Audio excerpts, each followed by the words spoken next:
It's the Worldwide Sports Radio Network.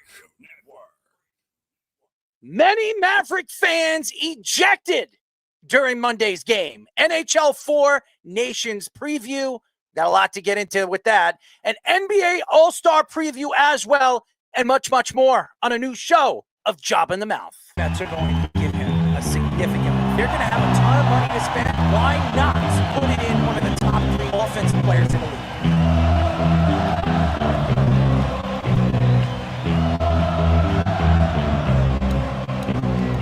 We're going to be looking at Aaron Judge and saying that he can't win the big game. Michael Jordan said, I played 82 games. You don't see LeBron doing that. This is a game where you got to go perform. I told you, Giant fans, and Saquon Barkley, at this point, I'm gonna fight them all. A 7-nation army couldn't hold me back. They're gonna rip it off. Taking time. Say whatever you want about Patrick Mahomes. He's the best quarterback in the NFL. Really? And I'm talking to myself at night because I can't forget. Back and forth through my mind behind the cigarette. And the name's coming from my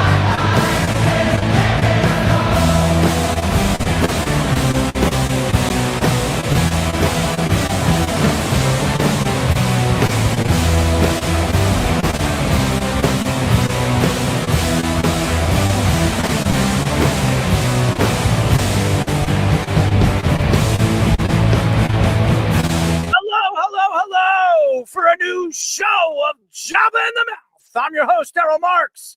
My co-host, Jabba Chamberlain, and Speedy Petey. Executive producer, Mr. Aaron Fishman. Obviously, Tommy Poops is not in the studios tonight, but he will be joining us a little bit later in the show. And Mr. Owen, the Tick Rickner, joining us as always.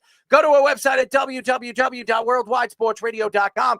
Check out all our shows throughout the week, including Job in the Mouth, every single Mondays and Wednesdays at 7:30 p.m. All you have to do to tune in and check out our local listings for all our shows is go to our website at www.worldwidesportsradio.com. No more football, ladies and gentlemen, until the Combine. But we have a lot to get into. We have March Madness right around the corner. It is crazy. It's going so fast. We started the season, we started the year in January. We're already in February. We're almost in March. It's ridiculous. It's like a ticking time bomb, Jabba. What's up, man? Yeah, it goes by fast. I'm just sitting here watching the St. John's Villanova game, and dude, it's been weird in college basketball because there's just been so many moving and shaking. You're supposed to win, you don't win, you upset. I think it's going to make March Madness fun because I mean, there's a couple teams that stand out right now. Obviously, when Cooper Flag's on, you watch him no matter what. Plays at 8:00 tonight. But yeah, no, it's been interesting to see the parity in college basketball. And yeah, I mean, we're almost halfway. Well, we are almost halfway done with February, and we're into March. So yeah, we had a good snow day here. School got canceled here, so. Well, we've had a couple of snow days over here. It just never comes down hard enough for anybody to cancel anything here in New York. But I do a lot of shaking, and that's usually when I go to the bathroom. That's a whole nother story. Speedy, what's up, my friend? Well, being that somebody else that likes to go to the bathroom is not here, I guess I'll have to be more prepared for you to use the soundboard. Oh, you will be prepared to use. Not stopping you from doing it. That's exactly what I'm going to be doing tonight, ladies and gentlemen. Accurate. I will be doing all of the soundboard work here at the studios, but I'm going to have a lot of fun tonight. This is not going to be a dry show. It never is a dry show. Anybody that listens to this show knows this is not a dry show, but there's going to be a lot of craziness tonight because I'm not holding back on anything I'm going to say tonight, but I hope everybody enjoys it. A little bit later in the show at 8:30, we'll be talking to Baltimore Ravens defensive tackle Chris Wormley. He'll be joining us. He's been playing for 8 NFL seasons, 2007 to 2024 for the Ravens, Steelers, and Panthers. We've had Wormley on, and he is going to be joining us a little bit later in the show. So beware, Mr. Wormley, because I've got a lot of questions for you, buddy. So last time he was on the show, Pete Bursick tried to recruit him to the Vikings. That's right, Petey. It didn't work. That's right, ladies and gentlemen. Pete Bursick. By the way, where were you, Pete? You weren't at the Super Bowl. You weren't hiding at radio. Bro, you were over there in Minnesota hanging out in your basement. That's where he is, drinking a couple of gin and tonics. So, Pete, we got to reach out to Pete again. I have to get his explanation on what happened in the Super Bowl to his KC Chiefs, which, by the way, it was his pick to win the Super Bowl. So, boy, oh boy, Mr. Bursick is going to get a lip from me.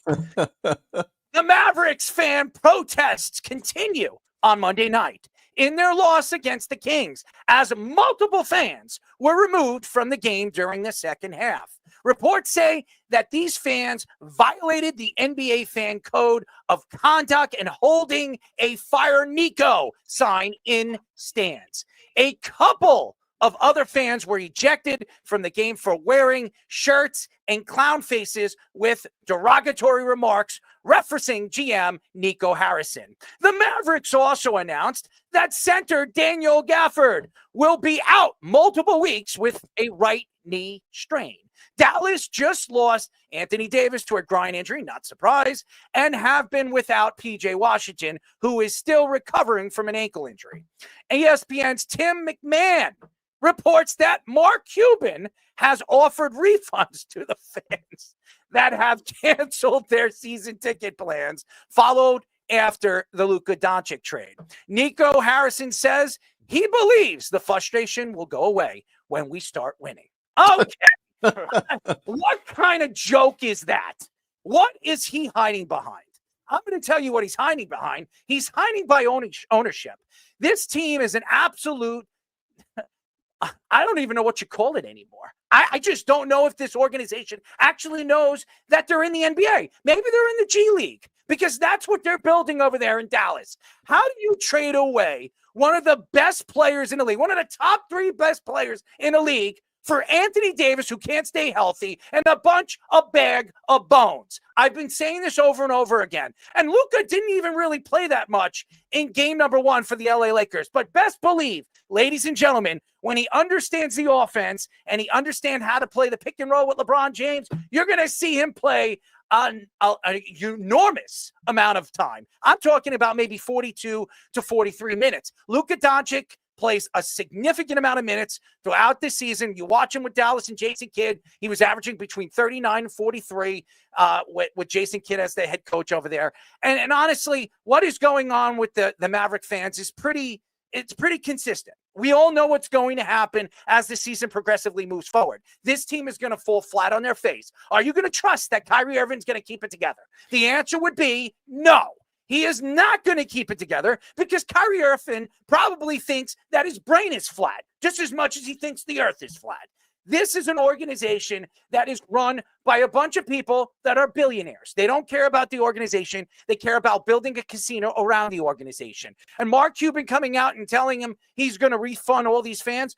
Well, why don't you step in when this whole story was coming out? And you cannot tell me, I'm telling you, you cannot tell me, Mark, that you did not know that they were forcing their hand with Luka Doncic, because Luka was your prize. He was the guy that you drafted when Dirk Nowitzki retired and this team was trying to find that other player. You bring in a European player in this good. You actually traded up. You traded with the Hawks. You moved what's his name again?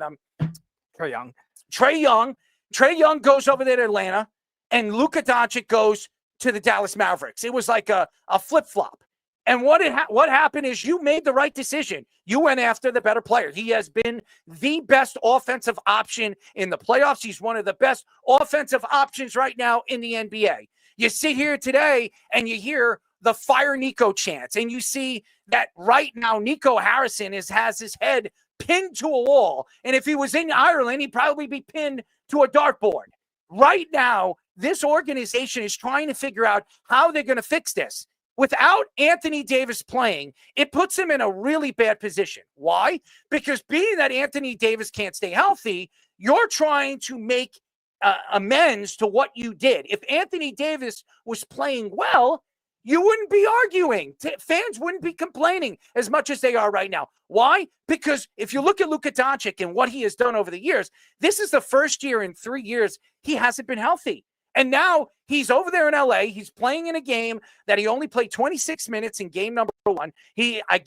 When he gets JJ Redick's offense, you're going to see a lot of Luka Doncic and a pick and roll, and you're going to see him bring up the ball. It's just embarrassing. And honestly, I look at the Dallas Mavericks organization is a peewee football team. That's what they are. They're not a peewee basketball team. They're a peewee football team because they should be playing football because half of these guys don't even know the word basketball or even understand what the game basketball is. Kyrie Irving education. Is that what you're claiming that Nico Harrison and the rest I don't of know what's going on with Kyrie Irving, but how could Kyrie Irving sit here today and actually like what's going on? This is a team that went to the finals last year. They beat the big bad Timberwolves in the Western Conference Finals. They completely demolished them. And yes, they practically got their butts whipped by the Celtics. But nevertheless, this was the team representing the West.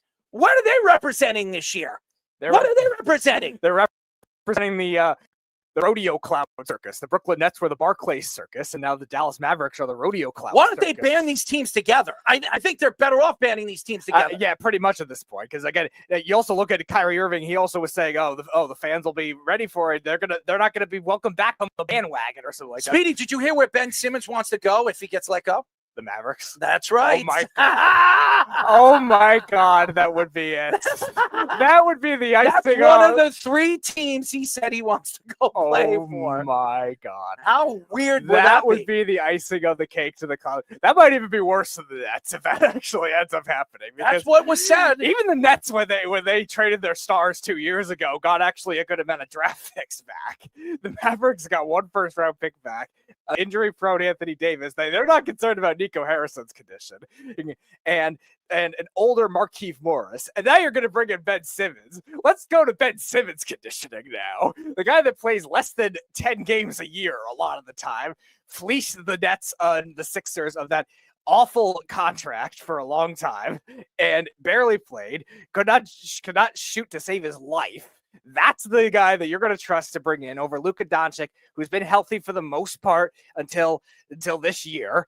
And that's the guy that's the combination of stuff you're going to trust. Why? Because you need more size? Well, let's look at the size now.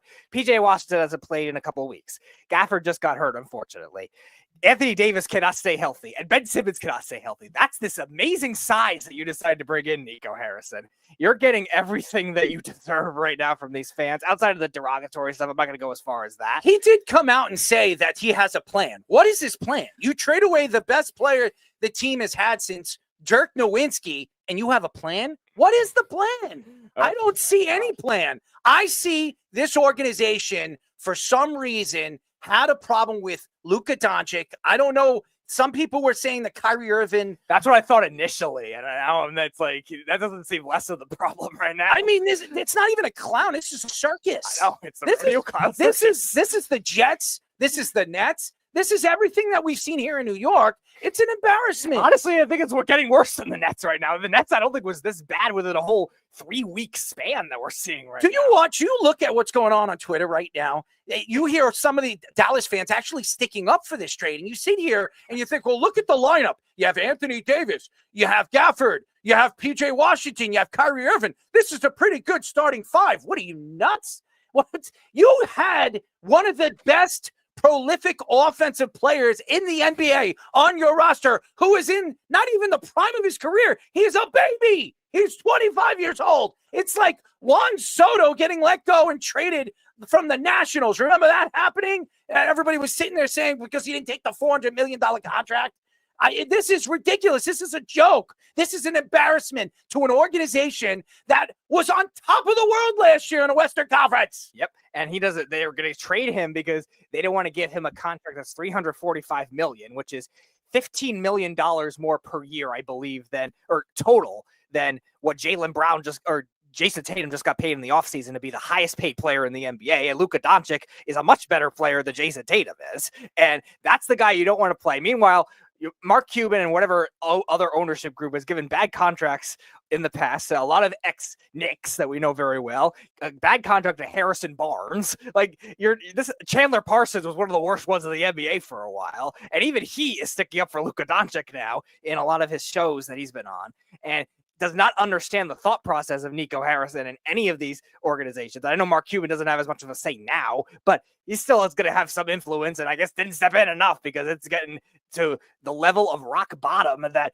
I don't think he could have ever imagined in the Mavericks, this level of an organization. This is worse than the Brooklyn Nets. I can't admit I'm saying this. Remember the song Blame It on the Rain? Blame it on the rain. Yeah. That's what Nico Harrison's going to be blaming it on, because he has nothing to blame it on but the rain or himself or whatever he's doing in the bathroom halfway through the night because his wife doesn't want to sleep with him. Unless Kyrie Irving injected him with some of his brain fluid to make his decision-making as smart as his. Maybe that's it. I mean, it's funny too. He's like, yeah, it'll all be fine when we win. Well, when's that gonna be? Yeah, you brought this guy in and he can't stay healthy, and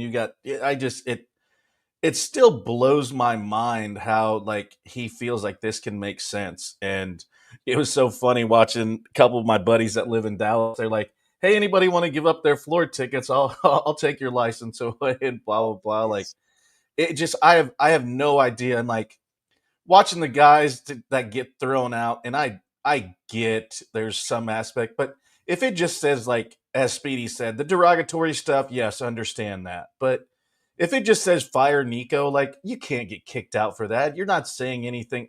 There's how many signs do you see a fire somebody or a Chan or whatever? Like, it was in the Creighton game against UConn, they Chan F Dan Hurley last night. So sure.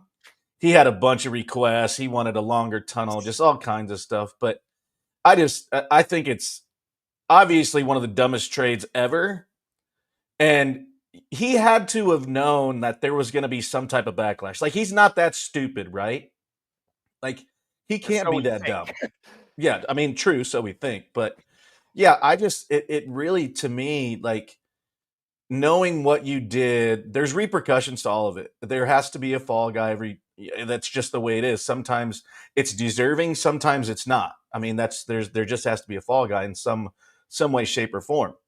So I think whether his people around him, whether he has his kids doing trades for him or draft picks, as we've seen in other sports, I don't know where he didn't think he was going to receive some backlash in the aspect of what Luka is and is going to be, and not even close to probably at his peak, really, when it comes down to it. And just seeing the interaction. And Errol, I think you hit the nail on the head when everybody was like, oh, is it going to work? Is it going to work?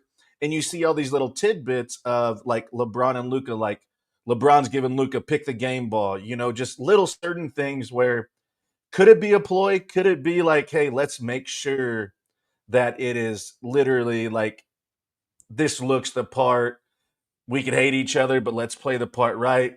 They showed the highlight of when Luka grabbed the ball and seen LeBron running the court and the smile on his face and just all the certain things. And and Dynamite drop in the chat. He goes, this trade would get instant rejected on NBA 2K. They have no chance. Absolutely. I don't know how anybody could sit here and believe that this was a fair trade. Anthony Davis was good 5 years ago. And everybody says, well, he's got great numbers. Yeah, he's got great numbers when he plays 50 games a season. Last year, he played 70 games for the first time. How long? The guy never stays on the basketball court. And he's 30-something years old now. How many years does he have left? His legs, his ankles, his knees, his shoulders, his back. Everything's hurting this guy. He's older than a 60-year-old man. The guy can't stand up straight. And everybody thinks that this is a good trade. Nico, what are you thinking? Honestly, this doesn't make sense. None of it does. When I heard this trade happen, I was like, Josh Silverberg was sending it to me, and he was like, look at this trade. I say, is this actually legit? Is this real? I said, this is like you said, Jabba, this is NBA 2K. This is not real. NBA 2K getting hacked, pretty much. This isn't real. Who would trade away? I want to know how did Luka's contract, like, where was there any say in this trade from either of them? Or like, Speedy, you probably know that better than I do, because you would think at that point he would have some leverage, either of them. Or I don't know how his contract was broken down. The way it works in the NBA is if you stay with the team that you're with, you get an extra year. So the 5-year, $345 million contract he would have signed is only eligible for the Mavericks. If you were to hit the open market, it would have been a 4-year deal with the same average annual value. So that's why he wanted to stay. And the same, like I compared it to the Jaylen Brown and Jason Tatum contracts with the Celtics. They would have gotten only 4-year deals with their $300+ million contracts. They just signed Brown last year and then Tatum this offseason.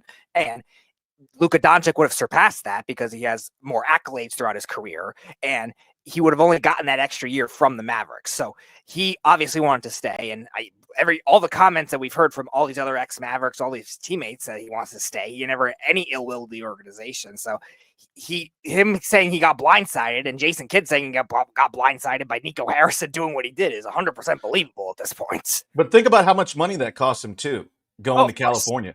Like, people don't think about that. Like, when you're thinking about signing free agent deals and whatever, yeah, it may be less money up front, but by the time it's all said and done, you end up paying more. You're in a state with no state tax. You now went from being able to get a super max to a max. Like, it cost him a buttload of money. And, a lot of people just look at the trade for what it is, but there's so much more that goes into it as far as, not only teammates, but living and, family and travel and certain aspects of what your season portrays, being on the road and doing all that. So that's the interesting part that I don't think a lot of people think about. They just see the trade for Cheerios for Lucky Charms. They don't see, what goes into it. And how I'd rather Honey Nut Cheerios, as Kevin Garnett said to Carmelo Anthony. I like Honey Nut Cheerios. So I don't know about Lucky Charms, but anything that's lucky about this is definitely not lucky for the Dallas Mavericks fans, because they're definitely one of those organizations that are going to be sitting still and wondering 10 years from now, what did we do? Because Luka could win 2 or 3 titles over there with the LA Lakers in the very near future. And I do not believe that story that LeBron and Luka are not getting along and that LeBron wants to be traded. That is not a true story. I don't believe that. I think a lot of people are going to try to find something to stick. That is not going to stick, ladies and gentlemen. And if you sit here today and you believe it, well, if they're winning a championship and LeBron wins his 5th championship, I don't think he's going to complain any more than anybody else when you have a superstar as good as Luka Doncic playing on the other side with you. So I'm not going to sit here and say, hey, you know what? LeBron James hates the fact that Luka Doncic is over there. If anything, he's loving it. He's absolutely cherishing it. And when Luka loses a little bit of weight in the offseason, working out LeBron James, watch out. Because Dallas Maverick fans, if you think you've seen the best of Luka, you haven't even seen the best of it. It's going to be sensational to watch. This guy right now, if you look at his numbers, is the greatest playoff player in NBA history. Yes, as far as the numbers are concerned, there's not even Michael Jordan's numbers can touch what this guy does all throughout the board. And that's Michael Jordan, who I believe is by far the greatest basketball player ever. I want to respond to Keith's comment. Keith, I was not referring to – I know the Nets did it twice. So, yeah, you want to say that the Nets' comparability to the Mavericks. I'm talking about this individual one with the recent one with the Nets. I'm not saying that Mavericks have done it twice like the Nets did with Billy King and Sean Marks. But this individual one, the saga that had happened within 2 weeks, has already gotten a lot more dramatic than even the clown show that was the Brooklyn Nets. It's like a dirty fart that can't get out of your ass. You have to really push it. It definitely got pushed by Nico. The difference was the Mavericks one got pushed out. The Nets one was like a whole drama for like a year and a half. Unfortunately, Jason Kidd was behind it. Yeah. He was smelling it, and he doesn't look very happy smelling it. That's for sure. Keith also says Kyrie Irving had nothing to do with it. So we think Kyrie Irving has nothing to do with it. Again, the initial assessment believes it's obviously Nico Harrison is the main focal point. Let's not just push Kyrie Irving to the side and say he's something like innocent victim of this either, because we know Kyrie Irving in the past and the way he's had player relationships with teammates and teams. Kyrie Irving has more hair in his brain than he does brain fluids. He says he's going to not stay with the Celtics, and then the Celtics play better once he's hurt in the playoffs. And then he says the same thing with the Nets. Oh, I'm loyal to Brooklyn, and then all of a sudden he wants to force his way out. And he goes to Dallas, and Kevin Durant goes to Phoenix. And everybody here says, well, we got Gafford. Gafford can't even stay on a basketball court either. This whole team is injured. They might as well, in Europe with the soccer teams, at the end of the season, you can actually make a bid for a player and bring a player from another league. If the NBA could actually do that, that would be perfect for the Dallas Mavericks. It's horrible right now. If that was the case, if the NBA would just make Ben Simmons a hostage in Australia. He'd probably rob anybody from Australia. He robbed the Nets for what, $40-something million a season. Could you imagine making $40 million and doing nothing? No, we had that front stretch when the Giants first signed Kenny Galladay and the Nets signed that said Ben Simmons. I forget who was on the Islanders. Oh, it was Andrew Ladd. I think that had a ridiculously bad contract. Yes. We were saying, 7 years. It was the heist of New York sports. Yes, I think it was Gart Snow that gave him a 7-year, what was it, $38 million contract, and he barely even played. And he never played. He actually played more in the AHL than the NHL, and he was making more money in AHL history from a player. I think he was making like $8 million or $7 million. I think $8.5 million, I think. Yeah. $8.5 million to play in the AHL, and by the way, couldn't put the puck in the net then either. So it was the collective typical New York team. Yeah, it was the collective New York sports heist of 3 of them that year. Kenny Galladay takes 2 years to catch a touchdown against Eagles backups. I remember that too. Ben Simmons barely plays, and then that was the move that ended Dave Gettleman. Oh yeah, that was the move that put Dave Gettleman into the ground. Oh yeah, sayonara to Davey. We've seen that in baseball though too. Jacoby Ellsbury with the Yankees, right. Anthony Rendon with the Angels. Now he's having hip surgery. So he's played like 60 games. He's making like $42 million a year. There was another guy from the Mets that the Mets made a move for. He went in. Did he win the MVP with the Boston Red Sox? Jason Bay, you're talking about? Yes. No, but he's runner-up. I think he was in the running because he played in 2 leagues that year. But yeah, because he was with the Pirates first. Fish said Carl Pavano. Absolutely, Carl Pavano got that big contract from the Yankees after coming from the Marlins. Keith, of course, brings up Bobby Bonilla. Oh, yes, Bobby B. Bobby Bonilla. Who's still getting paid by the Mets? Who's still going to get paid after Francisco Lindor's contract finishes. You know who's also getting paid by a New York team? Rick DiPietro. Oh, yeah, your boy. Number 2 on Errol's most hated athletes. I can't stand that son of a you-know-what. Honestly, it was so funny. We were heading down, and I was talking to Tommy. He said, who do you not want to see? I said, Rick DiPietro. If I see Rick DiPietro there's going to be a fight. And thank God he wasn't there. Honestly, no New York shows really showed up. No WFAN. And I didn't really see any New York ESPN shows ever show up. Did you see any of them? I didn't see any of them. So I think that was a good sign for us. That's for sure. But anyways, getting back to the Dallas Mavericks, I think, Nico Harrison might blame it on the rain. He might blame it on something else because at the end of this, and we all know about this, there was a guy from the Nets that decided to trade away a ton of draft picks to the Boston Celtics, which landed him, Jaylen Brown, and Jason Tatum. I rest my case. And who did they get? They got an old man, Kevin Garnett, an old man, Paul Pierce, and the Jet. And what did they do for them? One playoff run, which they beat Chicago and then lost after that. So congratulations. Did you see Manny just posted the Mavs injury report for tonight? No, I didn't see it. How many players? 8? 1, 2, 3, 4, 5, 6. Holy cow. Good work, Manny. That's incredible. Yeah, the whole roster. Basically all the guys you want. Oh, my God. Let's have a Dwight Powell legacy game, the longest tenured Maverick.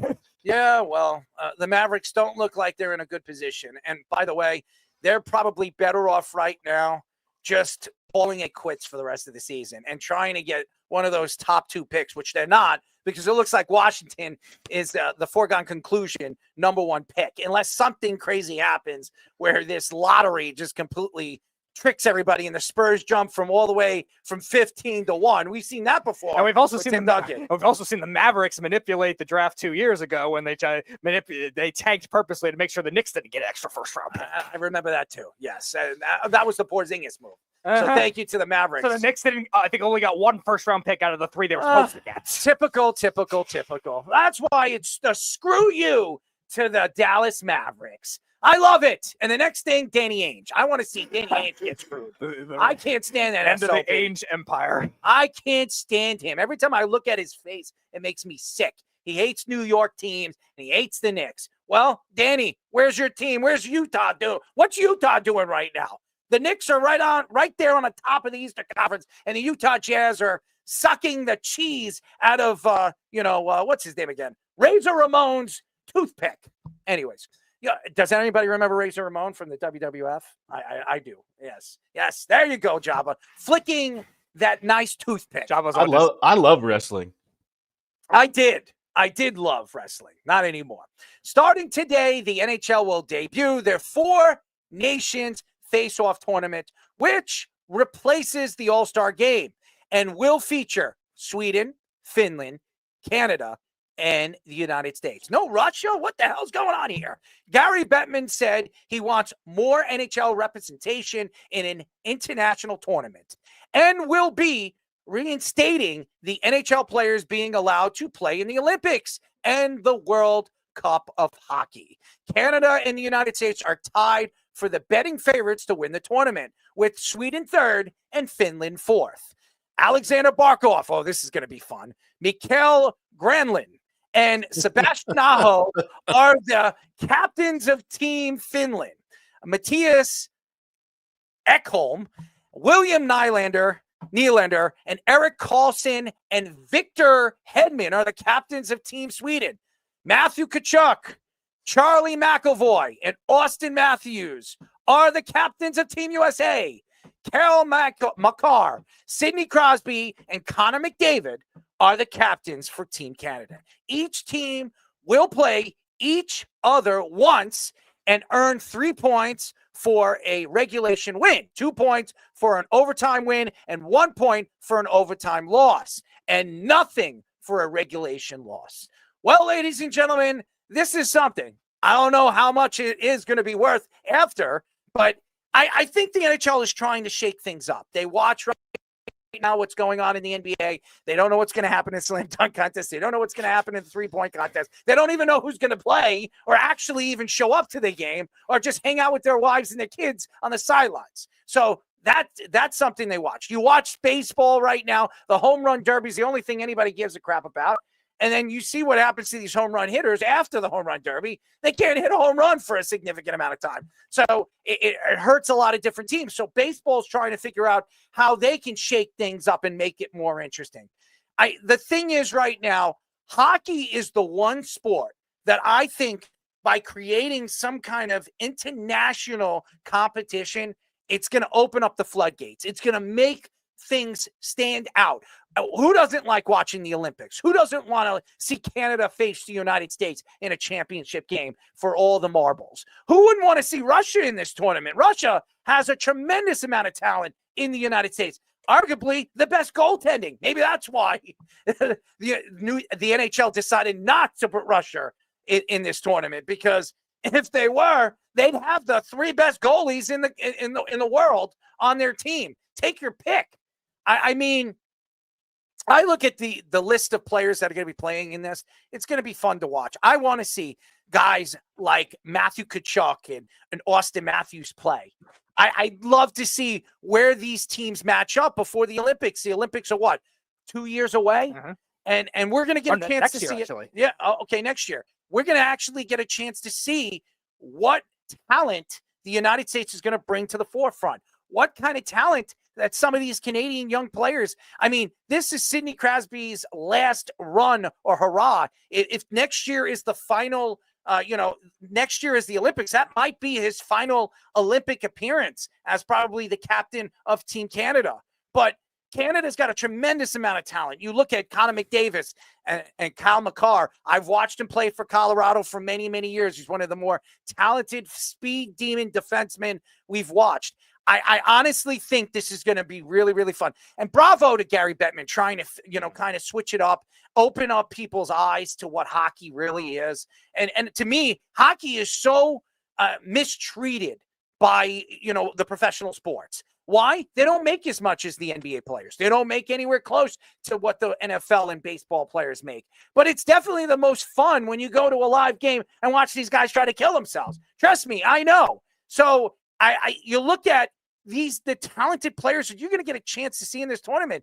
This is exciting. I am more excited about this tournament than watching the All-Star game and watching the skills competition and watch, you bring in some of these hockey players, and then you're trying to stir things up and make it more interesting when it's not anything interesting. Connor McDavid is the fastest guy in the NHL. If he really wants to race somebody, he's going to beat him every single time. And what had happened last year? He raced and he won. So what more do we need to see? Who's got the hardest shot? Who's more accurate?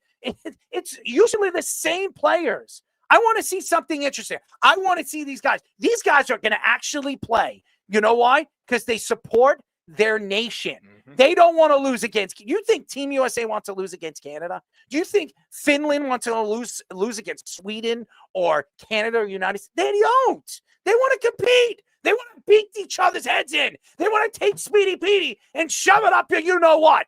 What do you think, Speedy? I think the second and third rosters, if there wasn't some out there, could do that.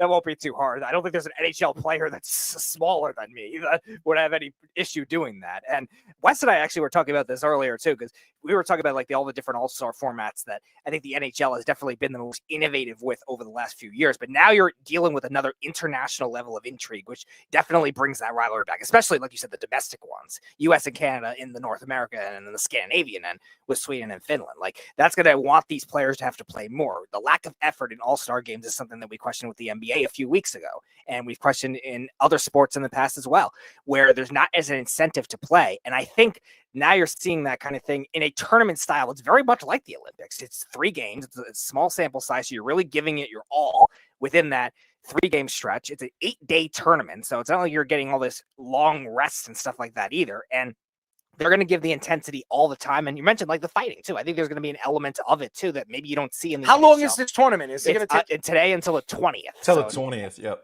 Next week. So that's a long time. Yeah. So I mean, you're dealing with essentially, depending on who advances to the finals, you're dealing with 4 games in 8 days. And that's going to be. The only thing that scares me here is if somebody gets hurt in this. Oh, of course. That's the risk of any of these international tournaments that's going to happen. It's the same thing when the NHL was in the Olympics. They had the breaks, and they haven't had that since 2014 when it wasn't Russia, oddly enough. And that was before Russia had the whole Olympic scandal. And they had, I think, a couple players got hurt in that tournament. More glazed donuts. I don't think it was because they were eating glazed donuts. I don't know if those existed. If they were, they won't be able to escape. I don't know.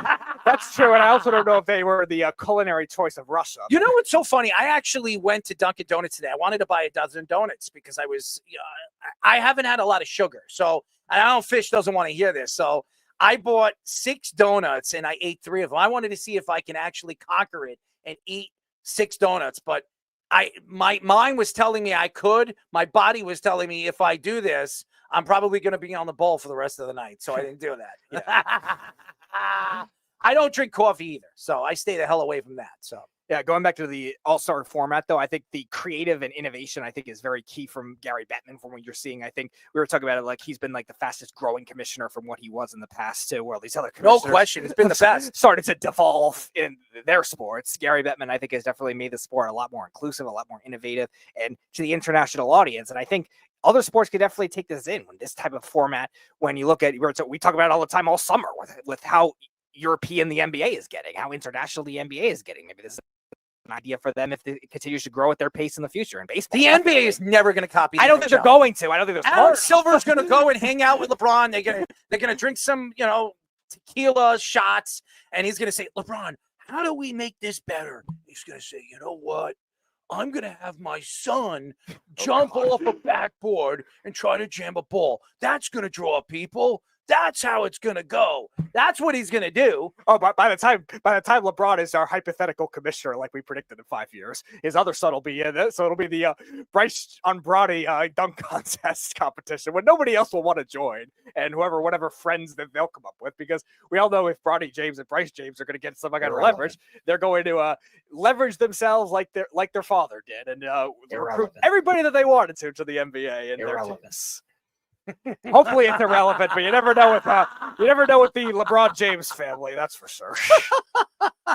He might own the team by then. You never know. He might own Errol NBA. and I are on the pace. By 2030, LeBron will be the commissioner of the NBA. An owner probably of 3 other teams because he's a billionaire already. Yeah, no, I love this. It was interesting. I was just scrolling on Twitter, and it was funny because they were all talking about it, and you've kind of seen how every sport has kind of gravitated in different places as far as like the WBC, and it's just the timing of it is they're all kind of a little bit different on how they do it. Like you said, Errol, it's just the fact of, are they going to get hurt? Because when you're representing your country, it's a little bit different. There's something to be said about, representing your country and your family and your homeland. So, when you look at it, I think it's going to be very competitive. I did love some of the hockey skills challenge and fastest skates because, like, I can't do that on my feet, let alone on a patch of ice. But I think it's great in the fact that he's going to allow them to start getting back into certain things and be able to play in it. Like you said, I don't think basketball is ever going to go that direction. I would like to know what, like, the beneficiaries of playing in this game is, other than pride and trash talking. Don't really know what that is. Is it worth it? Is it worth the injury? Is it just like if you make an all-star game and you get a $50,000 bonus? Who actually picks the teams? Like, and we heard about it, but I think it's really cool. I think the setup is, you're not waiting around. You're getting it done, and it doesn't really take much away from what it is. And I think we'll see the difference between this and NBA because they're both kind of in the same realm. Obviously, this is a little bit longer than what the NBA is, and I like that they're making adjustments. I think baseball is going to be one of the hardest to make adjustments, just because what else can you really do, to be honest? So it's nice to see that they're changing things and doing things to keep it, live and people invested, and just watching the intros, and it's packed, and seeing, these guys in uniforms and how prideful they are of wearing it and having all this stuff on the ice and the production. I think it's really cool, and I think it's a step in the right direction. See how long it keeps it going, if it really turns out to be what they think it is. It'd be nice to have a good All-Star game one of these days, right? When I grew up, I remember there were great NBA All-Star games. Guys would go. Jordan would take it to teams every time. It was must-see TV, the All-Star game. And every once in a while, it feels like every once a decade, there's a good All-Star game. So I understand that they're trying to change up how to do things in both the NHL, and we're going to talk about how the NBA is doing it as well this weekend later in the show. This tournament style is very unique, and it's very nice to do it because we've seen international play in the Olympics. We've seen international play in other formats, and it's happened, at the winter break for when there was the Winter Olympics, and it's happened before, but we've never seen it with just NHL guys where all the names, and it's in the middle of the season. They get to play with guys from their own team, and they're going to do it in this round robin format over 8 days. So you're going to get a chance to watch it almost like it's the Olympics in the middle of the season. And it's kind of like a reset button for the season. I always said, like, the hockey's great, but until the All-Star break and the trade deadline, you don't really know who's going to be good at the end of the year because it can change in a heartbeat. The Rangers looked amazing the first month of the season, and we see how that went. Now they're kind of a middling team. So you don't really know until we get to this point in the year. And I really hope, for the sake of my beloved Rangers, that the guys, there's a bunch of Rangers in this tournament. I hope they kind of get some juice back in their legs after playing with some of these really great players, because as we know, I always like to talk about when I was in college, so this is forever ago, but the 2008 Olympics, when it was Gasol's Spain team versus Kobe's USA. And I say Kobe's because LeBron and Wade and everyone and Melo, A redeemed team? on that team. The redeemed team. Yes. Well, just think about what it did for the careers of the guys that played with Kobe, right? LeBron points to it all the time. Melo as well. Those guys learned from the best. And look, they're the best of the best in this tournament. So guys like Adam Fox, who's a great player in his own right, Maybe he gets some more juice in his game playing with great forwards. Maybe you see Chris Kreider remember how to play hockey again on the offensive side of the ice. It would be great. And on the other side of it, it's just great entertainment. Teams like to play for their country, just like you said, Errol. So, when we get to the final couple of games, it's going to be all out. It's going to be good TV and better than what we would see in the regular season at this point. I'm all for it. I hope it works out. Yeah, I like the idea of the change of format. I think it's cool. It'll be fun to watch. There's going to be a lot of, rivalries to carry over from the World Juniors up to this in a couple of years when those kids, because Canada and USA hate each other. So it's going to be fun to watch. Those guys are going to battle, but it's going to take one Connor McDavid injury for the season for them to say, nope, no more of this, because that happens. The owners are going to be pissed. Everybody's going to be pissed. And I think people are going to go hard. I think there's going to be hitting because it's for their country and for what they represent. So it'll be interesting to watch. I'm glad they're switching up on the formats. I always liked when the MLB had the All-Star game where it meant something. I liked when it determined who got home field advantage. I thought that brought something to the game. So, but I know Jabba hated it, but at least it made him competitive and made him want to play for something. Because when Cardinals had home field advantage in the World Series. But all these All-Star games are just kind of falling flat. So switch it up, see what happens. But like I said, one big injury to one of the superstars on the team, and the owners are going to be like, probably not going to happen. We'll go back to fastest skater and see what happens. I hope that doesn't happen. Who do we have on the phone? Put him through. All right, Keith, what do you got? Oh boy, here we go. Hold on, hold on, Keith. We're gonna have to put you through. Something's going on with the phone. Hey, they're going to call you back. What was the funky one they did in basketball when they would have like the 10-pointer and like the 8-point shot? Oh, the hot spots like from NBA Jam. Was it like Rock and Jock or whatever? Yeah. Mm-hmm. Yeah. Like the trampoline for the higher hoop. Remember that? Like all back in the day, MTV. Yeah, it had like the 10, and then if you hit all three, it was like 12 points or something like that. Yep. I remember that. Yep. That was better than anything they've been doing recently. True. All right, Keith, can you hear us? Yeah. Yep. Yeah, there we go. Okay. We got you. Oh, no. He keeps going in and out. Keep going in and out, Keith. Let me look. Where's Keith? Is he in Kenny's little dungeon well where he does his calls from?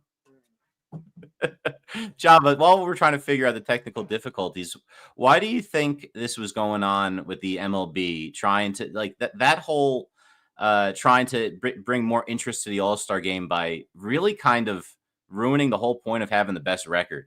Like I always thought you play so you have home field advantage. And if you're an owner, you obviously want the extra money for having home field advantage if you paid the money to have the highest, salary.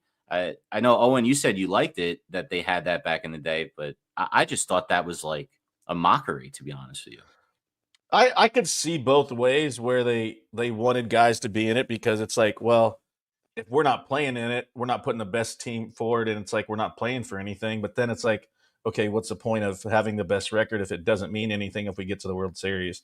It was trying to get people to play more, I guess, is kind of what they backhandedly told us, which I didn't believe it. But yeah, it was interesting how it was always like that until finally we were like, doesn't make sense. You don't reward us for anything. And then it kind of all came to a head when they started adding the extra wild card and all the other stuff where it kind of was just like, oh, well, so what's the point of us winning if we don't have any say and like, oh, we had the best record, but we don't get home field advantage. All right. Let's see if Keith can go through now. Keith, you hear us? Yeah, there's something going on. I don't know, Keith. We can't fix it. I don't know. We'll have to come back to you sometime in the show. I don't know what's going on with it. Obviously there's something going on with the wires or something. I don't know. But or it's his phone. I don't know. But to get is that it? What? Did we put him through? No, we don't hear you. Nah, I tried it on speaker. I'll try one more time on the other phone. If not, we'll have to look after the show. It's obviously something technical wrong over there, or there has to be a wire change over there. But and I can't do it because I'm hosting the show unless I go to a break. So I'm not doing that.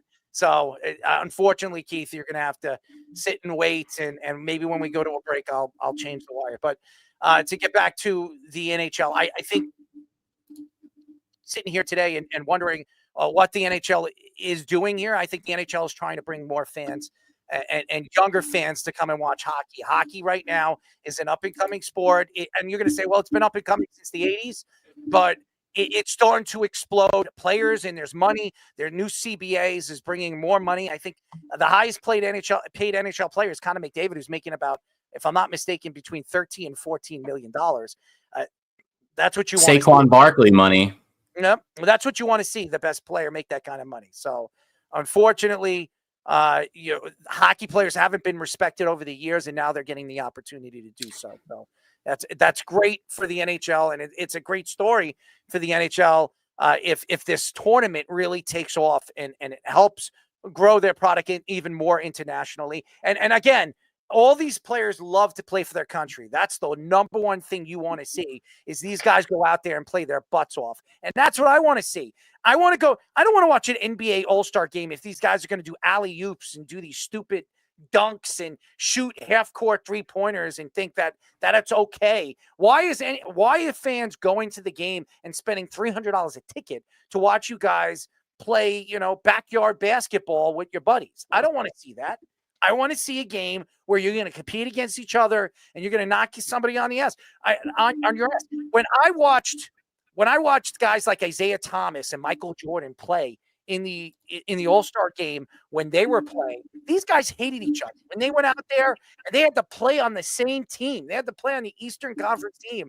That was great. That was great basketball, because you don't know what would happen on the sidelines, or even them sitting next to each other, because they had the Jordan rules in the regular season. So Bill Laimbeer and Michael Jordan sitting on the same sidelines and talking basketball with one another. That's interesting to me more than watching a bunch of guys kiss each other and make up after they knock somebody flat on their ass. So that's not what I want to see. Well, NBA tried that. NBA tried that with that international versus rookie. And that was actually pretty decent games when they were doing that. So maybe that's where they got. I liked East versus West, man. I liked East versus West when I was a kid. It plays into the whole. At the time, I guess I was a kid in the '90s with like the rap beefs in the East and West Coast and everyone. Yeah. It's actually funny inside story. So I used to do signals for my JV football team, and the varsity they had like 3 signalers, but it was me, so I had to just do it all myself. So I had a sprint out protection, the type of protection that we said last on Monday's show that the Chiefs didn't try once in the game, trying to roll the quarterback out. But if we were going to the right, it was east, and if it was to the left, it was west. So I would go East Coast for right and West Coast for left, and that was the signal during the game. And I had probably too much fun signaling that as the games went on. Well, there's nothing fun about that. But let's go to Speedy. I know you're trying to get him on the phone, but is he on? All right, let's go to the deuce of the day. Let's go there, and then we'll go to a sports minute. And then, obviously, when we come back, we'll get Keith on the phone before our guest. All right? Here we go. The deuce of the day. You log. Not a log. I don't have a log, but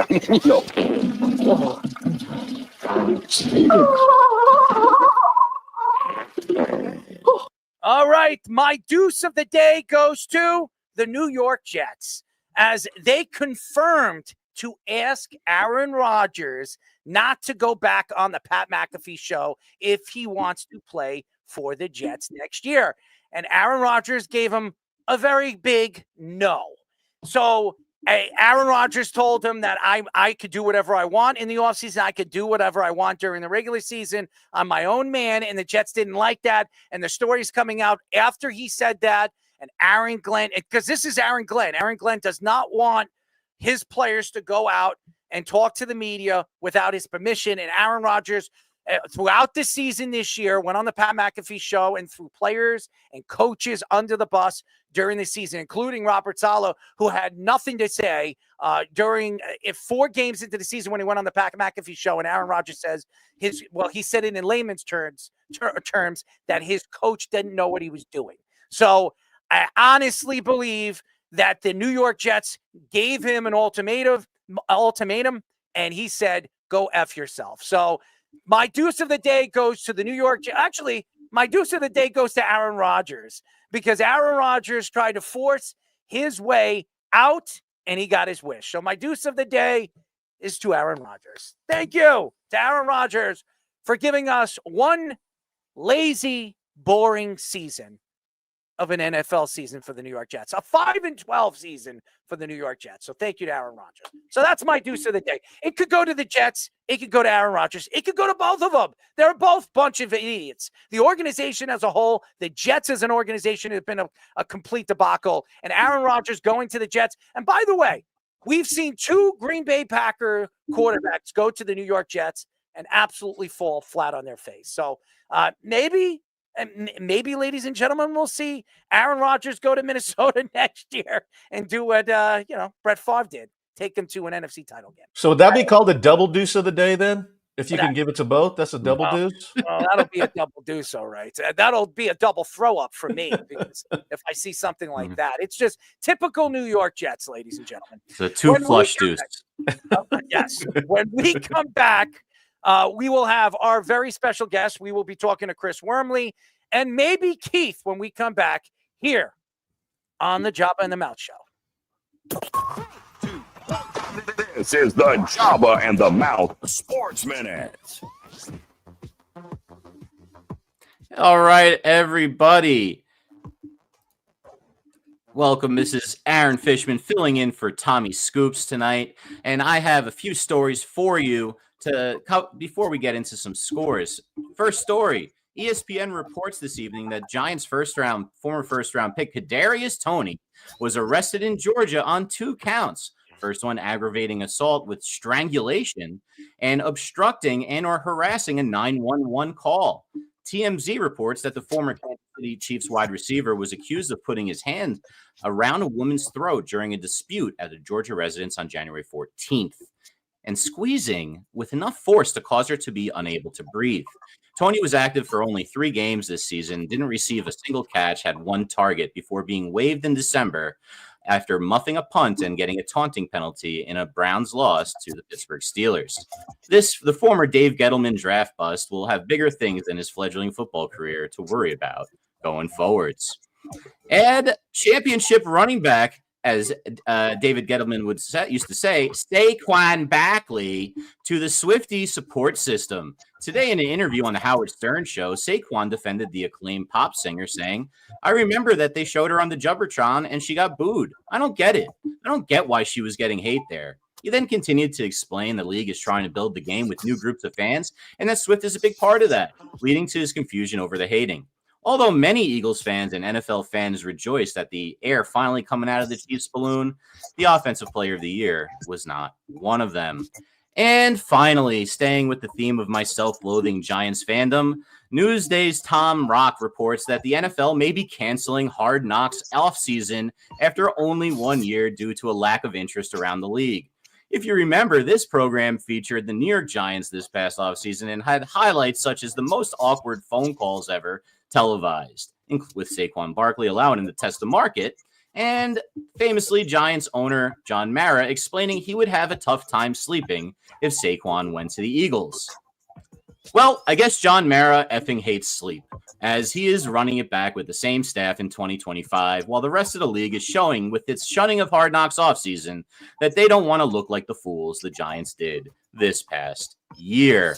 Taking a look at some of the scores, we have 1-0 in the Four Nations face-off. Canada is up on Sweden early into the first period, and that is the only hockey action as the tournament has just kicked off. In top 25 action in college basketball tonight, we already have an upset. Villanova 73 knocks off number 9 St. John's to 71 in a close matchup in Villanova. And the only other game in top 25 action is Ole Miss with a 7-point lead over South Carolina, 48-41. In the NBA, we have current action. We have the Celtics up 72-62 on the Spurs in the third. Orlando and Charlotte tied 53 apiece in the middle of the third. Washington actually giving it to Indianapolis, the worst team in the league currently, Washington, 74-56 in the third. Brooklyn is up 50-40 over Philly just before half. The Knicks are pumping the Hawks 55-39 with about 6 minutes left in the second quarter.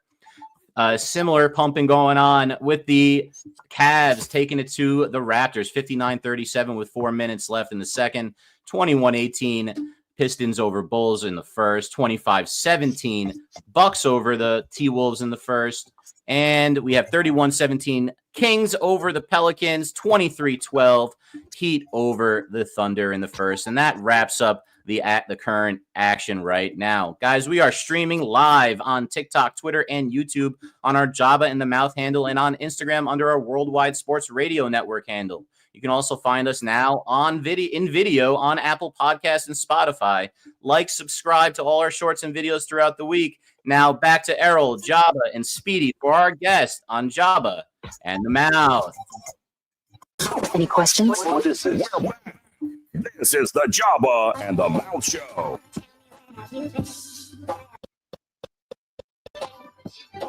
Passing me, been passing me, Speed's been dancing around the corner. Where I've been. I don't drink a lot of milk. Not naming them. Yeah, look, it's the word jizz. It's really structured. You want to go burn a bush? Nothing you can do. Her life. You're making a bush thing. We are back, ladies and gentlemen. It's Jabba in the Mouth. I'm your host, Errol Marks, my co-host, Jabba Chamberlain and Speedy Petey. Go to our website at www.worldwidesportsradio.com. Check out all our shows throughout the week, including Jabba in the Mouth every single Mondays and Wednesdays at 7:30 p.m. All you have to do to tune in and check out all your local listings for all our shows is go to our website at www.worldwidesportsradio.com. We're waiting for Chris. He's having problems right now with his computer. Hopefully we can get him on in the next couple of minutes. But I will say this. I sit here today and I'm wondering where I am at going into the offseason for the New York Jets. And there's a lot that I'm going to get into after the combine. But honestly, and Speedy's like jumping for joy because we got Chris in. But I will say this. If you're a Jet fan out there and you're listening to us right now, I've got 2 words for you. And they're very good words. Hope and congratulate. Okay? And that's why. The great white hope? Yes, you can hope. But at the end of the season, the only thing you can do and hope and congratulate the New York Jets if they get 6 or more wins. Because I don't know where this team is going as far as their roster is concerned. I like their team. I think they have a tremendous amount of talent, but they don't have a quarterback. And if you don't have a quarterback, Chris can tell you, you don't win. And now, ladies and gentlemen, we've been waiting for him. He's had a couple of problems with his computer, but we've had our problems too. We're now talking to Baltimore Ravens defensive tackle, Chris Wormley. Chris, what's up, buddy? Do we have you? Does he hear us? I think he just froze again. He froze again. Chris, what's going on here? He's look, that looks like a picture right there. It looks like a beautiful picture of Chris. I mean, a Snapchat. But why do you always get like pause when something freezes like on like a stupid, like it's not a stupid face, but you're like stoic. Like it's never like a cool like laughing face or anything. I mean, we have to take a picture of that, and send it to Chris. I mean, that is his mugshot. If he was going to jail or he's getting those pictures from the front to the side, that would be the perfect picture for Chris. It would be a mugshot. Speedy, just tell him to go on his phone. That's what I would tell him. God, Speedy, use your production brain. I did that 3 times. Use your production brain. There it is. Let's get him in. Chris, do we got you? Oh, there it is. Is that your phone? There it is. You're a little freezing. I mean, is the internet on over there, Chris? I got as close as the internet as I can. I hear you guys. Yeah, you guys are sounding a little better now. All right. So at least you hear us. If you freeze, we get to look at like a mugshot. That's what I was just talking to Jabba. I was telling you, if we need a mugshot of you, we'll take the ones that you freeze onto. So there you go. I don't think you're going to jail. There we go. There you go. There you go. You got the internet. All right, Chris. You had a very interesting season. The Baltimore Ravens were obviously one of the teams to beat in the AFC. What happened? Yeah, I thought, towards the end of the year, we were rolling pretty good. I think we had rattled off four straight wins, 4 big wins towards the end of the season. won the AFC North over our rivals, the Steelers, and then we got to play them again in the playoffs and kind of beat them pretty handily. And then you go into Buffalo. It's always a tough environment to play there. Josh Allen, obviously the MVP this year. We can talk about that too if you guys want, but I know you have your own thoughts to it. I'm sure. Yeah. But no, we went to Buffalo. I thought we had a good game plan on both sides of the ball. There was those 3 big turnovers on for our offense that really put us in the hole when it comes to winning playoff games and beating good teams like the Buffalo Bills. But on the defensive side of the ball too, there were a lot of plays that we thought that we could have made and we probably should have that would have put us in a better position to win the game. So you played against Derrick Henry. You guys played in the playoffs a couple times with the Ravens and with the Steelers when you were there. And now getting to see him in person as a teammate, like what was that experience all like? Yeah, it's better to have him on your side than play against him. I personally haven't had too much success going up against him and stopping that train and that machine that he is. He's an incredible player, and I'm happy he's on our side now. When you get to play with guys of that caliber, that just like it's different. I played with guys that you can't really explain it. Like they're just different. Like what is one thing that you take from them is as far as like just their day in and day out that you apply to your own work ethic to things you do to try to get better.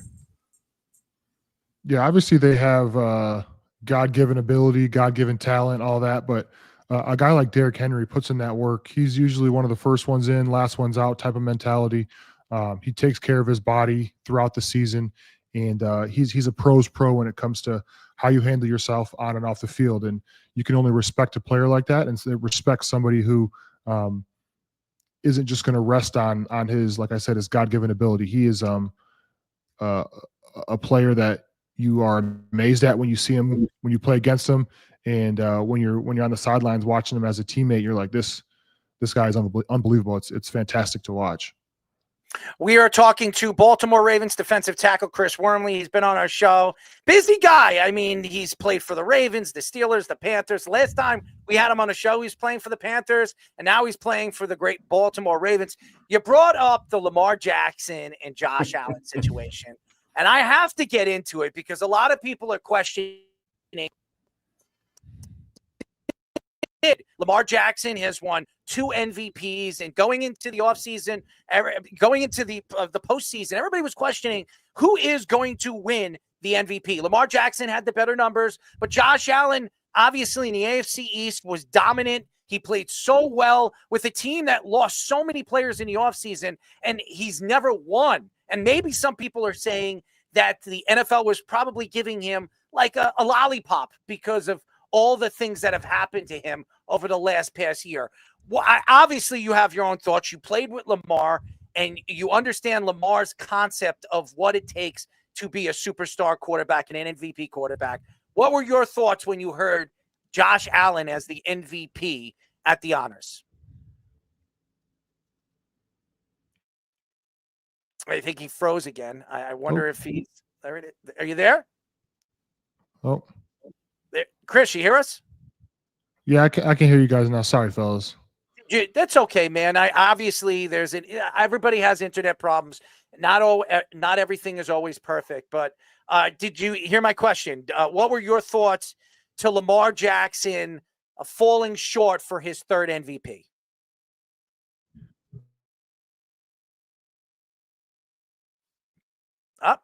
It seems like we're having internet problems. Tell Chris to come in and come out. Chris, go in and out, and go in and go out. That it happens. People have bad internet. It depends on where he is. He could be in a facility. He could be in a place that people are sharing internet. It happens. I've seen it before. So Chris, just come in and come out, and we'll get him back in. It's interesting, Chris.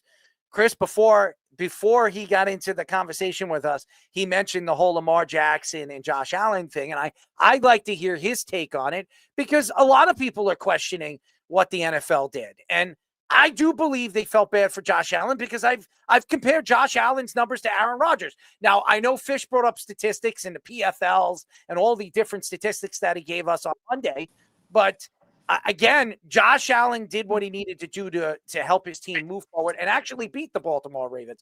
So, Chris, my question to you is, what were your thoughts after the honors dinner, after the honors awards, and you heard Josh Allen's name as the MVP? I was a little surprised just because of the season that Lamar had. When you look at his two previous MVPs and the numbers that he put up this year, they were better than those two seasons. Obviously, Josh is going to be a Hall of Fame quarterback. His competitiveness, what he brings to his team week in and week out, is in that conversation for the most valuable player. But when I get to see Lamar on a week in and week in basis in practice, obviously on Sundays, it's just on a different level of what he can do with the football. It's pretty spectacular. So you played with and actually got drafted with a guy that's been very outspoken, one of the personalities of that defense, Marlon Humphrey. He had some interesting comments about John Harbaugh in the beginning of the season. He said he's been one of the trash talking type corners too. What is your relationship with him like, and what are your thoughts on like his style of corner in the game today? Yeah, I think Marlon is one of one when you talk about personality, how he plays the corner position. He's not just out there covering guys and picking off the ball. He's coming down and thudding people, and he's probably one of the hardest hitters when it comes to the cornerback position.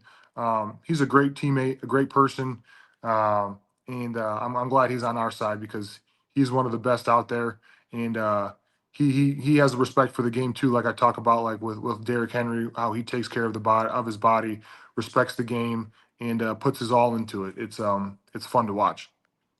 I want to switch gears a little bit. You were talking, about getting to the playoffs and having to go into, certain atmospheres and playing and doing that. And our format's a little different. What do you think is the biggest difference between the regular season and the postseason for you guys? Because one mistake can cost you your season. Us, we get a little bit of break. Like, we lay an egg, we get to turn around and play again. I think it's fascinating to me and getting to know a lot of guys that have had that opportunity, what their thoughts are on how you try not to be too perfect because you don't have that second chance. It's win or go home. And I always like to pick their brain on, how you're able to slow it down. And I don't care what anybody says. They're like, oh, it's just another game. Yes, it's just another game as far as X's and O's, but like it's a different feel. And I just like to get people's understanding, opinion of how you go into it, knowing that, it's not week 7. And, if we lay an egg here, we're still all right. And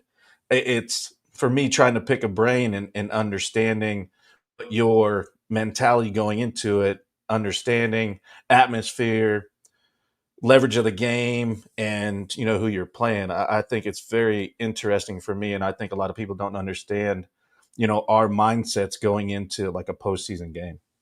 Yeah, I mean, for the other three major sports in the U.S., it's you get a series, you get 5 games, you get 7 games, and when it comes to football, it's one and done. And like you said, it's not week 7 where you can come back week 8 and figure out what went wrong and have a better game plan the next day. No, you have to be on your best for all 4 quarters of that game, and if not, like you saw with us in that divisional round, we go home. And like you guys saw on Sunday, obviously a lot of people thought that the Chiefs were going to win, and they didn't have their best game, not even close to their best game. And when you only have one chance or one game to lay it out there, it is a win or go home. It is a dire situation when it comes to the NFL playoffs that you don't see in other professional sports. Chris, you've been on our show. We love you. And every time you come on the show, the off season is long. Well, we think it's long because the combine and you have the draft and they have OTAs. It goes very, very fast. And the NFL is the talk of all sports. When the season's over, the Super Bowl, we were there at the Super Bowl and we had the opportunity to work radio and be around with some of the former players and even some of the players right now in the NFL. I watched the season throughout the year. And I watch Baltimore, and Baltimore is mainly known for their defense. And this past year, their strength was their offense. You played on the defense. The first 8 weeks, you guys were not playing at the top of your game. It was the final, I would say, 5 weeks of the season is where your defense took off all the way into the playoffs. What happened? Why was there such a mishap when it came to your defense when you had all the additions that you made in the offseason to make this team and this defense better? Yeah, I mean, obviously, like when as a defensive player, you want to be the best side of the ball, whether it's offense, defense, or special teams. Like you want to be the side of the ball that the team can rely on, that can count on to make that big play at the end of the game to seal the game. And like you said, those first 2.5 months of the season, that wasn't the case for us. It was Lamar and Derrick Henry leading us, which obviously is a great duo to have on the offensive side of the ball to be able to for the defense to lean on. But the type of defense that we are, and that, like you said, the defense that the Baltimore Ravens have been playing for 25 years, almost 30 years now since they've become a franchise, it was unacceptable. And we had a lot of hard talks, a lot of difficult conversations as a defense when it comes to how we want to play, what can we do to continue to get better. And really, that last month and a half of the season, we turned it around and we're playing some of the best defensive ball in all of the NFL. And I give a lot of credit to the coaches and the players and all of us for sticking together, because I've seen it where teams have called it quits and then start pointing fingers and start name calling and things like that. When at the end of the day, we're all men. We all want to continue to have success, and we want to have success. And for us to come together like we did in that last month and a half, I was really proud of the defense. One of our interns have a question for you, and I want to read it off, and it's a very good one. He says he wanted me to ask you, you played for the Steelers, Mike Tomlin and his future as the Steelers head coach. Where do you see his future with all the things that have happened over the last couple of years? Yeah, obviously the success that Mike Tomlin has had is second to none when you talk about not having a losing season and 16, 17 years as a head coach. But I think there's a standard in Pittsburgh. I think there's a mentality in Pittsburgh where you have to win. And obviously he's been there before. He's won a Super Bowl. He's been to 2 of them. They have the players, especially on that defensive side of the ball, with guys like TJ and Cam Hayward and Minka Fitzpatrick and Patrick Queen now as their linebacker, to make a run in the playoffs. I think they're still figuring things out on the offensive side of the ball. Who the quarterback's going to be next year is going to be huge. But I think as long as Mike T wants to stay in Pittsburgh, I think the Rooney family, Mr. Rooney, and that ownership group are going to want him around. And you can't take away what he's done these last 16, 17 years. But also I think there's a sense of urgency in Pittsburgh, the city of Pittsburgh, in that locker room and with Mike T himself. He knows that playoff wins and getting to Super Bowls and winning Super Bowls is the standard in Pittsburgh. It's been that way since they were founded, and they're looking to continue that success and get back to that success that they've had. I wish the Jets believed in that success. I mean, it's 15 years they haven't been into the playoffs. Then again, think about a Super Bowl. That's 55 years ago. Oh man, being a Jet fan makes me sick to my stomach. I'm sorry. I just had to. So I want to go to another coach you played for, Jim Harbaugh, who won a national championship in Michigan. I'm sure you were very happy about that. I'm sure you weren't too happy about who won this year, but no. Nevertheless, he goes to the Chargers. He gets that team to the playoffs for the first year. Probably the biggest defensive turnaround we've seen. It was the worst passing defense in the NFL, but one of the best defenses. So what are your thoughts on when you played with Jim Harbaugh, what was the culture like? And do you think he's really reinvented himself to coach again in the NFL? Yeah, I think when Jim left from the 49ers to come to Michigan, there were a lot of reports and stories around how he was I wouldn't say treating the players, but how he wanted his organization run. And in the NFL, they're grown men with kids and wives and mortgages and 401k plans. They're not college kids that are going to listen to everything that you say.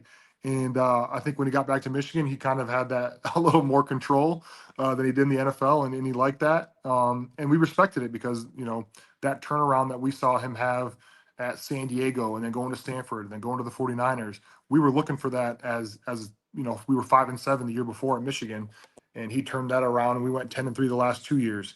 So to see him have that success in LA now with the Chargers, it's something that I think a lot of us who have been around him and spent some time around him weren't surprised by. And I think they're only going to get better as his tenure there continues to go. And speaking of coaches, you played for some great coaches and a lot of pedigree.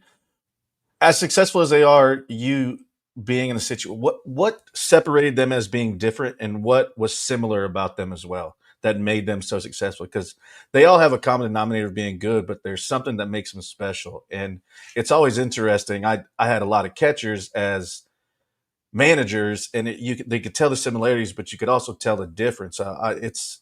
It's funny how all of them play the same position, but they're so different in a variety of ways. Like, what is some of the things that they did very similar, but like things that you're just like, I didn't think about that, or they approached it in a different way? Yeah, I think each coach, each great coach, especially when we're talking the Harbaughs and we're talking Mike T, they know how to motivate players. They know how to get players, behind what they're trying to get across. And it's all different. It's different from even Jim and John, and then obviously Mike Tomlin has a totally different spin on things.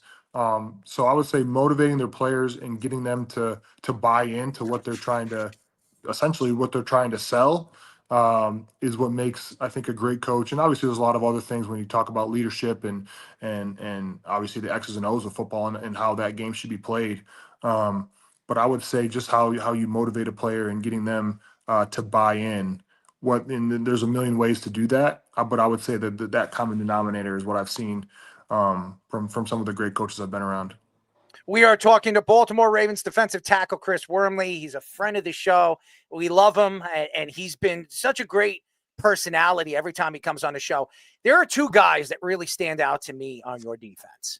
One, Kyle Hamilton, who's one of the best safeties in the league. So fun to watch. Big, long, fast, can do everything right. And Roquan Smith, who I've always loved from Chicago, and now he's over there in Baltimore making plays and beating the hell out of people. What type in the locker room? And when you watch them on a football field, right in front of your face, up close and personal, what type of players could you compare these guys to in the past? Oh man, I think when you look at a guy like Roquan, he's like the old school middle linebacker. Like, he is looking to hit something at all times. A lot of friendly fire. You watch the tape. He's running into our players. He's taking our guys out, but he's hunting the ball, and that's why I think he had 1,000 tackles in his first 7 seasons, which is crazy to think about. And then it's nuts. And then you have a guy who like Kyle, who like is like 6'3", maybe 6'4", super lanky, athletic. He's crazy smart when it comes to the X's and O's of football. He knows where to be. He knows where the play's going most of the time, and he can play in the box too. So he's a special player. I don't know if I've ever seen a safety like that before. I've seen some good safeties. I played with Earl Thomas and Eric Weddle. Played with Mika Fitzpatrick in Pittsburgh, and those guys. I wouldn't say they were smaller, but Kyle's like a receiver out there, almost. How long that kid is. He's so long. He's super long. Dude, Chris, I've never seen a guy this long. And when he came from Notre Dame, everybody was like, it's not going to work in the NFL. He was drafted too high. Some people were questioning his ability. We've seen a lot of safeties come into the league and just they transition them into the corner position because they can't hit like some of these safeties. I watch this guy now. I've never seen any player like this. I mean, we try to look at guys like Reed and Palomalu, and I'm trying to figure out, who does he remind me of? I don't think I've ever seen a player this long with this kind of speed and this ability to ball hawk. I've never seen a safety ball hawk like this guy. I've never seen anything like it. Yeah, I mean, when you talk about like comparisons, like I said, I played with some good safeties. I'm trying to think back in my childhood what the safeties, back in the day were like. But there's no one that, at least body type, looks like Kyle Hamilton.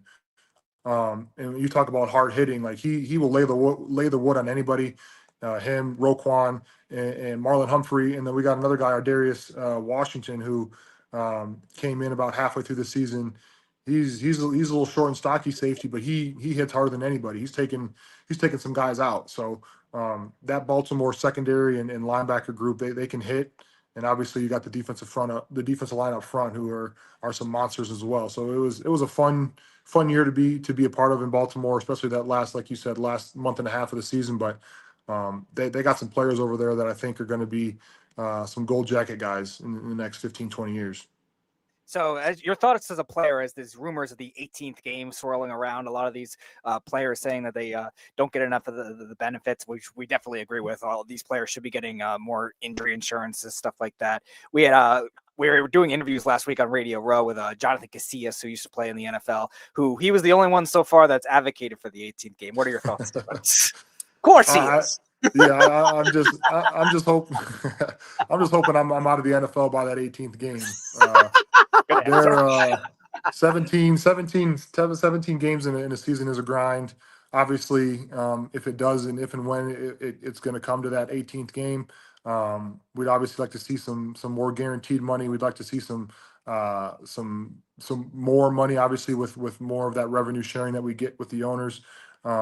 Salary cap, obviously, we want to see that go up, but also on the backside, like what's the insurance look like? What is lifetime insurance? What does that look like for the players as this game evolves, as this NFL business side evolves? We just want to be a part of that and continue to reap the benefits of it. If 18 games comes and it's looking like Roger Goodell's going to make it happen. So, Chris, can you give us a breakdown, of what your guys' insurance looks? Do you have to play a certain amount of years? Because I know how it is in certain sports. You have to play a certain amount of years to continue to have the insurance and so on and so forth. So kind of what's the breakdown for you guys? Is there a certain amount of time, as far as pension, as far as what's full tenured time, and as far as when do you have to play one day, be on the roster, or do you have to play 3 years? Ours goes by days. You have to play a certain amount of days to be eligible to hold the insurance once you're done playing the game. You give a little insight on that? Yeah, I was actually I don't know if you guys know Eric Haas at all, but he's a catcher for the Brewers right now, and I train with him back in Michigan. We cross paths for about 2 weeks of the year when we're training together, and he was kind of explaining just how you get in football terms it's called a accredited season, and he was kind of trying to explain it in baseball terms, and it's kind of wild. I think he's been in the league or been a professional baseball player for maybe 12 years now, 11, 12 years. And he only has 4 or 5 actual real baseball seasons when it comes to at the end of his, career with pension and stuff. But for football players, it's 3 games. And you get, so if you get 3 games, that's a credited season. If you get 3 credited seasons, then you're fully vested in the 401k plan. So that's 3 games per season? 3 games per season. And if you get that for 3 years, then you get, like I said, you get your pension, you get your 401k, and then health insurance, I'm pretty sure runs out after 5 years. You're covered for 5 years after you play, once you're fully vested. So if you play 1 game in the NFL and never play again, they're kind of okay, kind of kick rocks and screw you. That's what they're telling kind of wipe your hands and get on with it. But if you put the time in and you play a bunch of games, you're covered. You're sitting pretty good. A lot of the pension stuff doesn't happen until you're 55, 65, but down the road, it's nice to know that you have some money coming in. I'm not going to zipper my lip, because how does a commissioner have him and his family have insurance if he retires now and he never ever has to be commissioner again? His kids, his wife, his whole damn family has insurance for themselves. He's making $50-something million. He has his own jet. It doesn't make any sense how you guys, if you're invested for 3 years, like you were saying, that you don't have insurance for the rest of your lives. I spoke to a bunch of athletes. I'm not going to name the football players that I spoke to because they didn't want to talk about it on air because I didn't want to throw them under the bus, that told me that the NFL has done them wrong. has not done them right. We've talked to people and players that have had CTE problems at level 1, level 2. We've talked to doctors that, over there at the Radio Row that were telling us about different things that has caused these guys to have problems in the future and not even be able to be around their family. They're done with their football careers. It bothers me. It really does. And Rod Goodell, I understand he's trying to protect the players, but is he? Is he really? Yeah, So, I think it's hard to. It's a fine line when you talk player protection and all that stuff. When my job every play is to run my head into somebody. Essentially, there's ways to. And I signed up for it. I've been doing this for 20 plus years now. I know the consequences and what can come of it. But there's a lot of, and we can even talk about like the turfs and stuff for just smaller soft tissue injuries and ACLs and things like that. There's a lot of things that can go into it when you talk player safety that when you really look at it, it's like, okay, you're going to add 18 games. We still don't have lifetime health insurance. Like something's got to budge when you talk about player safety and all the things that are adding up that don't equal player safety. It's a tricky conversation to have because there's everyone has their own opinion and their own sides, especially when you're talking the business of the game of football. But I have my own opinions, and it's probably what a lot of those guys were saying that you talked to on Radio Row. I'm not a lawyer. Okay, but if I was a lawyer and I was standing up for the players, the one thing I would say, you want an 18th game? Here's what we're going to do. Because all I keep hearing is about the veteran quarterbacks. Well, the veteran quarterbacks want guaranteed money. Okay, screw the veteran quarterbacks. How about some of these players that put their brains on the line? You have running backs that are beating their bodies up, and they only have 3 or 4 years in the NFL, and then they barely could walk. I know a bunch of them. I'm friends with 2 of them that played in the NFL for 4 years, and one of them barely can walk. He walks with a cane. So I'm not going to sit here and say, hey, you know what? If you want an 18th game, here's what I would do. And I said this, and I want to hear what your thoughts are to this. If you want an 18th game, I want guaranteed insurance for the rest of my life, me and my family. That's one. Number 2, I don't want all these stadiums. You have all these billions and billions of dollars. Do you know what the NFL made off that Kansas City and Philadelphia Eagles game? Go look at the money. They made $5.5 million off of every single commercial that was played. And the commercials were played between 45 seconds and a minute. And they made $5.5 million off of every single one of those commercials when they were played. Okay, so where does that money go? Does it go to the owners? Why is it not going to the players more? These guys are putting their bodies on the line just as much as anybody. So my number 2 thing that I think they should do is all the fields, there's only 2 fields right now in the NFL that is grass.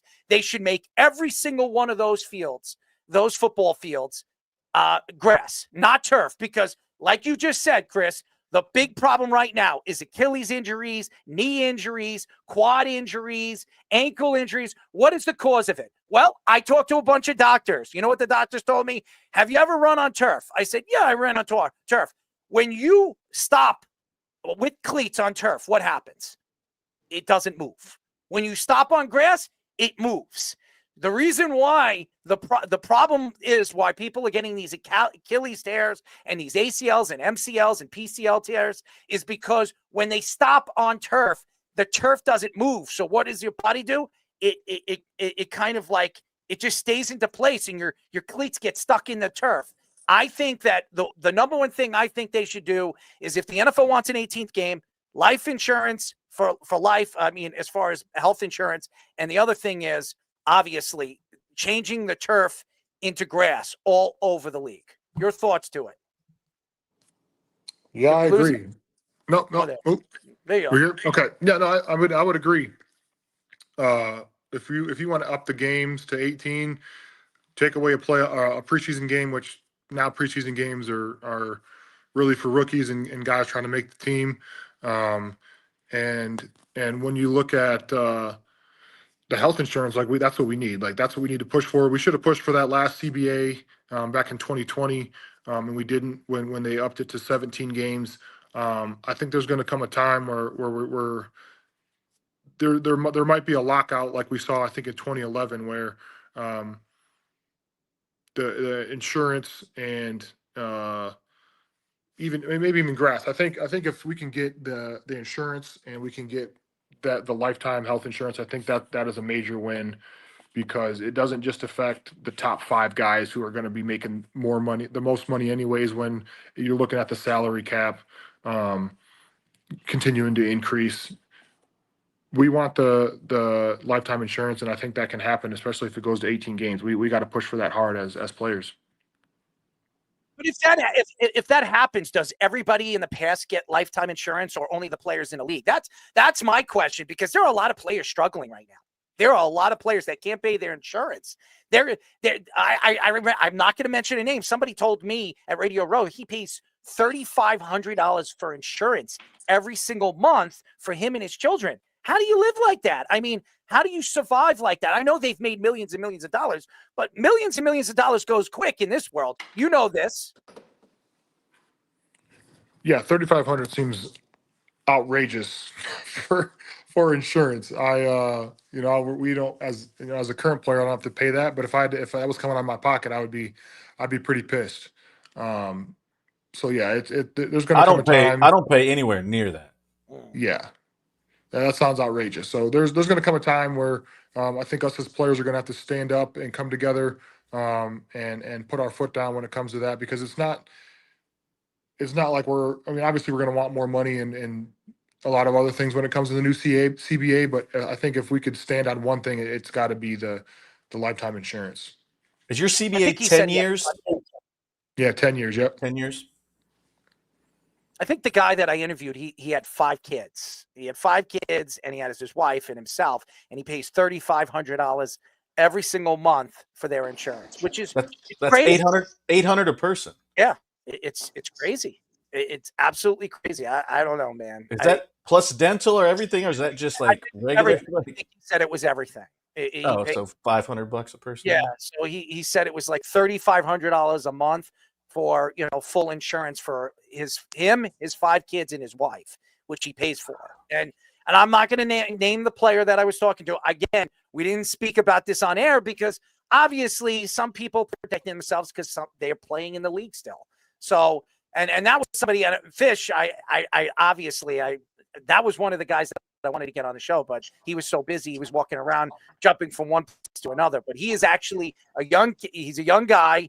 I think he's 27 years old, and he's in the NFL, and he's a pretty big known player that I know. So very interesting. If he's still in the league, why is he paying insurance? I don't know. If you're in the league, it's paid for by the team. If they're on your sheet that you fill out every year. Well, he's not I don't think he's in the NFL. I don't know exactly, but he is in the league. He was in the league last year. I don't know if he's in the league this year. So I don't know. But he's a pretty known player, and he was here. So he told me it was $3,500 that he's paying, and he says that the league needs to do something about it. That's what he was telling me. And players, but that are retired, that were telling me. Jonathan Stewart doesn't care that I mention his name. Jonathan Stewart complained about it. He said something about the insurance situation that every player, he's paying $2,500 a month for him and his, I think, two daughters and his wife or something like that. So a lot of these guys are paying a ton of money. And we've had ex-NFL players, Hall of Fame NFL players that tell me they can't even pay their insurance because, Chris, what you guys are making now in the 90s and the early 2000s, they weren't making that kind of money. Now the quarterbacks are making $50 million, $60 million. You have Dak Prescott making $60 million. You're talking about Purdy, who was a 7th round draft pick, final pick in the draft.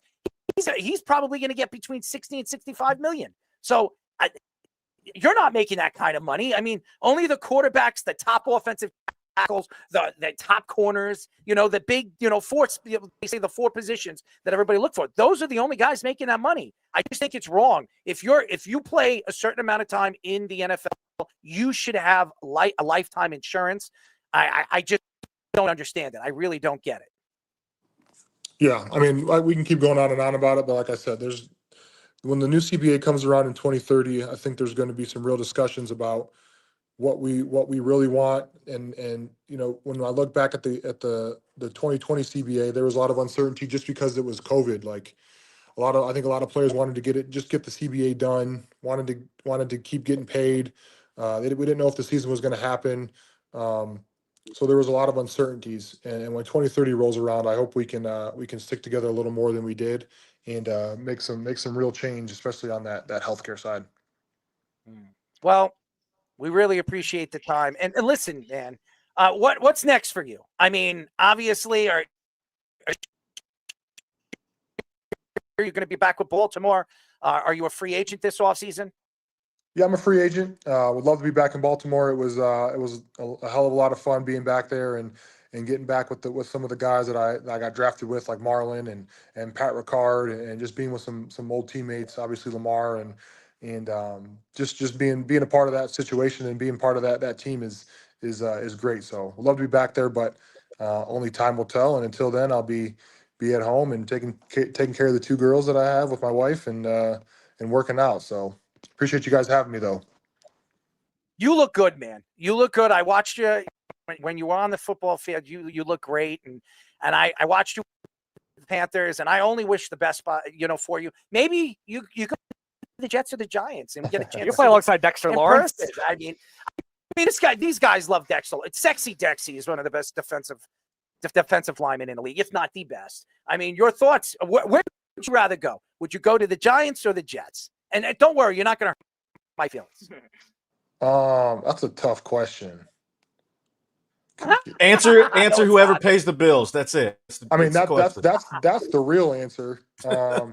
I think playing next to Dexter Lawrence would be crazy. I think when it's all said and done, he's going to be definitely the best nose tackle to ever play the game. He's He's a special player, and just watching him on film, you try to replicate some of the things he does, and it's when you're 6'5", probably pushing 350, and still can move and be as athletic as him. It's a sight to see for sure. You got Fish all you got them all smiling and happy because you mentioned a Giant and not a Jet, but that's okay. I don't hate you for it because throw the Jets under the bus. Every single guest that we have on the show, they're like, "Yeah, I'll go to the Giants. I don't want to go there." But Aaron Glenn, I think, is going to really help this team and this organization. I think so too. I think what he did with Detroit these last few years, help him turn around that organization. I think he can bring some of that to New York and with the Jets because they need a little help over there. Yeah, let's keep away from Aaron Rodgers, okay? Let him go. Let him go to Jeopardy, okay? Let him go over there and host Jeopardy or do something else. Or what was smoking? Ayahuasca. Maybe he should do a show called Ayahuasca. Or allegedly drinking tea, according to Fish. Would you have some ayahuasca with Mr. Aaron Rodgers? I don't know if I'd have it with him. I'd probably try it. Well, you got to do that after you retire because Yeah. you might be in no man's land after you take some of that. Yeah, who knows? Who knows what happens? We'll come back to that in a couple of years. It's like rolling on acid. Yeah, I don't know if it's that crazy. Good job. But Wouldn't know what that was. Mushrooms, you can have some fun with that too. You want to go to the wilderness? You do not want to have shrooms with me. If you hung out with me in the wilderness, I'd probably scare the hell out of you. You'd probably be running out of the woods. You probably thought I was a squirrel or something, Oh, man. But Aaron Rodgers, look at that. Oh, poor Aaron Rodgers, man. Poor Aaron. I mean, seriously. Yeah, I feel Anyways, real Chris. bad for him. Yeah, real bad for Aaron Rodgers. Yo, I feel bad for him. How do you not feel bad for one of the greatest quarterbacks to ever play this game? He goes to the Jets, just like every single quarterback, and they completely die. That's what happens. You go to the Jets, you die. That's what I celebrate every single year. One of my favorite quarterbacks. I was so excited, and then he just dies. It doesn't make any sense, Chris. I am sick to my stomach every time I cheer for my team, and I think this is going to be the year that everything's going to change. Something happens, and they fall flat in the face. So stay away from the Jets. Just stay away. Believe me, we've had other ex-NFL players and current NFL players come on and recall Yeah. the times they played. Yeah, I don't want you to go to my team and then you probably come on this show, next year or in a couple of months and say, you know what, I shouldn't have picked it. A bunch of idiots over there. Plus the MetLife Stadium turf. That's the worst turf to play on, I've heard. Players have told us that if there's a bad place to play, it's MetLife. So nobody wants to go over there because there's more injuries on MetLife turf than anywhere in the NFL. So I think you stay away from there and you'll be in good shape. You're still young, and I'm looking forward to seeing where you go. And listen, let's get you on before the season starts. I want to see what's going on with you Let's do it. what's going on with OTAs and preseason. Cool. Sounds good. Well, stay safe, stay healthy, and we'll talk to you soon, buddy. Yeah. Great seeing you, boys. Take care, guys. Absolutely. Chris Wormley, let me tell you something. I love the guy. Mm-hmm. He's such a nice guy, kind, collective. And by the way, I didn't want to throw anybody under the bus, but he was in the NFL. I think this might have been last year was his last year. I don't know, but he's a very well-known NFL player, and he told me he's paying $3,500 for insurance. He's got 5 kids and a wife, and he told me, it's a struggling situation, so just imagine you pay $3,500. What is that math? I mean, you're an economics guy, Fish. 3,500 times 12. What is that a year? What is that? Unmute yourself because you're muted. 42,000. $42,000 out of their pocket. $42,000. I mean, I know that's an NFL player that probably, I'm not going to mention his name, but you're talking about a guy that probably made about 17, 18 million as an NFL player. He was in the league for about 8 years, and he got his rookie contract, and he got an extension. Just think about that. But see, that doesn't make sense though, because Chris said if you play 3 and 3, you're full and you get 5 years covered. I don't know. He said $3,500. That's what he's. Well, whatever it was, that's only. And the thing is, as you know, Jabba, it's $3,500. I actually taught insurance for a little bit, and it's $3,500 a month. But that's just your premium. Yeah, Something that's not your happens. copay or anything. You've got copays, you've got Yeah. co-insurance, and you've got out-of-pocket maximums. And now I would assume with $3,500 a month, you got a really low deductible. You would have to pay something ridiculous like that, or maybe no deductible.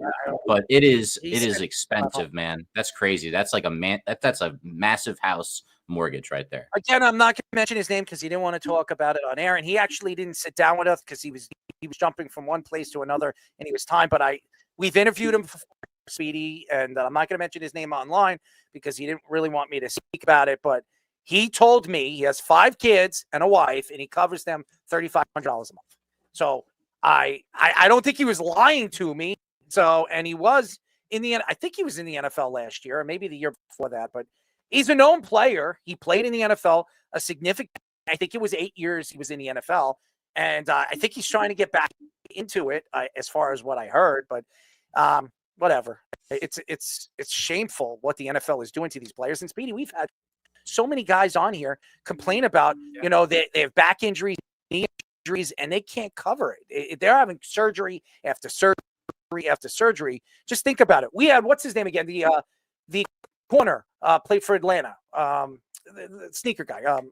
Antoine Harris. Antoine Harris. Mm-hmm. Antoine Harris told us he had 4 knee surgeries, 4 knee surgeries in like 3 years. Just think about that. 4 knee, and he paid out of pocket. You're talking about hundreds of dollars coming out of his pocket. So he's got to sell a lot of sneakers, man. Yep. As you could have seen, I think it was the second time we had him on. Yeah. He had this like 20 shelf stack of sneakers. Yeah. That was crazy. Yeah, me and him we were actually speaking off. Yeah. Hey, me and him know a lot about sneakers, and he actually sent us a bunch of sneakers And photos too. Yeah, photos. Yeah. And Antoine, we should get him on the show. I tried. He said he's very busy right Yeah. now. I'm going to try next month to get him on again. But a crazy story about Antoine Harris is he had a friend that was working with him, and they actually opened up a sneaker place together, and he gave him I'm talking about probably $1.5 or $2 million worth of sneakers, and he robbed them.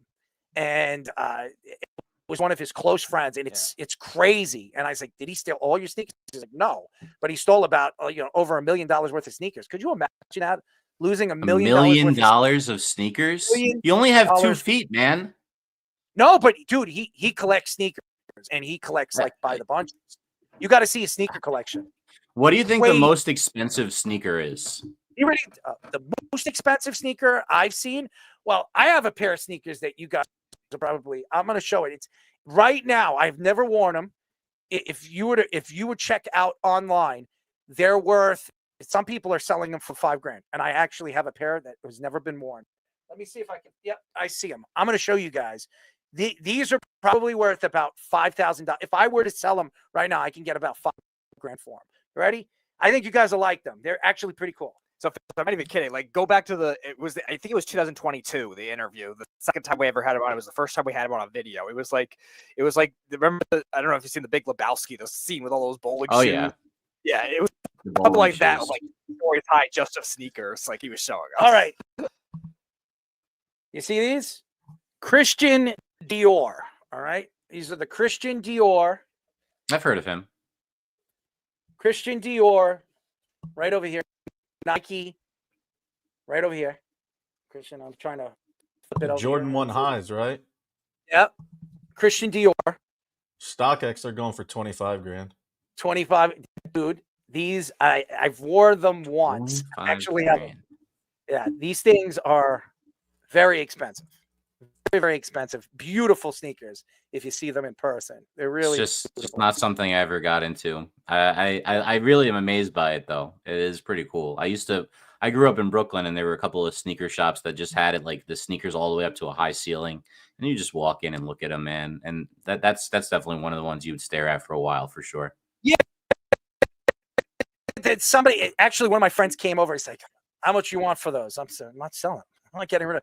I wore them. I didn't wear them outside. If you see them, I wore them inside, but they're beautiful to look at, man. They're a beautiful sneaker. And if I were to sell them right now, I could probably, I don't know, like you said, Job, I could probably, people are selling them for $30,000. I'm not going to sell it for $30,000.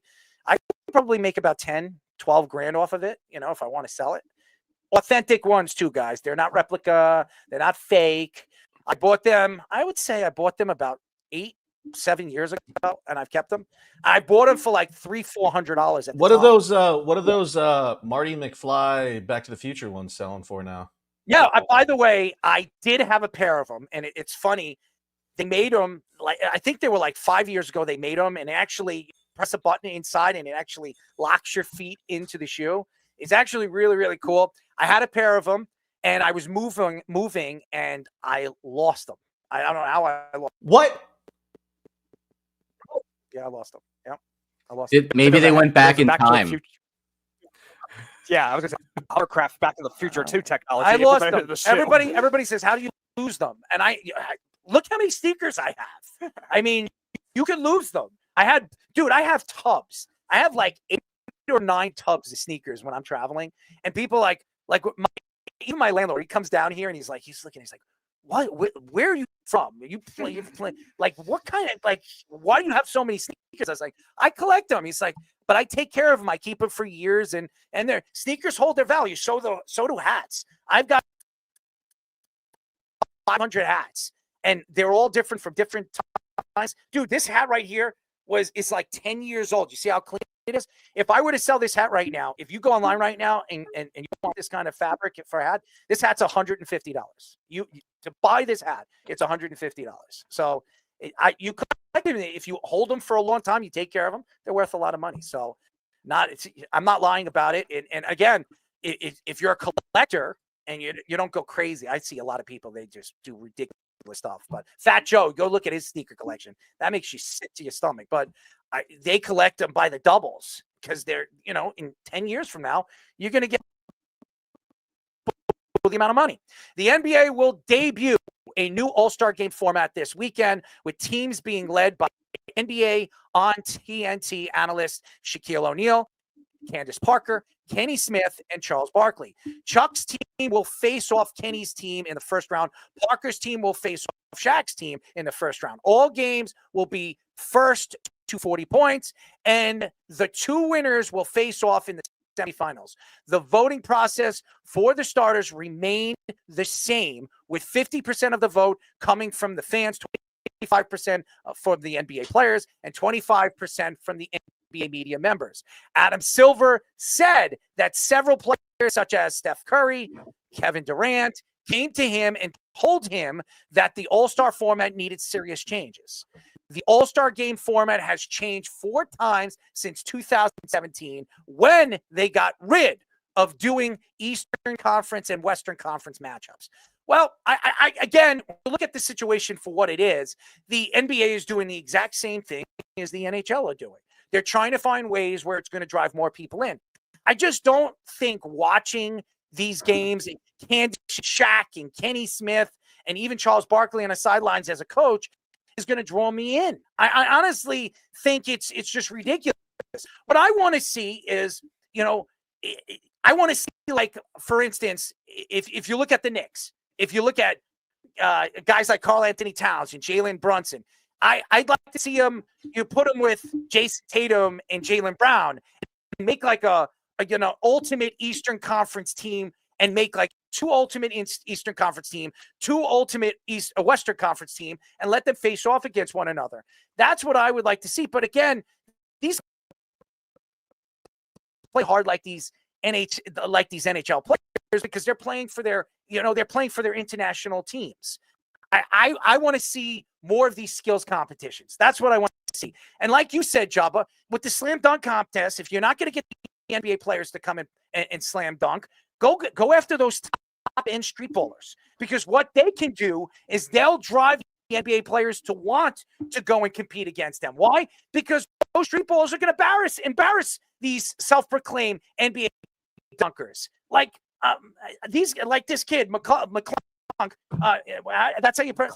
McClung. He's won back-to-back years. He's a great dunker, but he's a G League player. He's not an NBA player. So to me, I would like to see a street ball player come out, from New York or Chicago, or one of these guys that, do these, ridiculous things on TikTok that you've never seen before, and let them face off against these NBA players and embarrass them on their own court. Why? Because that'll force guys like LeBron James, I'm not saying LeBron James, but superstars like LeBron James, to go and compete against them, because they don't want to be embarrassed on their own court. That's what I want to see.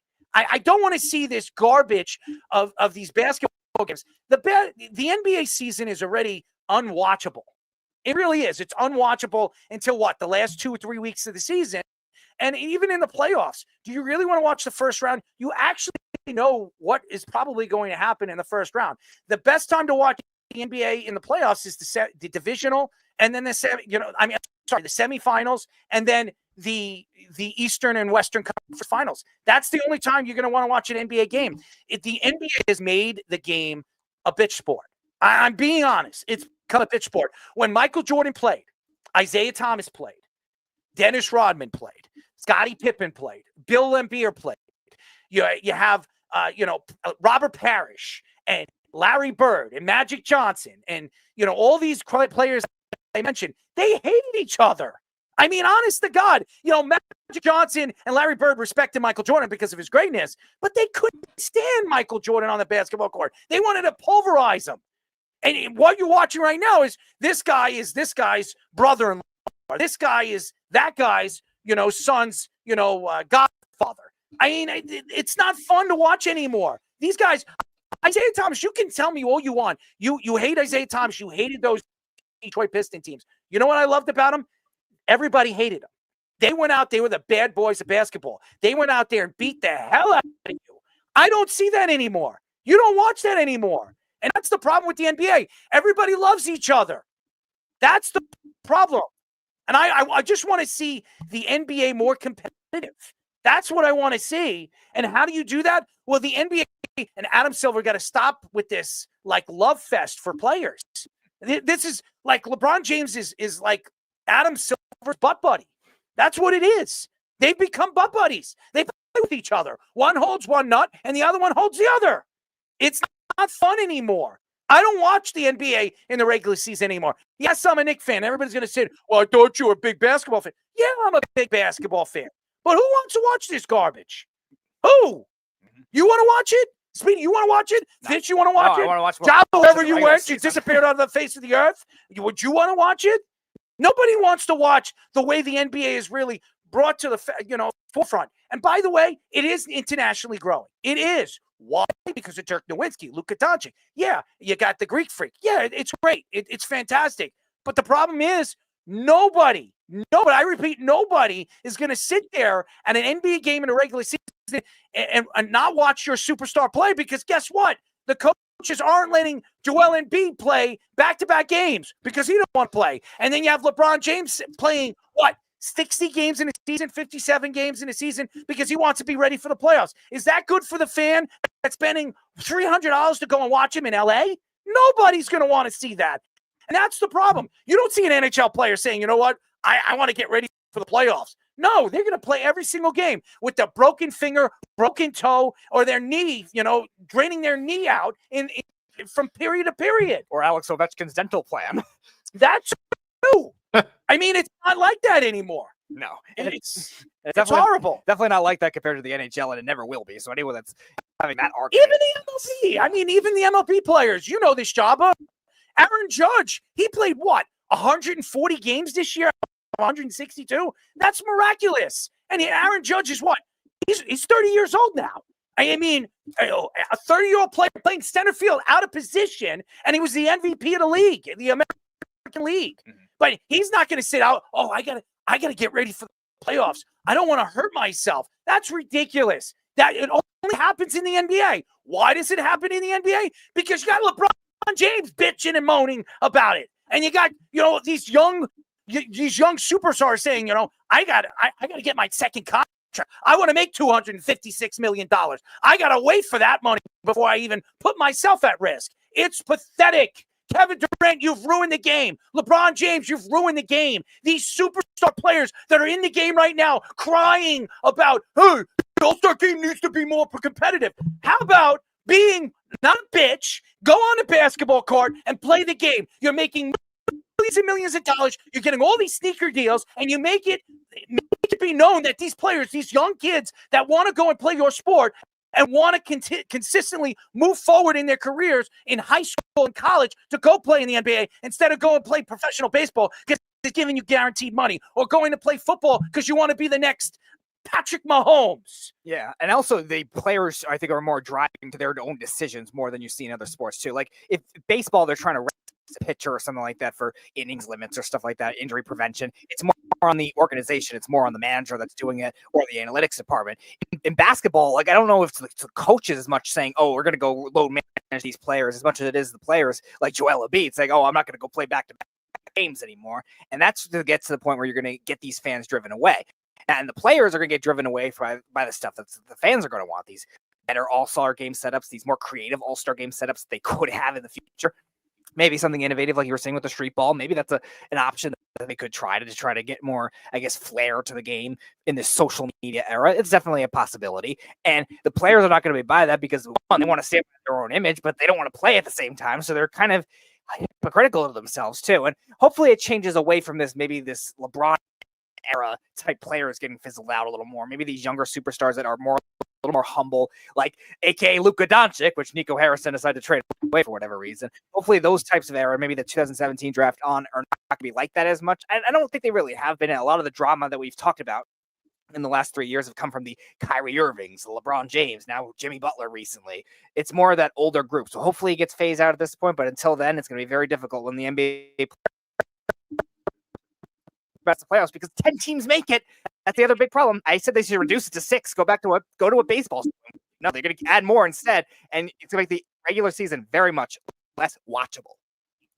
Well, I think too, and where I think really it comes in is the money. You play more games, you get more, butts and seats. You create more revenue. But I also think it's become kind of a sham.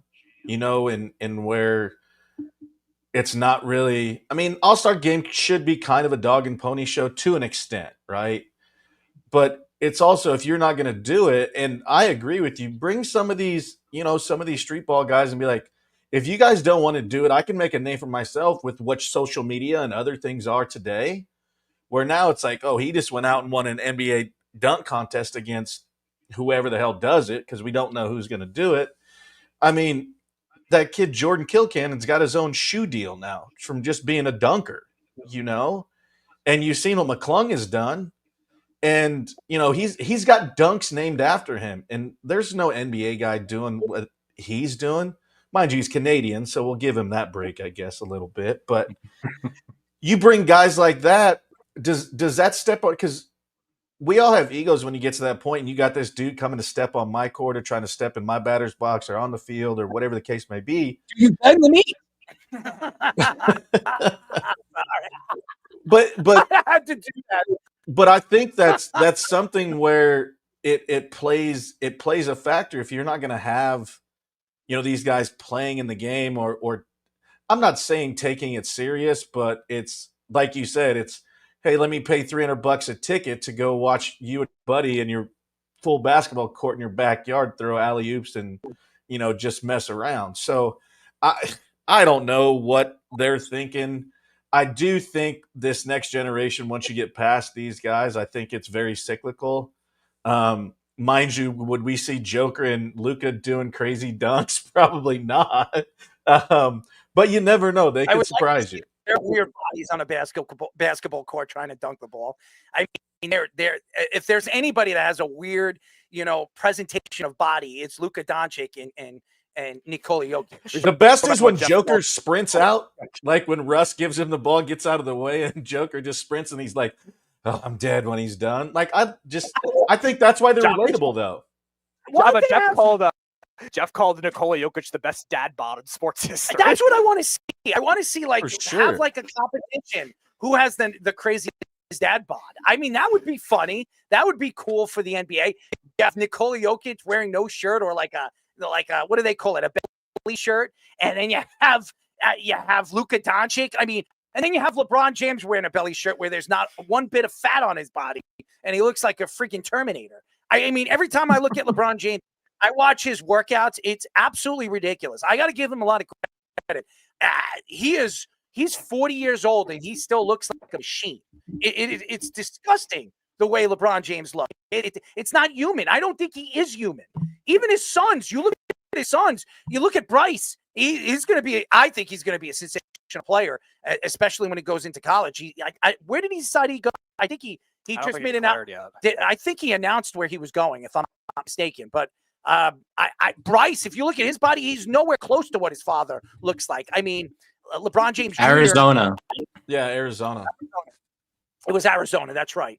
His middle name is Maximus, by the way. Yes. And I once taught a kid. Sorry, I have to interrupt you. I taught a kid in Florida. His name was Maximus Decimus Meridius Jackson. Sick. Oh, Strongest name ever. Strongest name ever. Shout out, Max. I got it right on my arm, baby. I got it right on my arm. Oh, at the school I worked at in Jersey, I used to kick the announce system that wouldn't work, and then it would start working. I'd walk away saying, "Are you not entertained?" And it was a great thing in the office. My mommy and daddy. I'm sorry. You know, I'm a little. Look, you remember Adam Silver at the end of last year's All-Star game when he had to give away like the MVP, and he seemed like he didn't want to give any award away to anyone. He was so mad at how bad the game was. He had this like, well, you know, here's the winner, blah, blah, congratulations. And the scores were out of control. There was zero defense. Even the semblance of the word defense never made an appearance in that game. And it just was not good TV. It was not engaging. And the guys weren't really giving any effort. Obviously, they had to do something. I'm glad players went to him and realized that not only was he unhappy, but that was boring. And if people aren't watching, they're not going to get a nice little fat check for playing in that game, right? So despite, you know, the fact that the 3-point contest, oh, don't worry. We'll talk about him when I get to the Sports Minute one more time, Joey Bag of Donuts. Every single drop that you have, it's something to do with food. You know, you got donuts. That's probably accurate. Guys. I don't know what you're doing with 3 guys. You mean 5 guys, you know, 3 guys. Well, actually, I stick with 3 guys. I don't want to go with 5 guys. I'm not talking about, you know what I'm talking about. Whatever. Go ahead. I'm sorry. Now, I'm a little. Sure, we know what you're talking about. Well, I'm not talking about burgers and 5 guys. I'm talking about 3 guys to 5 guys. Yeah. You know? depending if you want an order. Yeah. There you go. Sorry. Something from Speedy's fans only account, right? I don't know. God. I mean, You had to go there. I mean, Speedy would probably prefer 10 guys. That would be a little bit bigger for him. So that creates a little bit more. What would That's we called call the double when you go there. The double. double whammy. We'll call it a double whammy. Jabba likes those triple stacks. And I don't actually. You don't like the triple stacks? No. Dude. The other day, I'm not gonna lie. I'm sorry. The other day I actually went to this new hamburger place here in Long Island, and Brittany was like, "What do you want?" And I was like, "I want a triple stack." And dude, I got this burger. It was like this big, and it has like I looked at it. I took pictures of it, and I wanted to post it, but I wanted to eat it. So I tried to start. Dude, I might have taken like 5 bites, and I was full. I took it. It's still in my refrigerator. I don't eat leftovers. So it sits for a certain amount of time. It grows like worms and stuff like that. And then I throw it out. So I got an opportunity to look at it. I mean, it looks delicious. I don't know if it smells delicious anymore after sitting in my refrigerator, but that's a whole nother story. So there you go. Yeah, I don't think with the All-Star game, there's any fixing it. No matter what you do, they set the precedent a long time ago when they let LeBron James get out of the dunk contest. If they wanted to make it interesting, they pay the players to make it interesting. I don't care what format they go to, it's broken. Kind of like the NFL Pro Bowl. All of them are broken except this new hockey one, which I'm watching, which is actually really fun to watch. But it's a terrible format. I don't think the players like it. They've already come out and said they don't like it. So I think it's going to be a bust. Speaking of the NBA, in yesterday's game versus the Grizzlies, Kevin Durant became the 8th player in NBA history to reach 30,000 career points. Durant was 3rd fastest player to get 30,000, only behind Will Chamberlain and Michael Jordan. Durant is one of 3 players to have 3,000 or more points with 4 different teams, joining Moses Malone and Bernard King. Durant is 6th in NBA history in points per game and has the 3rd best points per game total amongst active players, only behind Luka Doncic and Joel Embiid. Durant is 15th all-time in three-pointers made and 9th all-time in free throws made. Durant is a champion and made his 15th All-Star game of his career this season at the age of 36 years old. Well, besides his Twitter account or his X accounts, he could go down as one of the greatest offensive players we've ever seen. I like Kevin Durant as a player. I can't lie that there's a lot of special things about him that really stands out. He's long. He can shoot the 3. And when he came into the league, coming from Texas and getting drafted by Oklahoma, he really was that draft pick that put Oklahoma in a very good position. And as they went after that, they had Russell Westbrook and they drafted, James Harden, and they built a great organization, and they built around that organization for many, many years until all 3 players decided to part ways with the organization. OKC, if you look at their where they were as a franchise when they came into the league and what they are now, they only had like 4 really bad seasons as a franchise that was a new franchise. They've only been in the NBA for what? I think it's like 15. Yeah, 2008, I think, was their first I think it was 15 years, 16 years they've been in the NBA.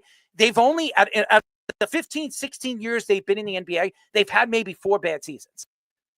Every other year, it's a smart organization and an organization that really built around superstars. You look at, obviously, Russell Westbrook and Kevin Durant, and then James Harden. All these guys became superstars. They're all Hall of Famers. Now look at what they have right now. They have Alexander, Williams, and they have all these different young players that they're going to build their organization around until they decide to part ways with the organization. They have not won a championship. That's the only problem with OKC. They've never gotten over the hump. They've been to 2 finals with James Harden and Russell Westbrook and Kevin Durant, and they obviously played Miami, and I think the other team was I think they only played in 1. Oh, was it 1? Okay. Yeah, they lost a couple times in the West Finals to the Spurs. Okay, so they've been to 1 final, and James Harden was the 6th man, and he was one of the better 6 man of the league before he was traded to the Houston Rockets, which was a surprise. Another trade that nobody expected, but he didn't want to be there anymore. He wanted to be the guy. I think with Kevin Durant, the only problem that I look at Kevin Durant when he retires is what he has done off the court. I don't like what he's done as far as what I've seen after, when you're trying to compare these guys to the greatest of all time. Michael Jordan was a quiet guy. He didn't go around throwing political terms out there and throwing people under the bus. Kevin Durant has done that. Russell Westbrook and Kevin Durant, after the time that they were together, they went after each other and threw each other under the bus. Michael Jordan never did it. Scottie Pippen never did, even though Scottie and Michael never liked each other. They didn't have social media, though, so that's a completely different thing. Yeah, but now they do. And even with Scottie Pippen throwing Michael Jordan under the bus and saying that they don't really talk anymore, you don't see Scottie Pippen throwing, Michael Jordan under the bus, and you don't see Michael Jordan doing the same with him. They do have social media, and they don't do it. So, yeah, you're right. Social media wasn't around at that time. No love for MySpace, Jabba. No, and I understand. Look at Gary Payton. Look at Gary Payton and Sean Kemp. Sean Kemp has been in trouble with the law since he's left the NBA. Do you see Sean Kemp throwing, Gary Payton under the bus? Those guys really didn't like each other when they were playing. And one of the reasons why is Gary Payton didn't get the respect of the organization until Sean Kemp's career was over. Everybody says, well, Gary Payton was always great. Yeah, he was a good player. He didn't become great until Sean Kemp's career over there with the Supersonics was over. So the problem right now with the NBA is there's too many superstars. You have Steph Curry, LeBron James. These guys are the old players, but they're the superstars of the league. When you go around, and I'll tell you this, the truth, and Jabba, you know this, in any sport, the one sport that everybody knows big time superstars in their respectable leagues, it's basketball. Why? Because they're the most watched. They're the most follows on Instagram. We've done this before. If you look at the top 10 basketball players, I will tell you this. Out of all the superstars in all of the professional sports, I would tell you about 7 or 8 of them are more followed in basketball than any other sport. Out of the top 10 superstars in all respectable sports. That says a lot about the NBA and how it draws fans. One of the reasons why, guys like Kevin Durant, Steph Curry, LeBron James, these guys are taking the game to that next level. When Michael Jordan really took it, 174 countries? Now you have over 250 countries following the NBA and wanting to be the next Luka Doncic, or Dirk Nowitzki, or one of these guys that are coming out of Europe, or even now Wembanyama. So I love what I see when it comes to the numbers. There's no question Kevin Durant is going to go down as one of the more talented offensive players we've ever seen come out of the NBA. The only problem with Kevin Durant that he's going to be compared to some of the other guys from the 90s and the early 2000s and even the 70s is the problem that he has on and off the court and getting along with players on the court. That's the only thing that I can really point out at Kevin Durant that is a big problem. And by the way, to you, Mr. Owen, the best player of your franchise or your Golden State Warriors, your Steph Curry Golden State Warriors when Kevin Durant was there, Kevin Durant was the best player by far. There's no argument to it. But Kevin Durant can't do it on his own, and he's proven that. He cannot win on his own. Without Steph Curry, yeah. Leading him and taking big shots. I said without Steph Curry leading him and taking the big shots. Taking the big shots. Hey, Fish, pull up that highlight again where KD passes the ball to Steph Curry for a game winner, and he's double teamed. Stop. And KD's sitting alone. Lost your mind. Steph hits it. Yeah, that's because Steph was the main guy. One game. Steph was the main guy. No, he wasn't. On the Olympics, he is right here. Right here. Look. KD's sitting by himself. He passes. Look at his reaction. And he's like, oh, yep. First of all, Kevin Durant is old. First of all, Kevin Durant is older than Steph Curry. That's one. He's been in a league longer than Steph Curry. That's two. And number three, Kevin Durant doesn't need to do that anymore. He's done his part. He had to write Superman part. Stop your crap. Stop it. You're going to tell me Steph Curry was a better player than Kevin Durant? You're on drugs. You're smoking something. I didn't say he was a better player. I just said I said he led them to championships. Steph won without KD. KD never won without Steph. Steph Curry's Same only age, Errol. Steph Curry's only 6 months older than Yeah, KD. but Kevin Durant was in the league before Steph Curry. He was in That's the true. league before. He was the last supersonic. You realize that, right? Kevin Durant. Yes. He's Yes. the last man standing from those teams all the way back in the day, and that's how long they've been in Oklahoma City. And you're right, they've been mostly successful because they drafted Kevin Durant, Russell Westbrook, and James Harden, and now they have Shai Gilgeous-Alexander. They got Chet if he ever gains some weight. I hate when you smile. I see bad going through those eyes. I see bad. So what are you smirking about? No, it's just funny that KD had to use Steph, and you're trying to call me Stop. out. Who was the MVP? Well, hold on one second. Who was the MVP of those playoff teams? That's fine. But has KD won without Steph? Stop. Has Steph won without KD? Has Steph won without point proven. It's conversation over. Has Steph won without Klay Thompson? Yes or no? I mean, what's that matter? That's not what we're talking about. That's what I am talking about. Have they won without Steve Kerr? Yeah. His leadership. That's won without Kevin Durant. Do not do that. That Mark Jackson would have won with those teams. The fact that what they did to Mark Jackson was despicable. They blackballed him. I agree.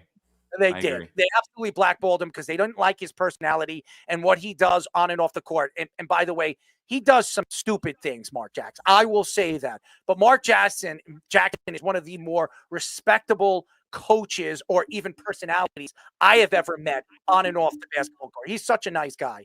What they did to him was despicable. I'm sorry. Go ahead, Fish. I'm sorry. Yeah. So I asked the question to you guys. I have it on the graphic. Where do you think Kevin Durant ranks all time? If he's the 8th person to get to 30,000 points, are we talking about him as a top 10 player all time, top 15, top 20, or is Steph Curry ahead of him because of championships? Steph Curry That is the real question. He's not ahead of Kevin Durant. That's ridiculous. That's a ridiculous thing. Go ahead and make that face, Owen. He's not. He's not better than Kevin Durant. I'm looking at a list from The Athletic from a year and a half ago, and they are very close to each other. I don't care. They have Durant at 13. And there's only a year difference. There's only a year difference. And Curry 15 of all time. So I think it's a real question. I mean, obviously those teams are great. They had 2 of the top 15 players of all time on it, and Klay in his prime, and Draymond before he lost his mind. Well, maybe not. But who's the better two-way player? Steph Curry or Kevin Durant? Oh, 100% Kevin Durant. Okay. All right. Is Kevin Durant known as just a dominant three-point shooter, or is Kevin Durant an all-around great player? Kevin Durant could be an all-around great player, but he still had to use Steph Curry. So doesn't that make Steph Curry better than him? And he has like 5 more years. Who is going to the Hamptons and begging Kevin Durant to go over there to go? Would you not want KD to come to your team? That's not. I wouldn't say that's begging. I'm saying that's smart. If Steph Curry really thought he could do it on his own, then he should have just left Kevin Durant out of it. No, he did. Dude, he did it. Who was the MVP of that team? Andre Iguodala. It was not Steph Curry. That was Rob. Steph Curry deserved that. Stop. He averaged what? 17, 18 points in that series? Stop it. You lost your mind. You're absolutely lost your mind. Yeah, he has like 5 more years on Steph because the first 3 years, Steph didn't even play in the NBA because of his ankles, all that stuff that was going down. I know all about Steph Curry, Davidson. I know all about his ankles. Believe it or not, there was a time he actually liked Steph Curry. Yes, there was. Until, Was that before this? No, that was before he took a night. That was before he took a dump on the. Oh, the shimmy. The shimmy. That was before that. Errol, you do that just like Steph. That was exactly the way he does it. I'm a little bit bigger than Steph, so I don't know if it looks right. You know? It was also the time I got pecs. Steph's got a flat chest. You know. It was also a time when I got man boobs. It was the first year of my network, and we had a fake Warriors fan. Jabba, you know all about man boobs. Mine are good. Mine are good too. They're firm. You can grab They're them. solid. Definitely solid. I mean, Fish, you saw me with my shirt off. Unfortunately. I'm losing my mind tonight. I'm just glad I didn't have to when we were away, we didn't have to split the room, because between you and Tommy Scoops, you guys were snoring so loud, could have woke up everyone in freaking New Orleans. That was crazy. Hey, Errol. Speedy, how'd you make it through the night? Oh yeah, Speedy didn't sleep. I see what he's putting up. So. Yeah, look at that. Yeah, that doesn't mean anything. Robbed. That doesn't stop it, Rob. Oh, so that's a good stat right there. Manny, our intern, says Steph averaged 26, 5, and 6 in the 2015 finals. Iggy was 16, 6, and 4, but if you remember, played this most stifling defense. He's giving up on 40 the points to second LeBron. greatest player of all time. He's you're giving going 40 to up to LeBron. Stifling stop defense. with your Steph Curry Help crap. defense. I can't sit here and listen to this garbage every single time we talk about basketball. You brought it to me. I didn't love fest listen. to this MO. This is my fault. I brought it up. Listen. He called me out directly. He called me out directly. What is the love fest for this guy? What do you guys love? I think he's a great player. He's a underrated. He's a great three-pointer, the best we've ever seen. Free throw shooter. He's a good driver of the basketball. Under pressure. Do you think he's the greatest under pressure three-point shooter we've ever seen? No. Okay, good. I was about to say Robert Horry. No. I would say Reggie Miller. Yeah. Reggie Miller. That's who it was. Robert Horry. Robert Horry played on great teams. That's why he's got what? Big shot Rob. Yeah, big shot Rob. Yeah, he is. The only thing he shoots, he definitely doesn't shoot blanks if you go look at his kids. That's for sure. He's got 9 rings, one for each of them. He doesn't have Sean Kemp kids though. No. Sean has kids in different countries and different platforms. I don't even think Sean Kemp knows how many kids he has. It's a lot. I know that.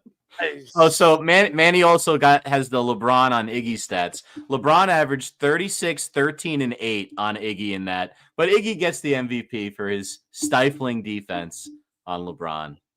Interesting. Well, guess what? Listen, Manny, you want to make love to Steph Curry, by all means, you can do so. I'm not going to.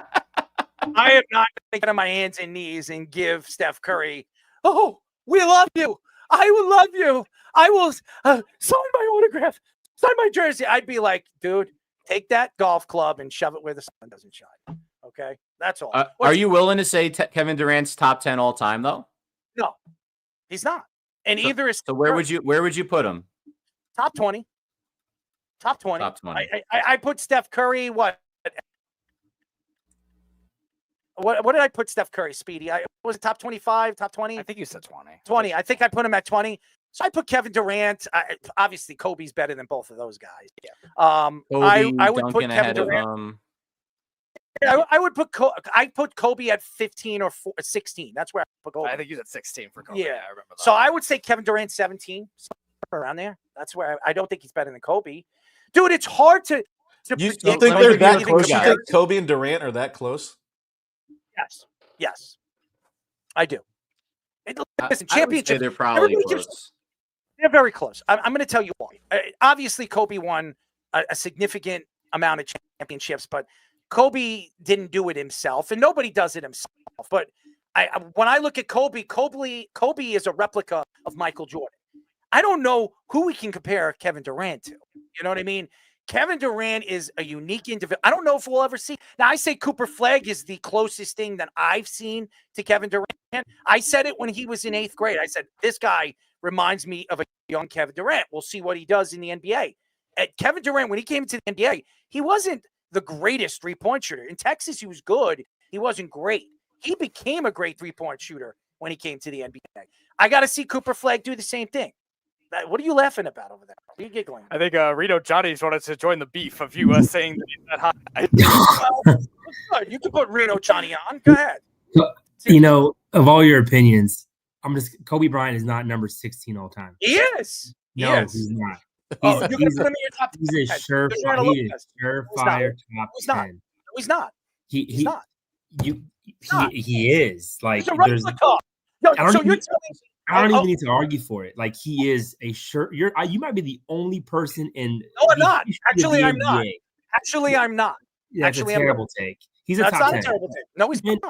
And we've seen KD before. I mean, people forget Dirk Nowitzki was the original big man that stretched the floor, could shoot threes. He's always been a shooter since he got in the league.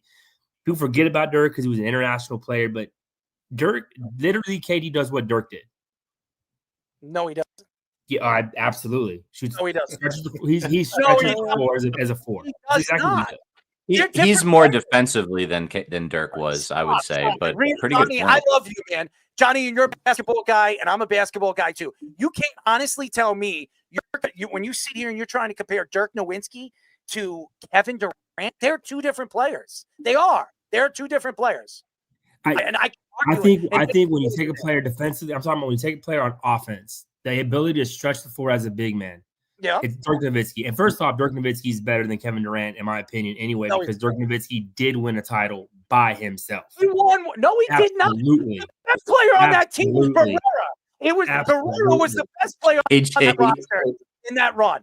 Stop it. Stop it. Why are they making Dirk Nowitzki beat LeBron James? To get you, bro. You're going to sit here and tell me right now that he was the best player in that going into the finals. You're going to tell me that he was better than Barrera?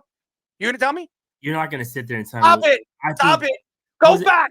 Go back, buddy. JJ Barrera, first off, wouldn't get playing time on any other team. He just fit into that system, and he played really well in his role. Really well or great? Same thing. You're not going to sit there and tell me he was the best player on the court. He was playing at a top game. What are you talking about? You're going to tell me he had a great series, but you're not going to sit there and tell me that he was the best player on the court. He was. He was in the Western Conference Finals. Who hit the big shots? Was it Nowitzki or Barrera? Please tell me. So again, you're going with who hits the big shots to be the best player, and that's not the case. I'm just saying who was the best. I already said my case. LeBron James has how many rings? And if he doesn't have a huge shot from Ray Allen, a huge shot from Anthony Davis, a huge shot from Kyrie, how many rings does he have? Now, you're not going to sit there and tell me that Ray Allen was the best player in the series when they won against the Spurs. No, LeBron James was. You're not so that you can't take a big shot and be like, oh, they had the bigger shots. They're the best player on the court. No, that's not the way that works. Ray Allen hit a huge shot, but he was not the best player on the court. Yeah, he stepped outside. He stepped out of bounds. If you remember. But it counted as a Spurs fan. It was gut-wrenching. But he was not the best player on the court. No, don't stop with this crap.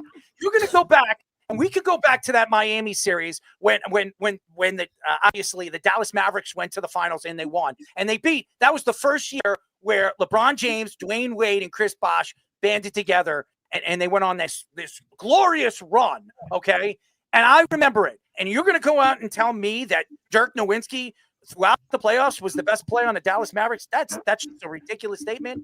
The better player, the guy that hit the big shot, the guy that showed up game in and game out was Barrera. I'm not saying Barrera was better than Dirk Nowitzki. He's not. Dirk Nowitzki is one of the greatest, at his position, at the 4 position or whatever. I mean, he was 4 and 5. He was. He averaged 26 and won the Finals MVP. I think it's pretty clear he was the best player on the court. They don't go to the finals without Barrera. You can say that about. You could say that about so much because you can't take a big shot and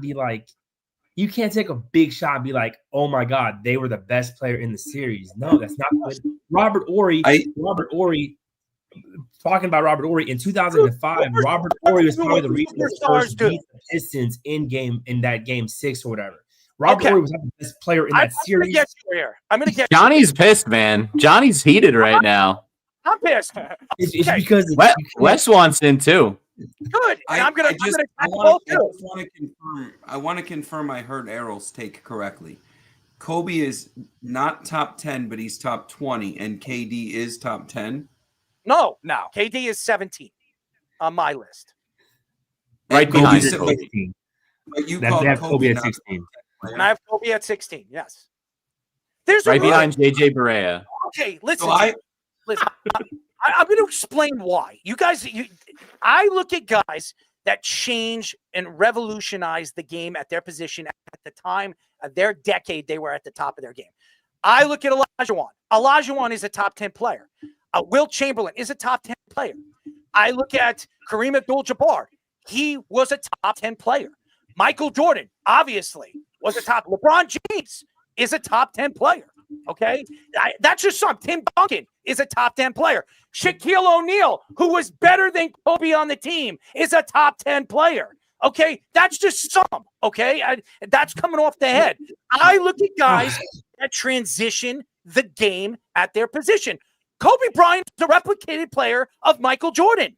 That's what he is. But real quick, just to clear, you have Wilt Chamberlain as a top 10 player. 100%. I think here's the deal with I think, and again, it's really hard. You're going like different eras. It's so hard, right? First off, I can never. But you're telling me a guy that was on average a foot taller than everybody else on the court. Yeah, I'm a foot taller than everybody else on the court. Yeah. Mm-hmm. I'm going to be pretty damn good. That you have to take that into account. Will Chamberlain played at about 10,000 girls. That gives him a little boost there. 10,000 played at a time when he could just stand there. He was Wembanyama against the Chinese national team. Like you have to take that into account. Who did he play against? Like that, it's hard to compare eras. It's hard. It's really hard to be like Jordan and LeBron. Who's better? Larry Bird, Magic Johnson, all these guys are in my top 10 over. You can't contradict yourself and say revolutionize the spot when a point guard was supposed to pass the ball, you distribute the offense, and Steph Curry revolutionized the point guard. No, we didn't. What? What do you mean? No one was playing 5 out before Steph Curry, you know. What?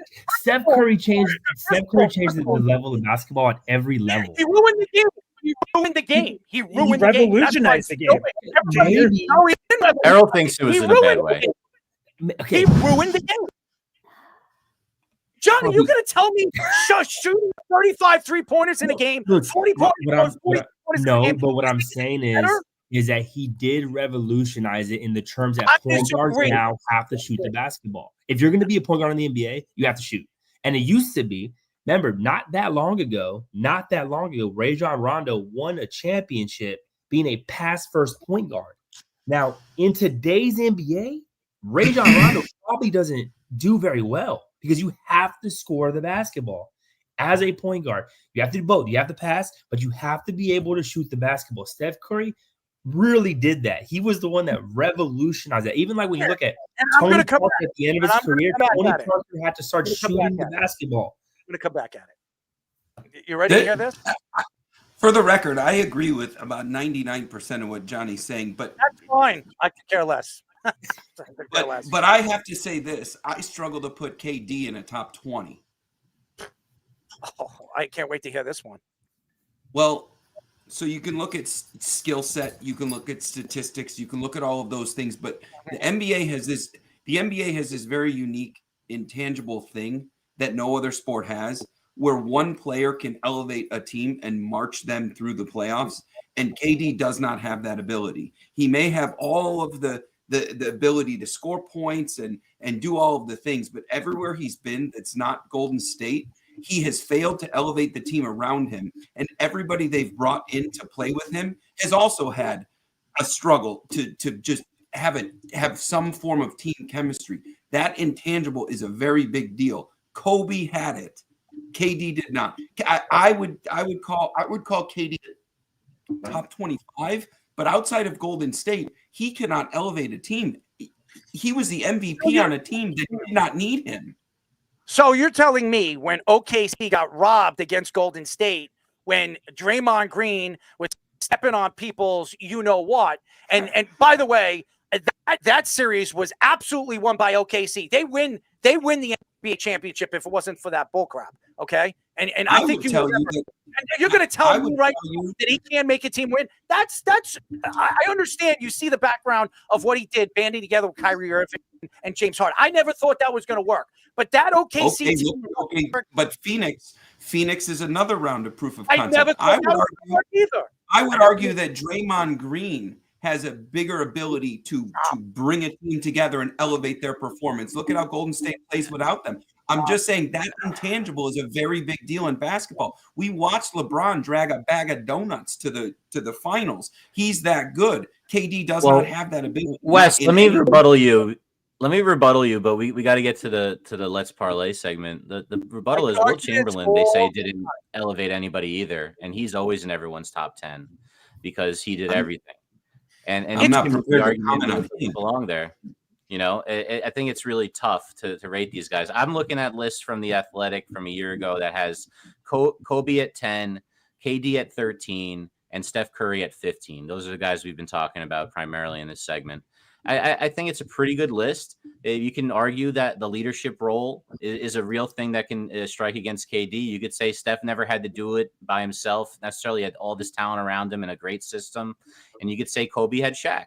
There's flaws on everybody. I think it's just, do you believe in the leadership? Most people think Kobe's leadership was second to none, and I think that's why he gets that edge. Basketball, you don't need leadership. You just need talent. Facts. And you need rest. You need rest in basketball. You can't play every night. You have to practice load management. I'll argue this forever. You're not going to You say don't need leadership. You just in basketball. Basketball, you don't need leadership. You just need stars. Okay, you need 2 superstars. It's been a proven fact for how many decades? Okay, how about those? So you're going to tell me Detroit, with the teams they had, the bad boy Detroit team, they had leadership there? They're fighting with each other a lot. No, stop though. But that, like, you have to understand. You have to understand. And I know we got to get to the betting segment, and I got some stuff for Wes in that segment. But let me tell you, don't understand. Like Draymond Green, do you know why he's a leader? Because when he does his stupid crap and he gets all over when he gets Snapchat, technical, when he does something like that, it gets the crowd riled up. It gets his teammates riled up. And for whatever reason, just his behavior in that manner, he knows his team has his back. The fans are wild. And all of a sudden, when they had Clay and Steph, and they all of a sudden they opened a 12-0 run, all because Draymond decided to get a hard foul and a technical. Like that, to me, that like you can be a leader in different ways. Leadership comes in so many ways: quiet ones, loud ones. Like I'm gonna Tim hurt Duncan you ones. didn't get. There was a video of Tim Duncan and Tony Parker's going to the ref to argue, and you just see Tim Duncan walk, and he just grabs Tony Parker's jersey, doesn't say a word, and walks back to the bench. That's a leader. Like you can do it different ways. Do not compare Steph Curry or any of those guys that you mentioned to the leadership of Tim Duncan. Tim Duncan was the ultimate leader, but he didn't need to lead. That team, all he had to do was put the team on his back, and that's all he needed to friggin' do. And then he had the players around him that can shoot open threes. The guy was just an absolute defensive, talent, and he can bank anywhere on the court as well. I disagree. I don't. In basketball, out of all the sports, you don't need team leadership to win a championship. I'm sorry, you don't. I mean, look who won the championship last year, the Celtics. You think they have a lot of leadership over there? Give me a break. There is no leader. You have Jaylen Brown. It's their coach, though. It's their coach. Oh, you're going to tell me you're going to sit there that he's a weirdo, and they like it. I don't know what's up with that coach, but he's certainly one of the stranger guys in the league, and he seems to get them really riled up, and that's a really good team. The only problem that I see with leadership as being the crux of all this. There's guys, like we said earlier, Andre Iguodala was a great leader as well. And you're not going to put him in that same category. You can have the veterans be your leader when you're younger, and when you're not as good, you could be the leader to a younger group of veterans like Kareem Abdul-Jabbar was in his later years, where he took second fiddle to Magic.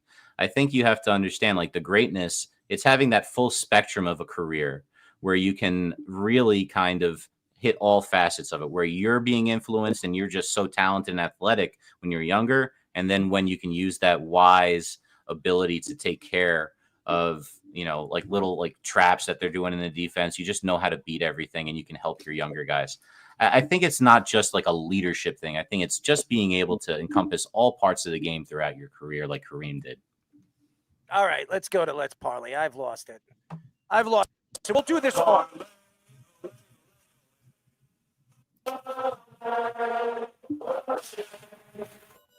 It's time for Let's Parlay. What happened to Wes? Put Wes in here. Get him in here. I don't. We'll talk off air about this. I don't. CFL gear back on already. I can argue about this till the end of time. Okay, I'm not going to sit here. You're not going to try to sell me that you need leadership to win championships, because I disagree. No, I'm sorry. You do need leadership to win certain championships for certain sports. Basketball, you do not. That's all I'm going to say. All right, you guys ready? Yeah, think so. Yeah, I'm glad. I'm glad I choked you up for tonight. All right, and somebody's wearing a Canadian shirt, which Hey, he's ready for a CFL season. It doesn't excite me, but I do love him. Nah, I'm watching the NFL or the NHL All-Star Series showdown. It's pretty awesome. The Four Nations. Yeah, it's really cool the format they went to. I don't get it. They do in between. I don't really understand what it's for. Well, it's in place of the All-Star game. So they're not doing an All-Star game. I think it's a total of 92 players that they put on four different teams, and they got it in like World Cup or Olympic style. So they'll all play each other, and then they'll take the top two and put them in a gold medal. I know All-Star game. Why? Because what they're just shaking it up a little bit. They're trying it because everybody wants to play for their respectable, nations, and they think that they'll play even harder because they're trying to win for something. So, Canada versus America, America versus Finland and Sweden. They think that, and I do believe that too. I think it makes a lot of sense that these guys are going to play even harder for their respectable international teams. That's why I think. Well, in the NHL All-Star game, there's a lot of points, but I think it's the most competitive out of all the major sports. But I think that what they're doing from a business standpoint is they're probably trying to prove to the Olympics that they need some money if they're gonna make players available to go to it, because the popularity of this is going to produce a number for next year when the Olympics is in Italy and not on television for North America, and the All-Star break for the NHL is just not good for the NHL's business. Or the Olympic break for the NHL. Why they did that? Yeah. I'm on Canada, and I laid 1.5, so I broke out the Canadian shirt. Is that your first pick? No, the game is. We're in the third period. They're up 3-1. I know. So I'm no. just Okay, no, I'll let Johnny go first. You guys asked about the Canada shirt, so I said it. You go first. As everybody knows, Johnny and Wes will give you their top three, and they'll give you a fourth for a parlay. Okay, let's do this real quick. Real side note, man, my Super Bowl plays are fire. I'm 17-3, last 20 Super Bowls. Just so get that out the way. Now, I also need somebody with a wet noodle. Every time I'm here about to put in a play on the 76ers, I do that a lot this year, and they continually let me down. I have a play for tomorrow. It's in college. And if you look at the numbers, I don't have my notes right in front of me, but when a ranked team goes on the road against an unranked team, that unranked team is favored, like it's almost 85-90% that home team is going to cover, at least win the game. It's 1.5. I'm going to take Nebraska, and it's one of those plays where it's just a spot play based on the number, because Maryland's probably more physical. Maryland analytically is probably the right side in this game. They got the better players, but I still think it's going to be a packed stadium in Nebraska. I'm going to take the spot play in the number. Give me Nebraska on the money line at -120, 125, depending on what you can get it at. I think Nebraska wins the game tomorrow against a number 25 Maryland team. All right, Wes, give us your number one. So I'm gonna go college hoops tomorrow, and I got an algorithm, and there's some very specific numbers I plug in. And it's kind of a system play with college hoops that I've done for a long time. But I plug in above a certain free throw percentage, playing a team that averages a certain amount of fouls. I typically go to the better free throw team, and I plug all these in, and it pings me when it comes up. But then I look at I'll look deeper into it at defense, points allowed versus points average. This is not the sexy pick that people are going to be all over, but you probably need ESPN or some app to get it. But I'm going to lay 1.5. Jacksonville State on the road at Sam Houston.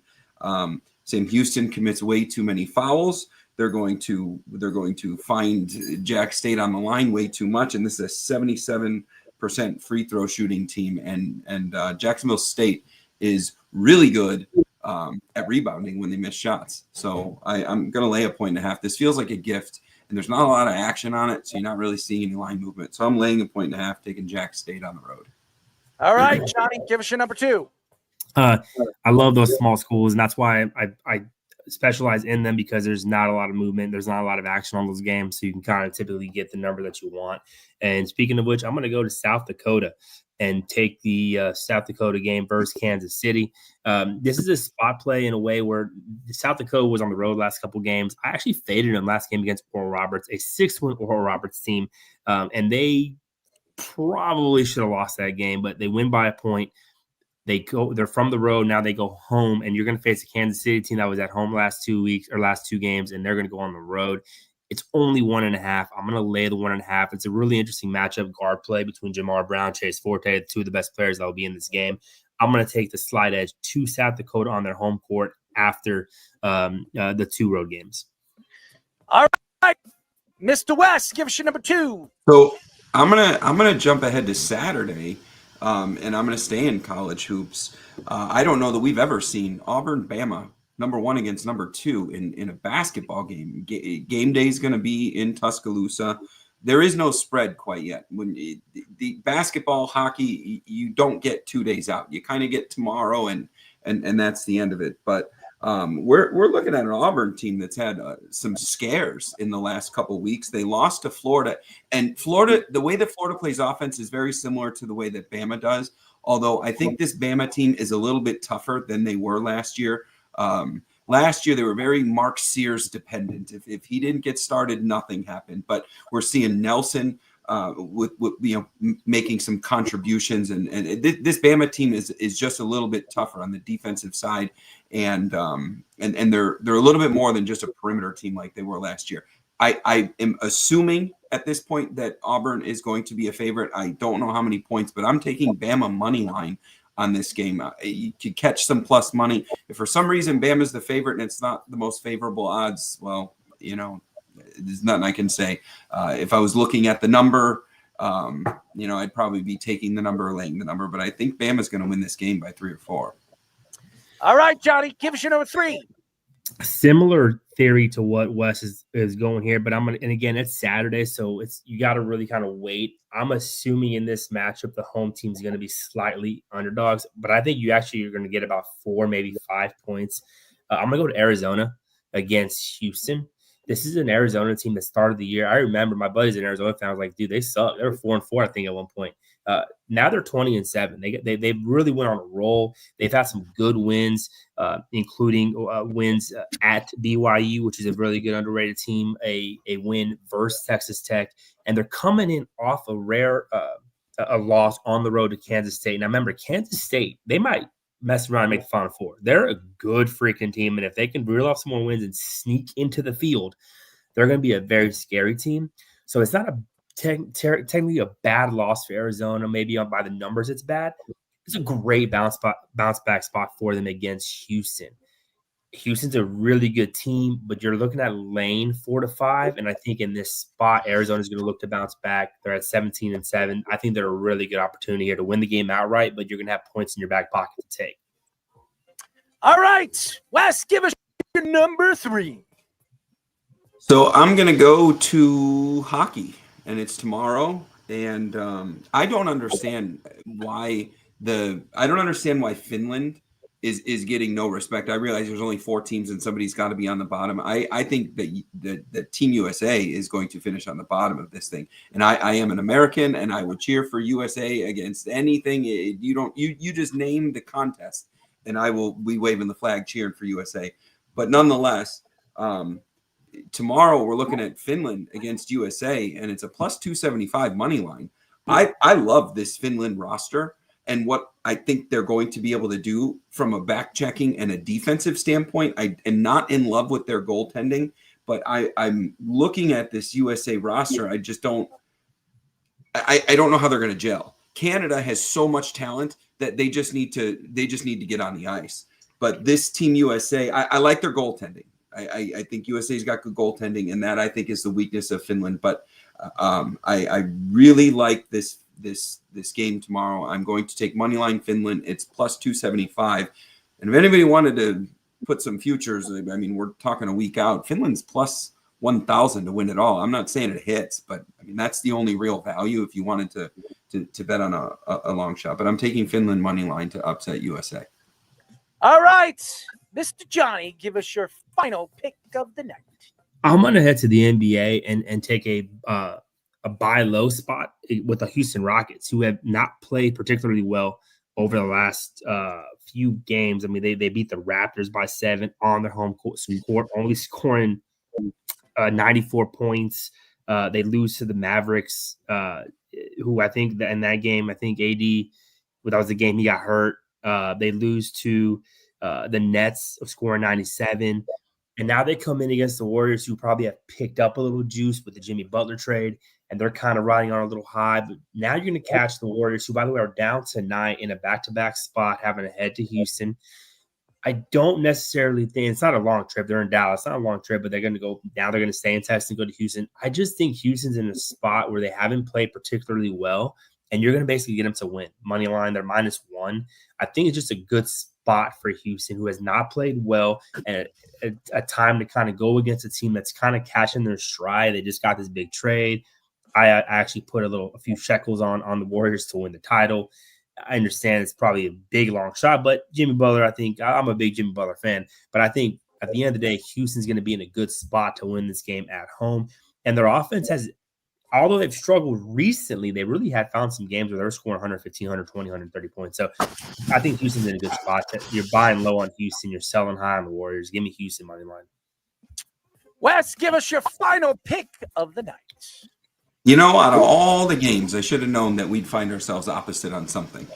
Because I'm actually watching the Golden State and Dallas game right now, and it's going to be a figure it out moment between Butler and Steph, and Draymond too. He's an interesting dynamic, but and I'm agreeing that the Houston stock is low. But I don't believe in this Houston team at all. I've scratched my head and wondered how they're winning games with the roster that they have all season long. And there's kind of like either trimesters or 4 quarters in an NBA season, and like we're starting to turn that corner where we can figure out what teams are. And I mean, the load management is still happening, but I'm taking the 1 point in Golden State. I think that whatever they're doing right now against Dallas, I don't think it's going to be relevant. In fact, I think if Golden State loses against Dallas, it's only going to help them. Jimmy and Steph get going in any fashion. I don't think Houston has an answer, and Houston has had some real struggles, and not against the greatest teams. No. I mean, they lost to Brooklyn twice in the month of February. They lost to Dallas, and this was Dallas like at the lowest of lows, and everything that was going on. So I mean, they probably should have lost to the Knicks, which they did. But I'm on the opposite. I'm on Golden State, and I don't think you're so crazy with that Golden State winning at all. But I have been laying futures, and literally every single bet that I've touched for 2 weeks now is on Memphis winning the whole thing and Memphis winning the conference. I'm paying taxes on it. I think what Memphis has done with Ja Morant in or out of the lineup, it doesn't even matter. But then when you throw him in there, I think that they're load managing the right way, and I hate the idea of it. But the amount of points that they're putting up, and the choke ability that some of the teams in that conference have, and plus 3,300. Like I'm looking at these parlay futures. If you were to take $1 and parlay your Houston play with Memphis winning it all, it will pay like $80. Get yourself 50 or 60 of those, and you don't even know that you did it. But Golden State's another one that I'm looking at too, to do those long-term plays, because you get into the tournament. But so I'm opposite. I'm on Golden State tomorrow, taking the point. Sounds like you're laying the point. All right, boys. I love you guys, and we can. No lashings for the Chiefs, huh? No lashings. I don't know if we have time. I will say it was great to see. It was great to see. I will say too, and this is where I have to admit, probably some calls should have been called for the Chiefs. And I had a feeling going into the game, I'm like, the refs are going to be very careful to call anything unless it's egregious, because and look, don't get me wrong, they've benefited from a ton of calls, but now that the public got so loud about it, I kind of think they called it different. There was a time where he got hit in the face. And I think if any other part of the season, they would have called that a roughing the passer. They missed it. I don't know what, but it was good to see. It was hard for me because as a Cowboy fan, I was on the Eagles. I would have rather be on the Chiefs. Everybody in my circle was on the Chiefs. I will say 40-14. No, I didn't expect that. I mean, I honestly thought it was going to be 27-21. That's the only way they were going to lose. I mean, they weren't going to lose, a 4-point game. That's just not the way that they're wired. They lost exactly the way they lost to Tampa. I mean, I can't complain as a Chiefs fan, but we're never going to see that again. We're never going to see a team with an opportunity to three-peat in the NFL. I mean, not in our lifetime. It's difficult. It's never happened before, and there's a reason for it, right? The last time it happened, it wasn't the NFL. It was when there was like no black players in the league in the early 60s, right? Like it's probably never going to happen. It's so difficult to happen. They asked Troy Aikman about it, and they said that after 95, he's like, we'll be back. And he's like, not only were we not back, the organization hasn't been back for 30 years. Like it's so hard to keep an organization, the longevity to go through back to back to back. Even as great as Tom Brady's tenure was, never did it himself. It took, and this is where, as a Chiefs fan, are you nervous? Because Tom Brady won 3 as well, and then it took 10 years to win another one. So, the only pieces I'm nervous about, I mean, Kelsey is going to be a $19 million cap hit unless they make a decision here in the next 3 weeks. I think it's 3 days into the league year on his contract. We need that money. Nick Bolton, as far as I'm concerned, he's the Mike linebacker. He's the most important player on that defense. And Reed needs a contract also. As far as I'm concerned, Kelsey and Chris Jones, thank you, gentlemen, very much. We need that money. What? So, Kelsey ain't. I think Kelsey goes back. Kelsey going to go back. We'll talk about this. We definitely can talk about this. But at $19 million, I mean, Bolton is necessary. Kelsey did not produce very much this year, and who knows what's going to happen there. And Chris Jones, the Patriot mentality is you let a guy go a year too early, and you let him go a year too early rather than keep him a year too late. Does anybody remember the name of the corner that was the star of our playoff run last year that did nothing in Tennessee that went and got his bag? Steve, yeah, we know. Don't you worry, man. I got to rub that ball head. I was about to fly over there and go and watch the Bills Kansas City game, but I had to go on this little tour. We got to talk off there, but I love you both. You guys are fantastic. You guys do all right, fellas. And I love arguing. I love arguing sports with you guys. I really do. So it's just one of my favorite things to do. So thanks, guys. We'll see y'all next week. Take a picture. I love you guys. Thank you for joining us. Always be cashing with Worldwide and Ringo the Beatdown Johnny, as always. Oh, wonderful. All right, let's go to a quick break. We'll get Jabba and Owen back in. We've got a couple of more segments, a little fun segments to go. We've got Save Your Tears, NBA All-Star Game, and we got Pound for Pound. We're going to talk a little A-Rod and analytics as well. But first, our Sports Minute. 3, 2, 1. This is the Jabba and the Mouth Sports Minute. Good evening, everybody. This is Aaron Fishman filling in once again for Tommy Scoops tonight.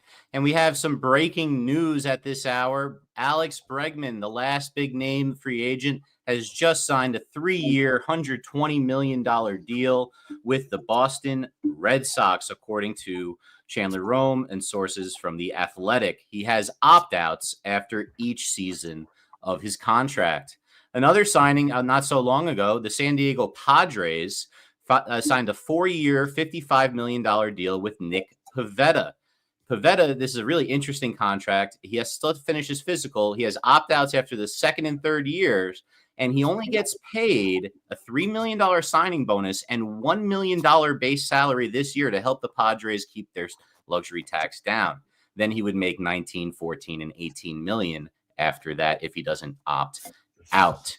Also, we have some football news. College football. Ohio State has found a new defensive coordinator. It is former Lions coach and Patriots DC Matt Patricia, who now takes over at Ohio State for Jim Knowles, who left for Penn State defensive coordinator job after they won the title. If you remember Patricia, you don't remember him fondly. He was 13-29-1 in his 3 seasons as the Detroit Lions head coach.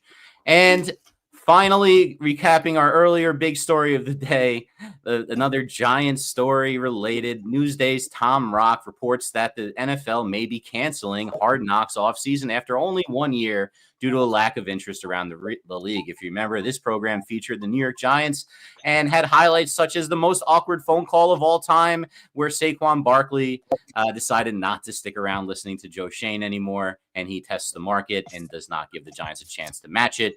And the great pearl of wisdom from John Mara explaining that he would have a tough time sleeping if Saquon went to the Eagles. Well, John Mara doesn't like sleep whatsoever because he decided to run it back with the exact same staff this year in 2025. While the rest of the league is showing us, with its shunning of Hard Knocks offseason, they don't want to look like the fools the Giants just did. We got a whole bunch of scores to give through you. Right now, we got a tie game in the Four Nations face-off, 3-3, Canada and Sweden, with 10 plus left in the third period. Top 25 action tonight. We had a couple of games finish early. We have Villanova upsetting St. John's 73-71. St. John's now falls to 21-4, 12-2 in the Big East. Ole Miss defeats South Carolina barely, 72-68. And the current action, Duke is walloping California 54-32. The number 3 ranked Duke Blue Devils are led by Cooper Flagg with 16 points so far. And Arizona State and Texas Tech, number 12 Texas Tech, are in a tough one in the second half. We have 8:22 remaining, and Arizona State, only 500 team, up tied now, actually 72 apiece with number 12 Texas Tech. Number 21 Missouri 46, Oklahoma 30. And that wraps up our men's basketball college basketball. For professional basketball, we have a bunch of games going final already today. The Celtics defeated the Spurs 116-103. Jason Tatum 32-14-7. Orlando Magic 102. Charlotte Hornets 86. Paulo Banchero 24 points, 8 boards, 6 dimes. The Pacers come back in overtime to defeat the Wizards, who were beating them by a lot earlier. And it was Obi Toppin, former Knick legend, 31 points, 10 rebounds in their victory. The Nets defeat the Philadelphia 76ers 100-96. And then in just a recent final, the Knicks defeat the Atlanta Hawks in overtime, 149-148, despite Trae Young's 38 points and 19 assists. The Cavaliers 131-108 all over the Toronto Raptors. Pistons 128-110 over the Chicago Bulls. Bucks win a close one in Minnesota, 103-101. The Kings defeat the Pelicans 119-111, and the Thunder defeated the Heat 115-101. Current action to finish everything up. The Rockets have a 2-point lead on the Suns late in the fourth, 106-104. The Nuggets are up on the Blazers 85-70 in the third quarter. Jazz 85-71 over the Lakers in the third. 57-51 Mavericks over the Warriors. 54 Warriors just before the half. The Grizzlies and Clippers will play at 10:30. Guys, we are streaming live on TikTok, Twitter, and YouTube on our Jabba in the Mouth handle, and on Instagram under our Worldwide Sports Radio Network handle. You can also find us now in video on Apple Podcasts and Spotify. Like, subscribe, all our shorts and videos you see throughout the week. And now back to the crew on Jabba in the Mouth for our next segment. Any questions? This is the Jabba and the Mouth Show. Slap that in. I want you to slide it right in. Feel like powder on your donuts? Do you beg and eat? Willie Whopper, Speedy! Willie Whopper! We are back, ladies and gentlemen. 631-672-3108 is the number to call. You're listening to Jabba and the Mouth. I'm your host, Aaron Marks, my co-host, Jabba Chamberlain and Speedy Petey. Go to our website at www.worldwide SportsRadio.com. Check out all our shows throughout the week, including Chopper in the Mouth, every single Mondays and Wednesdays at 7:30 p.m. All you have to do to tune in and check out our local listings for all our shows is go to our website at www.worldwidesportsradio.com. And our show is brought to you by Ice Shaker, ladies and gentlemen. Go to Ice Shaker, the wonderful Ice Shaker.com, and shop all their official license collections from Star Wars to Marvel to the NBA to the NHL to all the NFL teams. All you have to do is go to iceshaker.com. Enjoy free shipping when you spend over $50 or more. Go to iceshaker.com and check out all their great products and deals, as we do, as we have. We got my American flag. Speedy's got a picture of his family on his Ice Shaker, right, Speedy? Am I right? No. I don't drink a lot of milk. Well, God knows. I've never tried. I put milk in the ice shaker. We're not naming them that. And now, ladies and gentlemen, we're going to be doing this every single week as we call this wonderful segment the one, the only Save Your Tears. And we will have a drop next week. I'm working on it right now. Are we ready, Mr. Fisher-Price? Well, we are ready once again for another edition of Save Your Tiers. It's the tier-based fantasy contest where we get to build our teams based on a $15 salary cap. Today's game, Save Your Tier. Oh, this is actually the wrong file. Let me get the right file up there. But we are going to be talking about the NBA All-Star Game. And this NBA All-Star Game has an interesting format, as we discussed earlier on the show. The format is really a four-team tournament. So the reason why we're going to be, you know what, I have a better way to do this. We'll just do it this way. We'll have it over here, and we'll take a look at the teams. So I did the best I could to make heads or tails of it because there's only 24 players in the All-Star Game. We got 25 slots here. They do have the rising stars. So we have $1 guy for the best rising star. Now, keep in mind, there are multiple games going on. So if your team gets eliminated early, you may not continue going forwards. And the teams were constructed by the TNT guys. So some of them have all centers and some of them have all guards. It's kind of a weird type of deal. So I did the best I could to put everybody in the right spot. We have $5 players at we have the point guard position. Shea Gilgeous-Alexander is a $5 player, followed by Steph Curry, Jalen Brunson, Kyrie Irving, and the $1 player is Damian Lillard. $5 for shooting guard is Donovan Mitchell, followed by Darius Garland. Cade Cunningham's 3, Trae Young 2, and Tyler Hero 1. At small forward, we have Jason Tatum leading it off. Anthony Edwards, we put at small forward for this one.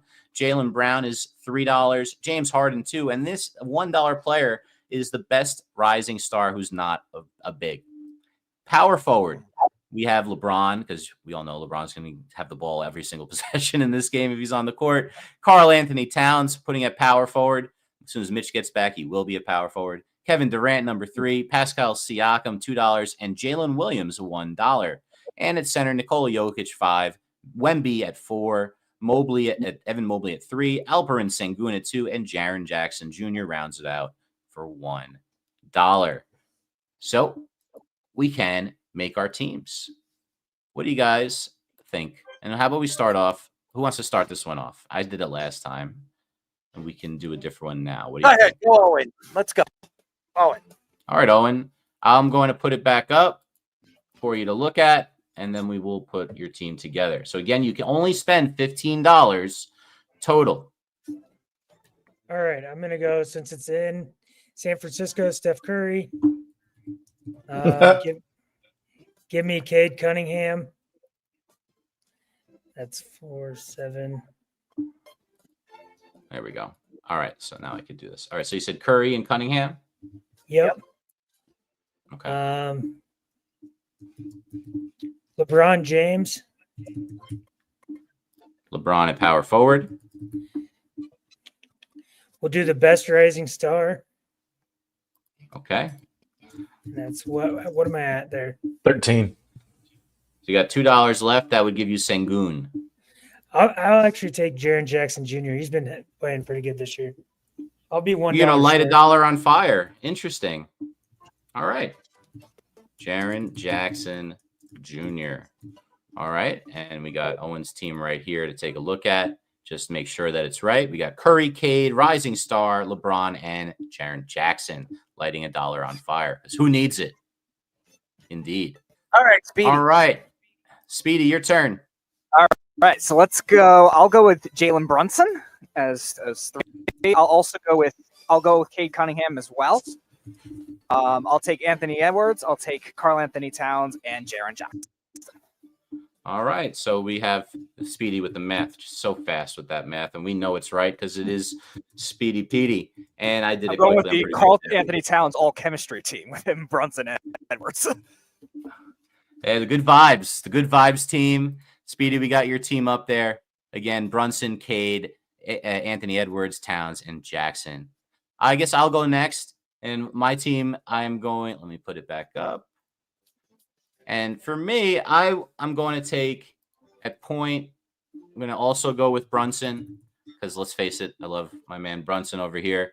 I'm going to take Trae Young for $2. I'm going to also go with the best rising star over there. So that gives me, what, $6 I've only spent. So I got 5 and 4 I could spend. I don't think LeBron is going to have a bad game. I'm going to go LeBron for 5 and the breakout Wemby for 4 is my bet.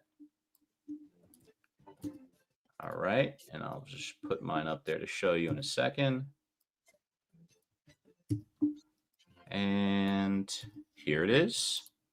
Again, mine, Brunson, Trae Young, Rising Star, LeBron, and Wemby. Let's go to Jabba. I'm going to go, let's go Steph, Trae. Then I'm going to go, I'm going to go Rising Star as well. Yeah, they may suck. We just got to keep that in mind. They may be bad. Yeah, that's fine. Yep. So I got 6, 7. Then give me 8 left. Let's go. I'm going to go Durant and Jokic. Durant and Nikola Jokic. All right. I tried to make it a little different, so we got some stake in the game here. All right. So we're only left with Errol now to make his pick. Errol, what do you got? I'm going to go Shy. I'm going to go Wembanyama. I'm going to go Steph Curry. So I have 13 there. I'm going to go. Hold on. You went Shy and Steph Curry. Yep. Yeah, they're in the same category. You can't do that. Why not? One's that's not how it works. I know. Not in this game, it isn't. They're both point guards. I'll go Shy, Wembanyama. It's ridiculous.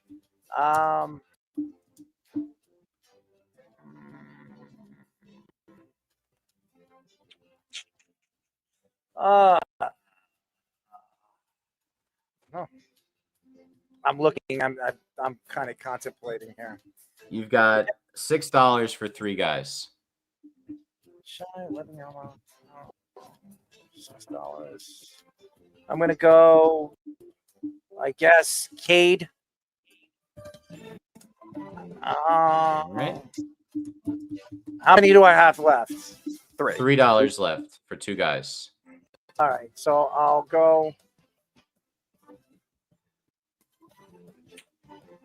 I can't go Kyrie. I'll go. Small forward and power forward. Yes, I'll go James Harden and Jalen Williams. Wait. I have what? $2, right? You have $3 3 left. You can either go Rising Star and Siakam or Harden and Jalen Williams. Those are your 2 choices. Okay, so I'll go Harden and then I'll go to Jalen Williams. All right. And we will finish it up here. And we will take a look at the stats over the weekend and reveal the winner. And again, the winner of this game doesn't get any kind of trophy. They just get long-winded compliments from everybody that lost. That have to be at least 51% sincere. We will post these. Maybe Speedy will post these on our website for everyone if they want to play along. That's Save Your Tears once again. Gentlemen, let's let's go on to the next segment, as we call this Pound for Pound. This is Pound for Pound. I'm coming for you. I was going to rip his heart out. I'm the best ever. I'm the most brutal of Michigan, most ruthless champion there's ever been. And I'm just ferocious. I want your heart. I want to eat his children.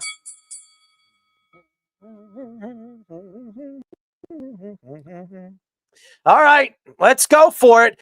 So tonight we're doing something unique. We're going to have a handicap match. As Fish is hosting, it's going to be Owen and Jabba versus me. And we're going to do what? Fish, what is the topic tonight? All right, guys. So welcome back to Pound for Pound. Tonight we have a handicap match with Jabba and Owen the Tick Rickner displayed on the screen for you, going up against Errol in top 5 pound for pound Super Bowls in NFL history. So Jabba and Errol both gave us a list, but Owen, you're going to be Jabba's tag team partner for this one. So anything you can add on, feel free to add on and lay in, and you guys score counts together against Errol.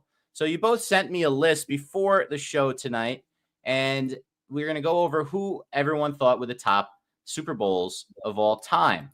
So I have lists in front of me, and I'm going to tell you, you have 1, 2, 3 Super Bowls in common on your list and 2 that are different. So round 1, we're going to talk about the ones you have in common. You're going to have 30 seconds each to quickly go through why that was such a good game.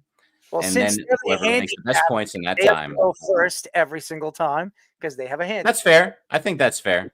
So Errol wants last lick Or we since might. it's a handicap match. Or we might be the handicapped. We don't know.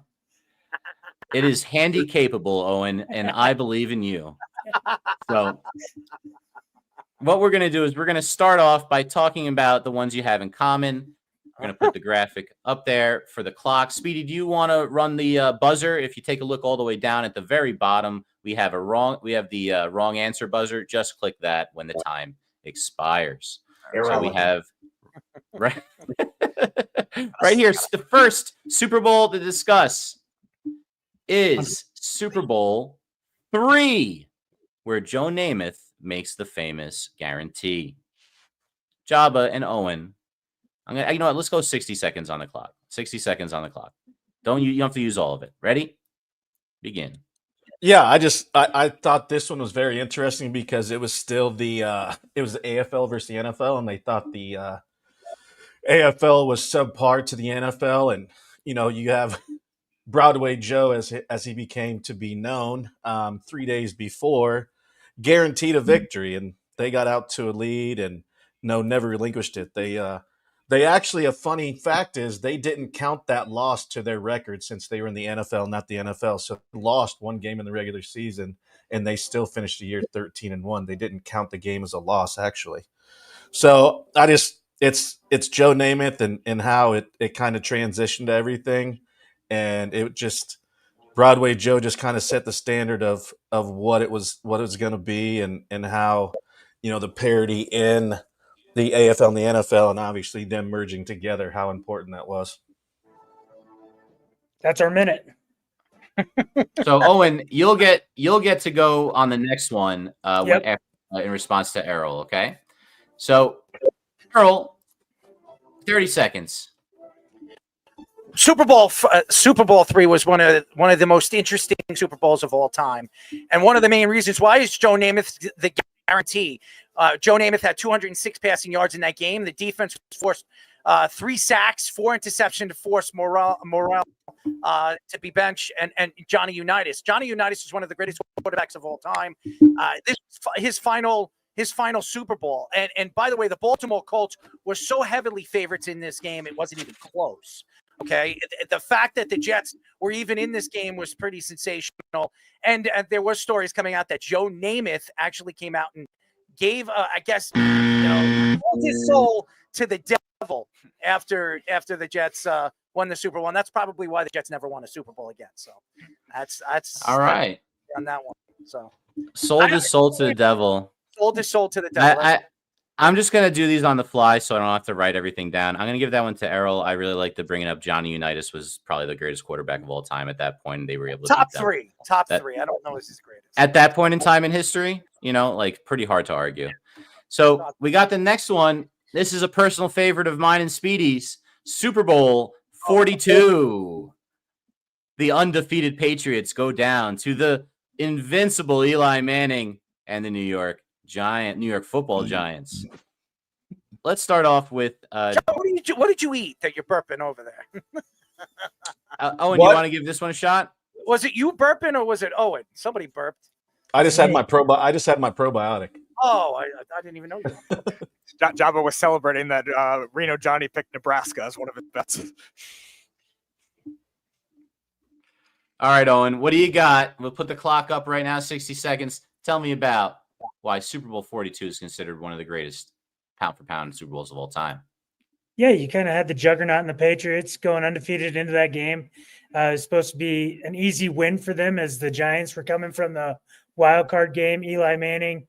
But with the catch, the drive, Tom Brady had no say. He went down, led his team to win, or, to take the lead, and then that happened. Eli escaped the pocket. He made an incredible throw, and Tyree made the catch on the helmet. It's something you'll never forget. When they ever show Super Bowls, they always show this play as one of the greatest plays. So it might go down as one of the best Super Bowls ever. I also think with the line, I actually heard that the Giants line got a cue from Tom Brady, that there's the reason they won the game and were able to put so much pressure. Asamoah said that every time he went to the line and pointed out a linebacker, he wouldn't hike the ball, but when he didn't do it, he would hike the ball. And that's how they were able to get so much pressure and make Tom Brady's night a living hell. So I think it was a great Super Bowl. It was a great game. That was well done, Owen. Errol, you got 30 seconds. Come back at Owen on Super Bowl 42. What else did he miss? People forget that Branch could have intercepted that ball at the last play of the game, and that catch never happened. The Giants were the one of only 4 teams that were a 5 or 6 seed to win a Super Bowl. The Giants also held Randy Moss to 62 yards. The Giants had 5 sacks against the Patriots offensive line and allowed the least amount, at least in the NFL. David Tyree's unbelievable catch, obviously, and then Plaxico Boris with the touchdown catch with 35 seconds really ended everything. Honestly, it is the greatest Super Bowl. Undefeated Patriots, Randy Moss and Tom Brady. 50 touchdowns in a season. They broke records. This was one of the best and more of the prolific offenses we've ever seen in NFL history. That's an excellent take. Except Owen knows the way to my heart by talking about defensive linemen reading quarterbacks' cues. I'm going to give that point to Owen. We are tied at 1, and we have one more left to decide round 1, guys. And again, it's one that you have in common. This one is Super Bowl 51, the immortal comeback of Tom Brady against the Falcons. Jabba, why don't you start us off with a minute talking about this Super Bowl? Yeah, this one was interesting for me in a lot of ways. Obviously, the comeback and at halftime 21-3, then they add on another touchdown. It's 28-3. But the crazy part about this, if you understand this game, there were more than 30 team and individual records broken in this game. From passing yards, passing attempts, oldest Super Bowl MVP. And in one game to have such a dynamic impact with over 30 individual and team records. You're talking about 20 points scored really by James White. And yes, he had a great year that year, but he comes back and does what he does. And then Brady, and it was the first ever Super Bowl won in overtime. And so there's just so many dynamics of this game that go in. He was just short of 500 yards with 466 passing yards. And just to see kind of how complacent they got, and everybody was like, oh, they're going to blow it. But then Tom Brady obviously does what Tom Brady does. Not to mention you got to see Psycho Tom on the sideline compared to Dole Patrick Mahomes this year. So just throw that in there. Errol, you had this one too. Tell us why this is one of the top 5 pound-for-pound Super Bowls of all time. Well, it's the largest comeback in NFL history. The Falcons were up 28-3 with 8:31 left remaining in the third quarter, and everything just completely fall apart. Julian Edelman's catch was something that was just remarkable in the game. People forget that. Everybody talks about the David Tyree, but that was a remarkable catch. And then obviously Tom Brady finishing for 460 66 yards, and he was the MVP. But honestly, the real MVP was James White, who had 110 receiving yards, 14 catches, and he had 3 touchdowns, and he had the game-winning touchdown that won the game. Everybody keeps talking about what Tom Brady did, but it was really what the Atlanta Falcons didn't do, and they should have ran the ball. If they ran the ball, the game wouldn't have even been close. It was terrible play calling by your Kyle Shanahan. End of story. And that is the winning point right there. We were waiting for it the whole time. You need to run the football. So 2-1, Errol takes round number 1. Now let's go to round number 2, where on this one we were talking about the ones you did not have in common. So I'm going to tell you which Super Bowl, tell me why, give you 60 seconds, and then a 30-second rebuttal from the other side on why it does not belong on the list. Errol, so since it's the handicap match, Chaba, we're going to start with you guys. Yeah. One of the ones that you had on there that Errol doesn't is this year's Super Bowl, Super Bowl 59. I'll take this one, Jabba. Jabba. I think I'll do this one. Is the timer started? Sorry. Okay, so yeah, I think this year's Super Bowl in itself, it was the highest rated Super Bowl worldwide ever watched. The halftime show added to it, and that's part of the Super Bowl. You got Kendrick Lamar out there. That was the most watched halftime show. Not to mention, we had some dynasty legacy stuff going on with Tom Brady, Patrick Mahomes passing him as the GOAT, taking a three-peat, and watching him absolutely get crushed by the Philadelphia Eagles. I mean, Saquon Barkley, you had stars all over the mix, and you got to watch Patrick Mahomes, Taylor Swift, Travis Kelce all cry themselves down the hill, watching their season and their three-peat go away in the drain. I think it was a good watch. I think it was fun. All the storylines walking into it. Like I said, legacy, Travis Kelce trying to pass Jerry Rice, Patrick Mahomes going for the three-peat. Is he the GOAT? Is he not the GOAT? Saquon Barkley, is he going to rush for 150 yards? He's the best running back, came out of this year after this season, and he had a below-average game. There's just so many storylines, so many great watches, and it was fun. It was a fun Super Bowl. Obviously, everybody else in the nation liked it too. All right. That was an impressive defense of this year's Super Bowl. Errol, you got 30 seconds. Tell us why this Super Bowl does not belong in the top 5 list. Well, it's pretty simple. To me, the game was an absolute blowout. It wasn't even close. It was a boring game, and it was just pathetic.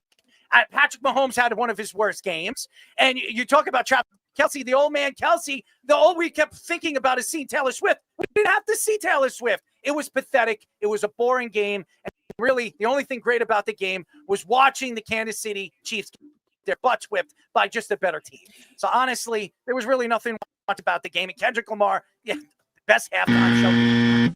Just the most watched ever. It must have been real boring. Yeah, everything's the most watched ever. They're going to watch it more and more every single year. Nope, that's not true. All right. I'm the judge here. Easy. Look, despite the fact Owen is right that this was one of the greatest halftime shows in the history of mankind, Errol is going to win the point because, let's face it, this game was over at halftime. It was pathetic. I don't think you can include this. So was the Tom Brady one. You could have the repeat. You could have the comeback. That was part of the legacy. All right, we got 3 more in this round, so we got to pick up the pace. The next one. So, Errol, here's one that they didn't have. Let's go to Super Bowl 34, Rams Titans, the famous tackle at the 1. 60 seconds. Are we ready? All right. Kurt Warner became the first undrafted quarterback to start in the Super Bowl, and actually the first to do it. It was the Titans' first year in Tennessee after moving from Houston, the Rams' 5th year in St. Louis after moving to Los Angeles. Both Torrey Holt and Isaac Bruce had over 100 yards receiving in the game, where Marshall Faulk had just 17 yards, the lowest for a Super Bowl winning team. Receiver Kevin Tyson, I remember, was tackled just before the 1-yard line, short of winning the game. And by the way, he was tackled by Mike Jones, and the Rams held on to win their first Super Bowl. Honestly, it was fun to watch, man. It was one of those games that was so close back and forth. And by the way, Steve McNair had his second year, the numbers they put up, and it was just a sensational year for the Tennessee Titans, even losing against a very, very good. And by the way, what did they call themselves? Oh, yeah, I remember. The best thing. What did they call themselves, Speedy? Greatest show on turf. All right, Jabba, why don't you take this one? Why does this one not belong in the top 5 pound-for-pound Super Bowls of all time? I think it just took the longevity of, Kurt Warner and obviously his story and whatever. It went down. NFL's greatest game is the longest yard. Hard for me to understand some of these games because I really wasn't that old. So hard trying to go back. I'm not as old as Errol. So, he remembers a little bit more than me. I'm like 4 years older than you. What the hell is that all about? Yeah, but you guys had NFL football. We only had the Huskers, so we didn't really care. So yeah. All right, I have to interject. Right. Errol, I'm not going to remember than him a baby. It really was. I was only 14. I don't remember that. I was just worried about jerking off. Well. Pound for pound, not analytics. Oh, my bad. You know what jerking off is, almost though. there. You were 14 and I was 18. What's the difference? We'll get to that in a big difference. Couple of segments. I'm going to give that one to Errol because you didn't really give much of a rebuttal other than that Errol correctly is old. That is true. All right. Next one we have. This is one of my favorites. Errol, tell is it Errol or no? It's Jabba. Your turn, right? Owen, you could Owen or Jabba. You guys figure it out between yourselves. This is a really good one. Super Bowl 49, the famous interception on the goal line by Malcolm Butler on Russell Wilson. 60 seconds on the clock. Go ahead, Owen. Yeah, I just think the star power in this was an incredible game. Again, Tom Brady doing it, but also the Legion of Boom, Richard Sherman. You had Marshawn Lynch, beast mode. You had Russell Wilson in his prime. You had a bunch of good players, and it came down to the wire, right? You just had Russell Wilson just hand the ball off to Marshawn Lynch. It's the most controversial play call in Super Bowl history, I would say, and that makes it a great game. And not only that, you got the meme of Richard Sherman in absolute distraught after they passed the ball instead of run the ball with Marshawn Lynch. His players hated him after this. Pete Carroll had to rebrand an entire self, and it was just a great game to watch. Everybody remembers it. Tom Brady got away with another Super Bowl because he didn't hand the ball off. And you know what? That's all there really is to say. When you have the most controversial call in Super Bowl history, it probably goes down as one of the best Super Bowls. Pretty good take. Errol, you got some work cut out for you. 30 seconds on the clock. Why does Super Bowl 49 not belong on the top 5 pound-for-pound list? It was a boring game. Both teams struggled offensively for most of the game with many stalled drives and few big plays.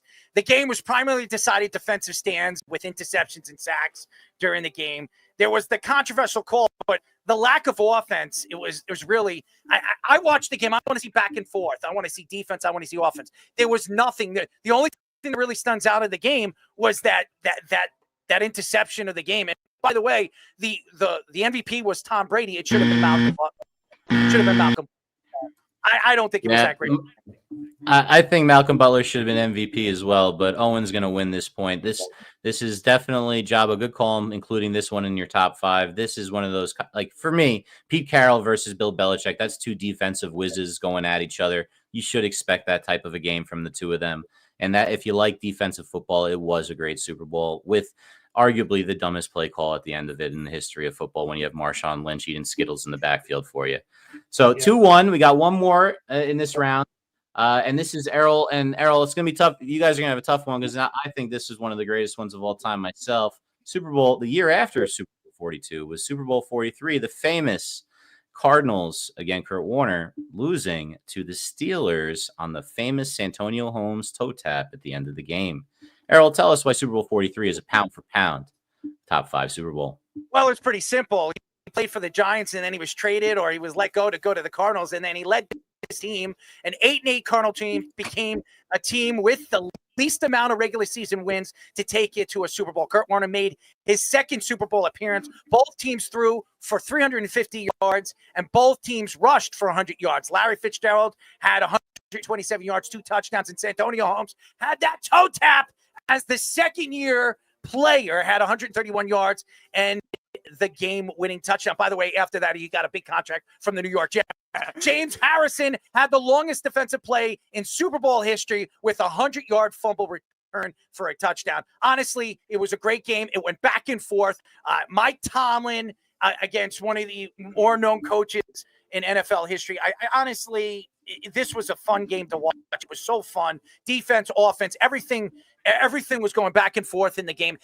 And Kurt Warner put on a show after the Giants gave up on him and gave the reins to Eli Manning. Kurt Warner, another team. All right. That was a good take right there.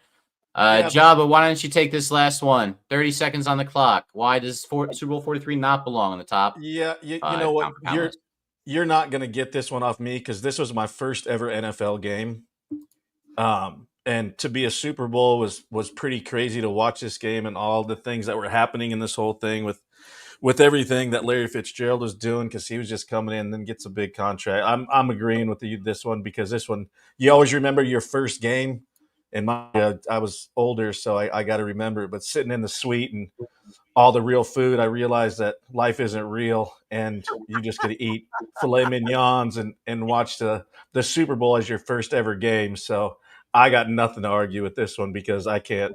It forever lives in my memory, and I can't go to any other game unless I'm in a suite on the sideline.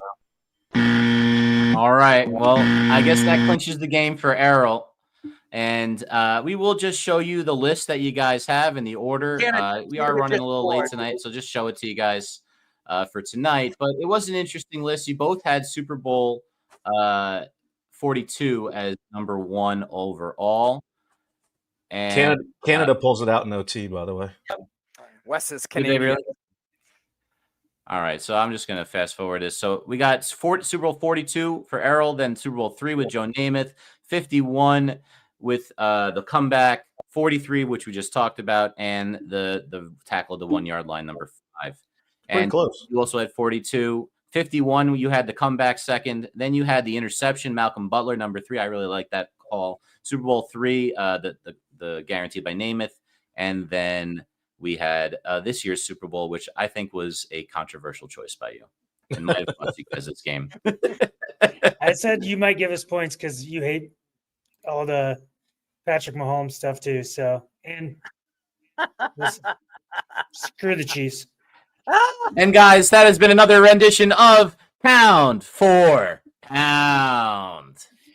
I've got another story for you guys. USA Today reports that Alex Rodriguez and Mark Laurie have won their arbitration bid to become the majority owners of the Minnesota Timberwolves and the Minnesota Lynx. A 3-person panel voted 2-1 in favor of A-Rod and and the vote prevents Glenn Taylor from forcing himself out of the contract they previously agreed to. The purchase would have sold the Timberwolves for $3.29 billion, paid off in a span of 4 years, and the Lynx for $85 million. The purchase of $3.29 billion would still be ranked 28th out of 30 NBA teams.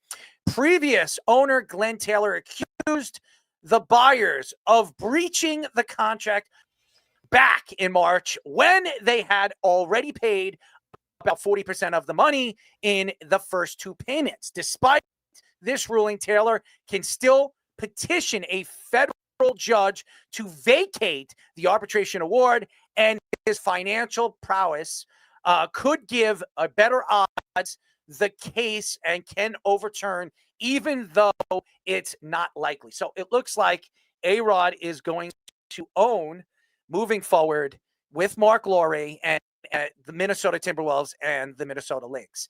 It's a very interesting story. And by the way, Jabba, you were the one a couple of weeks ago said that there was some kind of take, that maybe people don't know that this was eventually going to get done. You had an inside source. So I want to know your take on it. I know you probably not going to give your source, but obviously this is a story that, came out of nowhere. And now it looks like A-Rod's going to be an owner of a basketball team. Yeah, we touched on it, and it was interesting because when I first heard about it, because he obviously A-Rod, we talk about all kinds of random, and he's always wanted to own a team, be a part ownership or whatever, and he didn't care what it was, and obviously there are certain things you talk about that you can talk about, and there's other things you just don't talk about. But I had heard about it, and then it had legs early. And remember, because I even said, because we looked it up, and I was like, yeah, I'm pretty sure he is. Well, then we looked it up, and he wasn't, because it was going through this process, because he was at the games and doing everything and dapping up Cat and everything before he obviously got traded.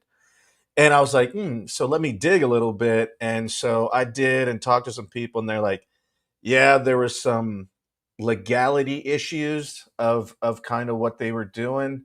And they're like, yeah, don't worry, it's getting done and whatever. And that's why kind of when I said it, and then this kind of just popped out of nowhere. And it was only a matter of time, just because they had already done so much on the front end, where now he's not going to be able to come back to an arbitrator, because he'd be like, well, you want to file for this, but they've already given you a butt ton of money, that the number you agreed upon. I find it so crazy that the $3.2 billion compared to the $85 million of the Minnesota Lynx and the WNBA. We obviously know the NBA takes care of it, but that's just one of those entities that fall under that conglomerate. So, yeah, I knew it was. I just didn't know when it was going to happen. It was going to happen, and when you put these groups together, it's getting every I extra dotted and every T extra cost, just so you don't get caught up in these certain things. So it'll be interesting to see kind of what he does and how he goes about it. He's going to try and be the face, as he was early when you saw him on the sidelines. He's wearing his Link stuff and he's wearing his T-Wolves stuff. So it'll be interesting to see how he does. I obviously get it a little bit more here, just because Minnesota is just closer in demographic. But it'll be interesting. A-Rod is A-Rod. He is somebody that is very special in so many ways, because there's a method to his madness. And whether you understand, if you understand it at that point, maybe not, but you're probably it's gonna come to a head at some point. So it's happy for him.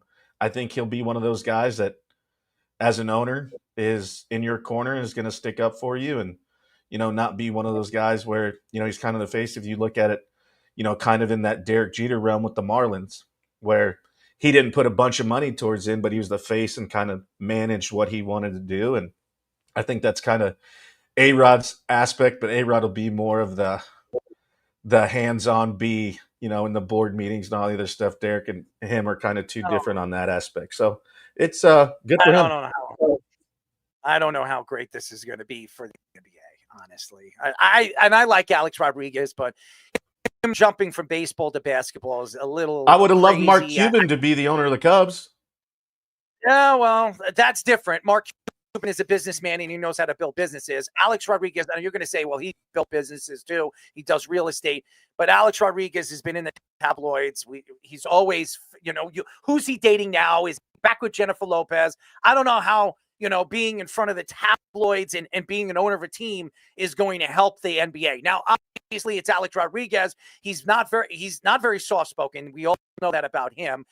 He is going to a Minnesota team that has a superstar in Anthony Edwards. How is he going to make him happy? That's the question. They just traded Karl Anthony Towns to the New York Knicks for garbage. And now he's going to figure out what he's going to do with Julius Randle, because Julius Randle is going to be a free agent. And who are they going to band together, or how are they going to draw players to want to go over there and play with Anthony Edwards when Anthony Edwards has been so outspoken over the last 2 seasons, saying that he's the best thing since sliced bread? I don't know how this is going to work. And we all know what Mark Laurie has done. He's bought teams and then he's decided to sell them after he buys them. How many professional sports teams has he bought? And I think it's 2 that I know of. And then all of a sudden, within years, he builds them up and then he trades them or sells them away for a little bit more money. I don't know if this is a good combination. Alex Rodriguez and Mark Lore. But again, it's something interesting, and the NBA is always trying to find something interesting to talk about. This is an interesting thing. As far as Glenn Taylor's concerned, I think that Glenn Taylor is going to fight this because he expects to get more money out of it, especially with all these NBA teams being what they're getting sold for now. I mean, if the Knicks were to be sold right now, the Knicks could be sold for $10 billion or more. I mean, and this is a Timberwolves team that you're selling for 2.9 billion. That for an NBA team, that's not a lot of money. As a matter of fact, at the lowest baseball team, the Kansas City Royals, you could probably sell for that kind of money. So it says a lot. In the NBA, there's so much money. There's so many, when it comes to the new TV deals that they have with ESPN and TNT, there's so much money. This is a slam dunk for A-Rod because all the money that A-Rod and Mark Lore are throwing into, they're going to go double or quadruple their money in the next 5 to 6 years if they hold on to the team, which Mark Lore is going to do, and he's going to say, A-Rod, it's too much for my blood. I'm going to sell the team. So I think Alex Rodriguez is sitting pretty right now. He is going to be the face of the organization. I agree with you, Jabba.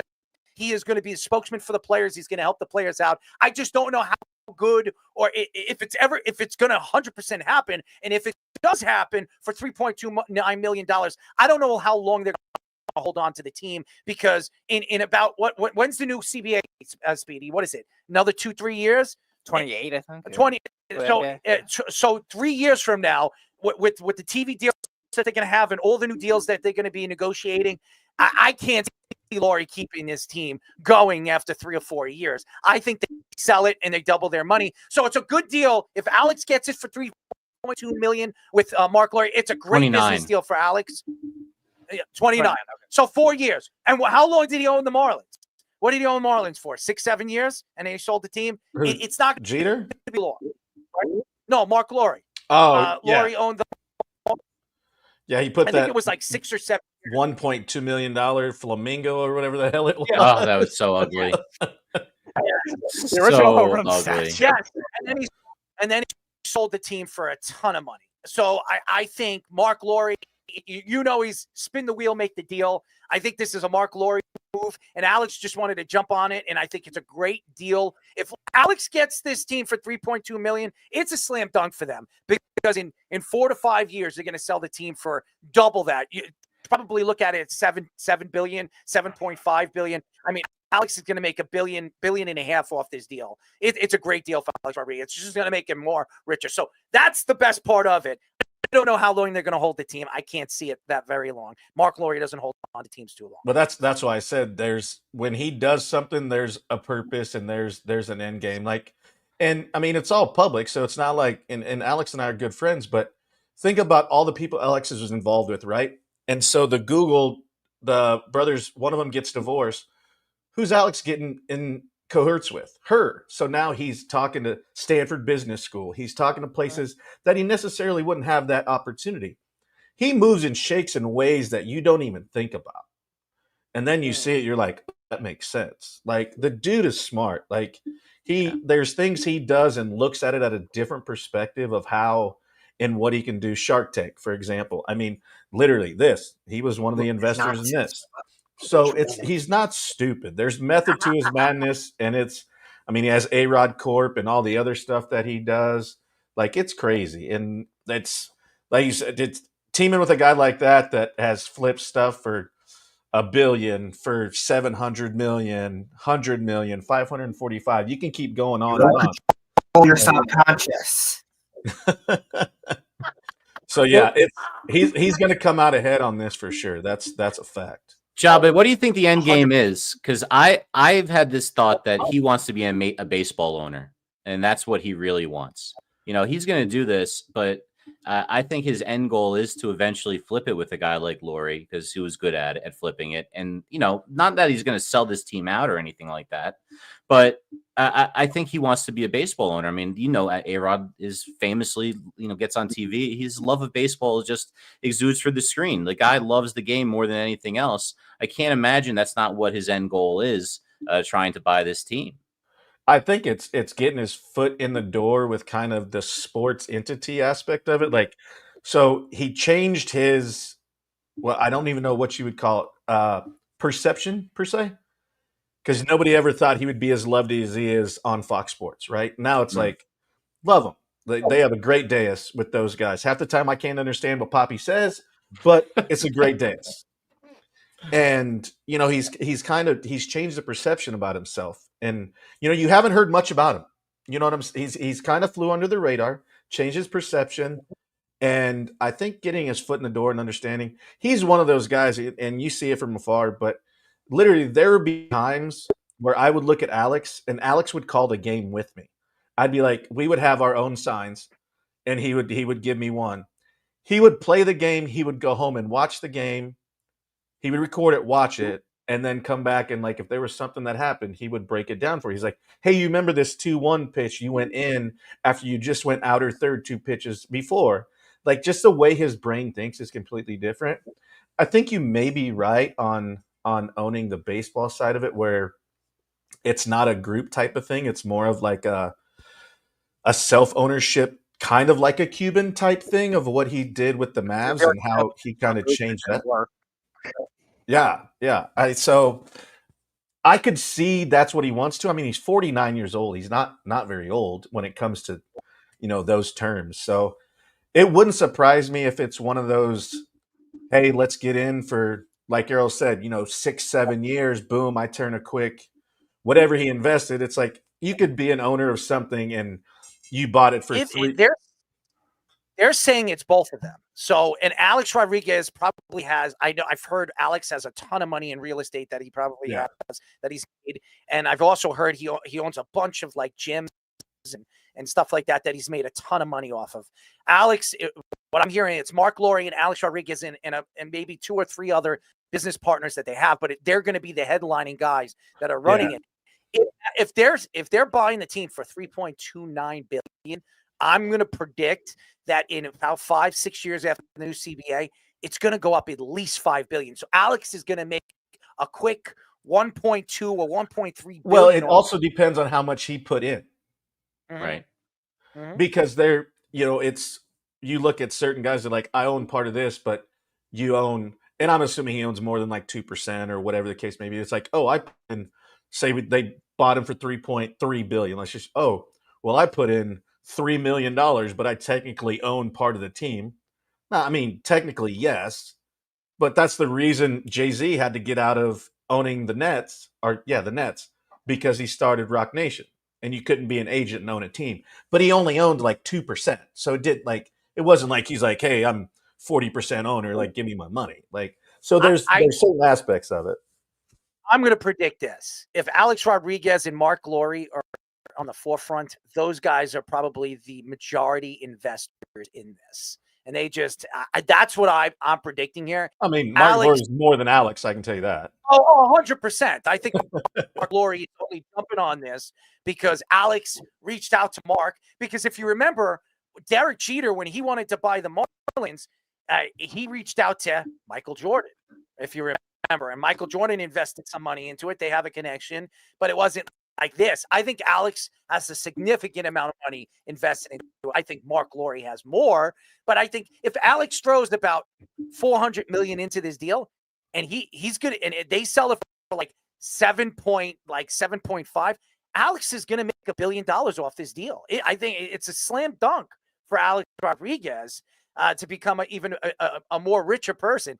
If this is true and they're buying the team for $3, this is a steal. To buy a team for $3.2 billion, the way sports is right now. Mark Cuban just sold the Dallas Mavericks for what was it, like $7.8 billion? Okay, and he still owns 25% of them. So just think about that. He still owns 25% of the Mavericks, and he made $7 or $6.5 billion off the deal. And you know how much he bought it for? He bought it for, I think, how much did he buy? I'm not going to quote it, but he definitely didn't buy the team for $1 billion. No, I think he bought the team for $800 million.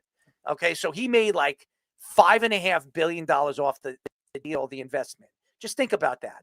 $285 million. The $285 million, and he just sold it for almost $7 billion. Just think about that. Crazy. Alex, and that's 25 years. That's really not that long. No, that's funny money. This is a slam dunk for Alex Rodriguez. He knows it. This is he bought it from Ross Perot. Yeah, it's great. Ross Perot, the guy that ran for president. Yeah, the created his own party.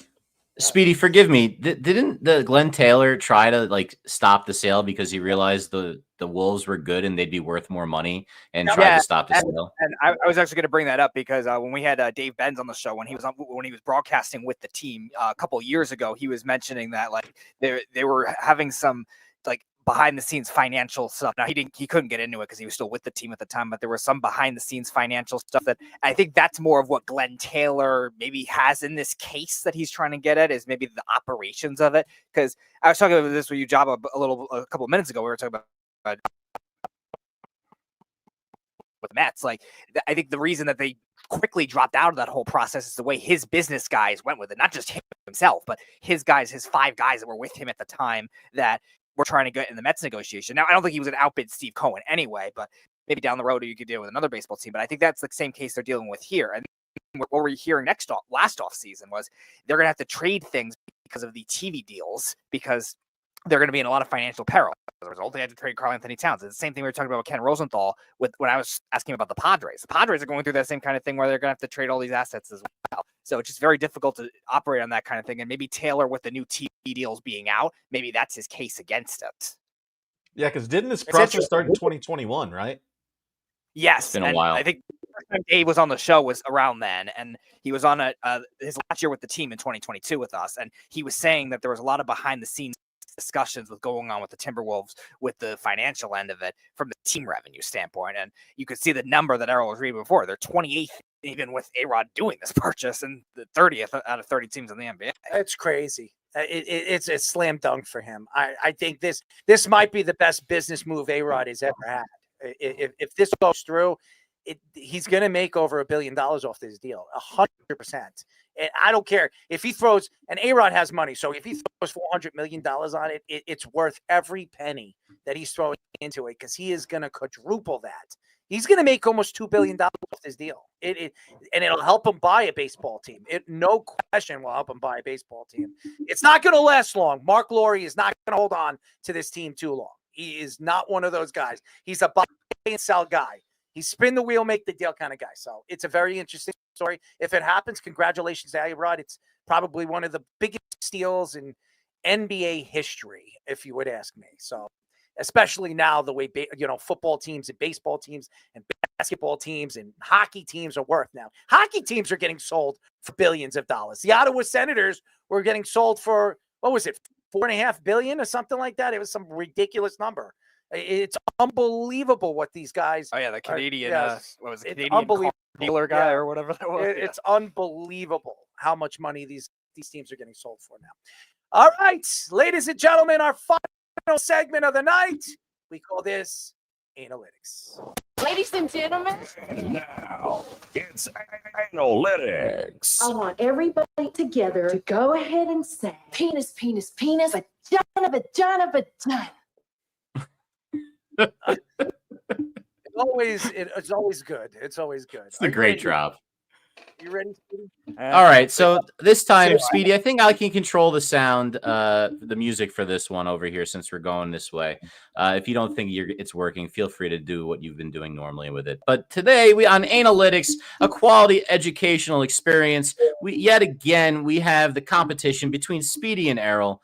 Errol will receive a sports statistic that is of the analytical variety that's a little bit more complicated. As we know, Errol's more of a traditionalist when it comes to watching sports. He's not really part of this newfangled MIT mumbo jumbo out here. Definitely not.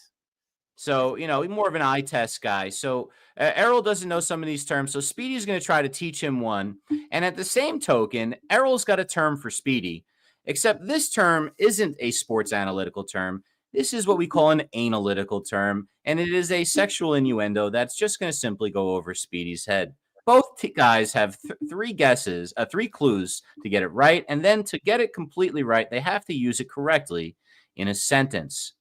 Are you boys ready to play tonight's game of Analytics? Yeah, let's hit it.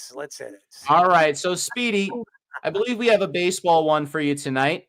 And I'm going to play the music for you right now. Speedy, reveal tonight's analytical term of the day. All right, it is XFIP, XFIP. XFIP. Ooh, I know this one. I told you Jabba would know this. Yes, you know. What is it again? XFIP.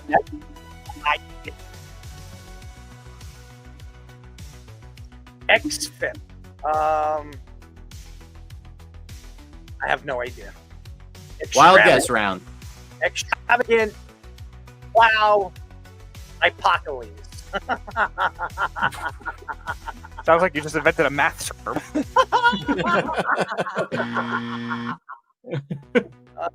All right, that was incorrect. Well, as this game goes, we're going to flip the music and flip the turn to Errol, who's going to reveal the analytical term of the day. Here it is. Speedy, you ready? Oh, God. All right. Circle jerk. Oh, boy. I know this one too. You know, we're very aware. All right, Speedy, wild guess round. All right. The motion, a circular motion of driving your penis hard into a vagina in a circular motion. In a circular motion. Sorry, that is incorrect.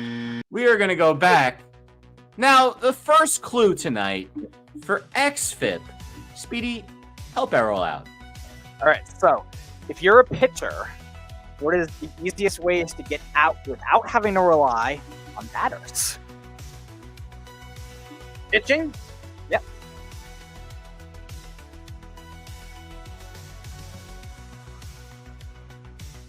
Pitching and fielding. Fielding is the F. You got that right. So pitching is the P. So you have two of those right. And you forgot about the X.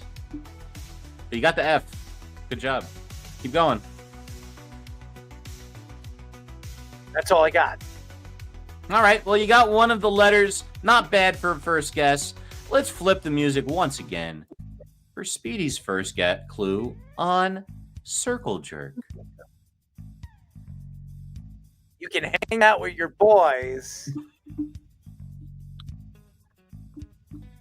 and share. Oh God, this really does sound like some frat boy nonsense. You're on the right track. Oh God, that is a good inclination. All right, it's I'm actually gonna go with some I can tell. college fraternity drinking game where everybody like stands or sits in a circle and then jerks themselves in a rhythm.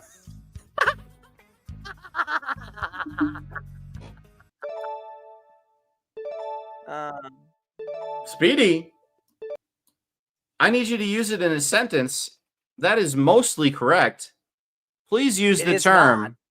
He's not completely correct. No. But we're going to give him the chance to use it in a sentence because I think he'll get it on the next clue. I mean, I gave him the easy. I practically told him what it was. You know what I mean? I mean, you can't get any that. I mean, goodbye. No, but you're muted. Focus on the frat boy. Don't go on the other side like you sometimes do. Snack a live oyster. Oh God. All right. So, in a sentence, Play one note hard. I mean, the guys do play one note hard. Maybe they play with their skin flutes. But yes. So I wasn't pulling anything. There were 15 guys that circle jerked consecutively, and the passion was just so hard. What are you doing with your hand? Yeah.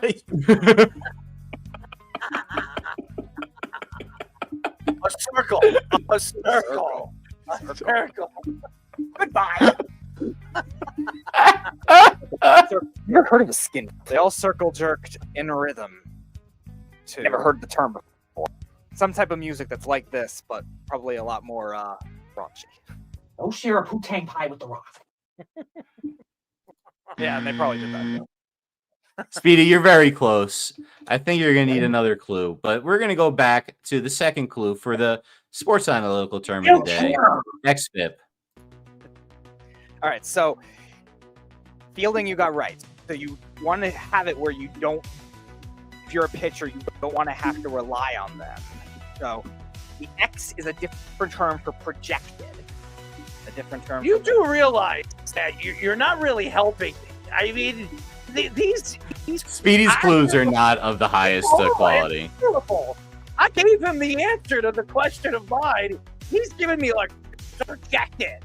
Jabba, you know this one. Why don't you help Speedy out with a clue here? 99% of the world would too. X, he said future. I don't think about what you can control and what you can't control, and that's kind of given as you a pitcher. As a pitcher, you got the fielding part, and then think about what you can control and can't control. Is that given too much? No, that's not given too much. No, I think that's good. I think that's good. He'll get everything except for the X, I think. Fielding, pitching. Pitching is the last word. So you have F and P. You need the I and the X. And say that again. What was it? XFIP. F-I-P. XFIP. It's a lowercase x if that matters. FIP. And what was his example? What did he say? So I said it was so Java was saying it was something you control, and I said it was so you don't rely on the batters, which in this case you figured out is the fielders. So X, it's not a word that starts with X. That's where it comes in. It sounds like it though. Projected. It's a similar word for projected. So something that is supposed to happen. And think of a word like that. Supposed to happen. That's a good one. I think that's a really good clue.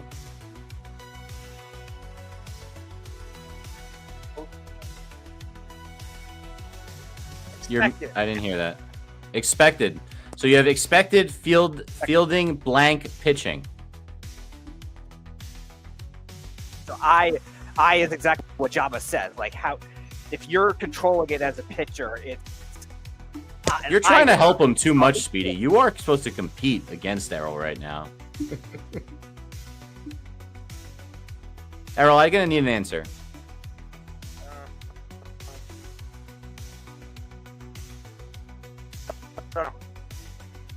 I is myself. That's what I'm saying. Correct, I is but myself. not in this case. So I think you guys are both really close right now. It's anyone's game as we go to the final clue for the second to last clue for the analytical term of the day, which is circle jerk. We do this together. Yes, that's what I said. 15 frat boys sitting around in a circle. Similar to your last clue. Jerking off in a pattern. In a pattern? No, in a rhythm. They go in a circle and jerk. Playing guitar? What are you talking about in a rhythm? One after the other. They take turns. And then they just go in a circle. And they Not worth it. I didn't think it was.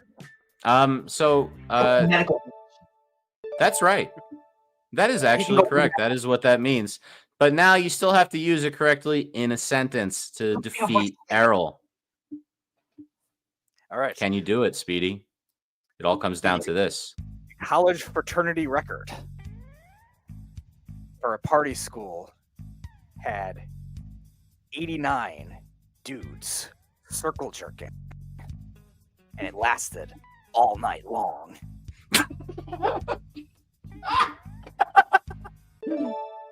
Speedy, you are the winner of tonight's analytics. Congratulations! That is a win. What a great job. Errol, tonight you have suffered your first major loss in analytics. Speedy, you are the grand champion. Speedy, you have anything you'd like to say with the title tonight? Well, I'm definitely not doing that. I'm not letting any other guys see that area of my body. I just want to let you know you're horrible explaining yourself. You're very hard. I gave you the answer on the first barely guess, and you're telling me explanations. Oh, you look at this and you're using words that I can't even understand. So What you should have done, Errol, is said "ookie cookie" instead of circle jerk. I gave him I wanted to see how he was going to, put it together. I mean, sometimes That takes it to the next level. It's not the first time I've given him the answer and he still gets it wrong. So the last circle time, jerk's a little bit more self-explanatory, kind of. Yes, Better yes, visual. Yes, you can visualize. Definitely. So let's just reveal what XFIP is, since we didn't do that. Speedy, you want to explain it now? So it's expected fielding independent pitching. So it has to do exactly what Jabba was describing with. So pitchers that have higher strikeout rates or weak contact rates, where they don't have to rely on their fielders to do as much, have higher XFIP rates. Men in Black memory eraser. That fun for you to learn. Yeah, so basically, I use this stat when I play fantasy baseball. Job, I'm sure you guys use it differently as players, but it tells me who's getting lucky and who's getting bad luck with balls going out of the park, things like that. It's a better determination of expected performance in terms of ERA. And you kind of want to have use like league average too, because they use that to compare. I think there's a plus version of that too, Java, Yeah, good luck. That counts for the stadiums, and that tender is a different factor. Yep. And one of the guys, I usually use Fangraphs for a lot of the analytics stuff. We've had one of the guys on the show too, who's very funny, Dan Simborski. Goodbye. He was mentioning XFIP as one of the big ones, that I think he was saying they were even modifying it. And then Fisher was texting about that earlier. There's another one that accounts for that, which is Fiera, which is also stadium circumstantial independent, and I think there is also a stadium independent one too. Errol has no interest. Errol's given up on stats a long time ago. I'm kind of with Java at this point. Yeah, it's weird how they put it all together with, and then they can break it down as far as your home run to fastball, rate and all what your league average compared to where it's Slap that ass. Oh golly! Your question. Guys, that has been Analytics, a quality educational experience. The harder the better, right? The harder the better, right? Speedy, how many people would you spank? Neither. Spewing this nonsense to a bunch of random people. All right, ladies and gentlemen, it's been a long one. Thank you to Let's Parlay. Thank you to our guest, Mr. Wormley. He was fantastic, as always. Chris Wormley. We had some technical difficulties over there on his side, but he sent us a text message and he wanted to apologize. But Chris, you have nothing to apologize. We just really appreciate your time, as always, and keep up the good work. I hopefully, obviously the Baltimore Ravens sign you, or you can go to New York and play for my Jets. They can use another pass rusher, but thank you to him. Thank you to all the fans. Thank you to everybody. Thank you to Mr.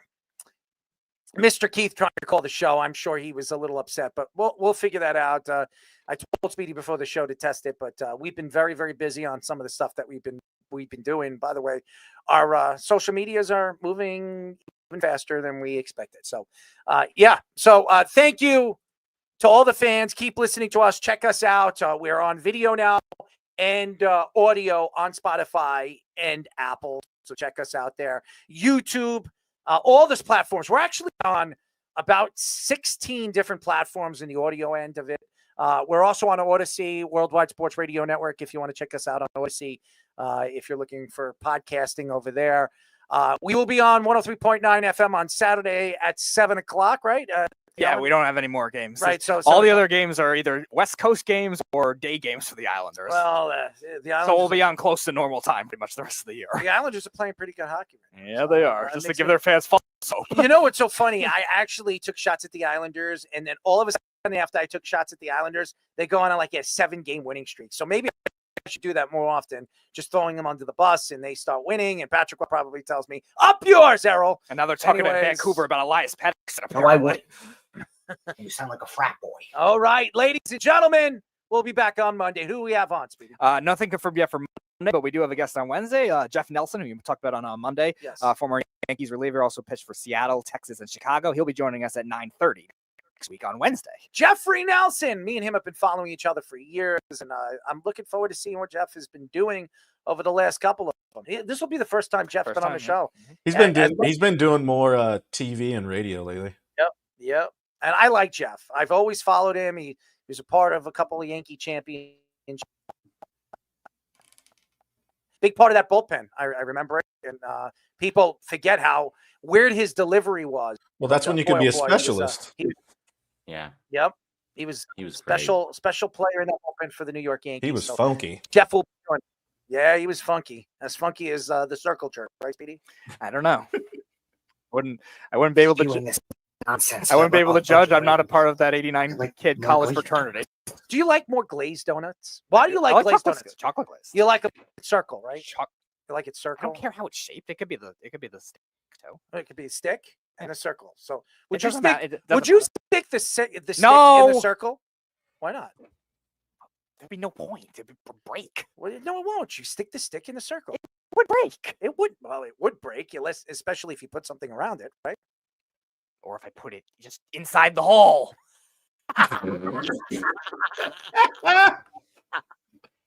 All right. That's it. I had to ask him. That's it, ladies and gentlemen. We'll be back on Monday. Good night. You're listening to the Worldwide Sports Radio Network. No.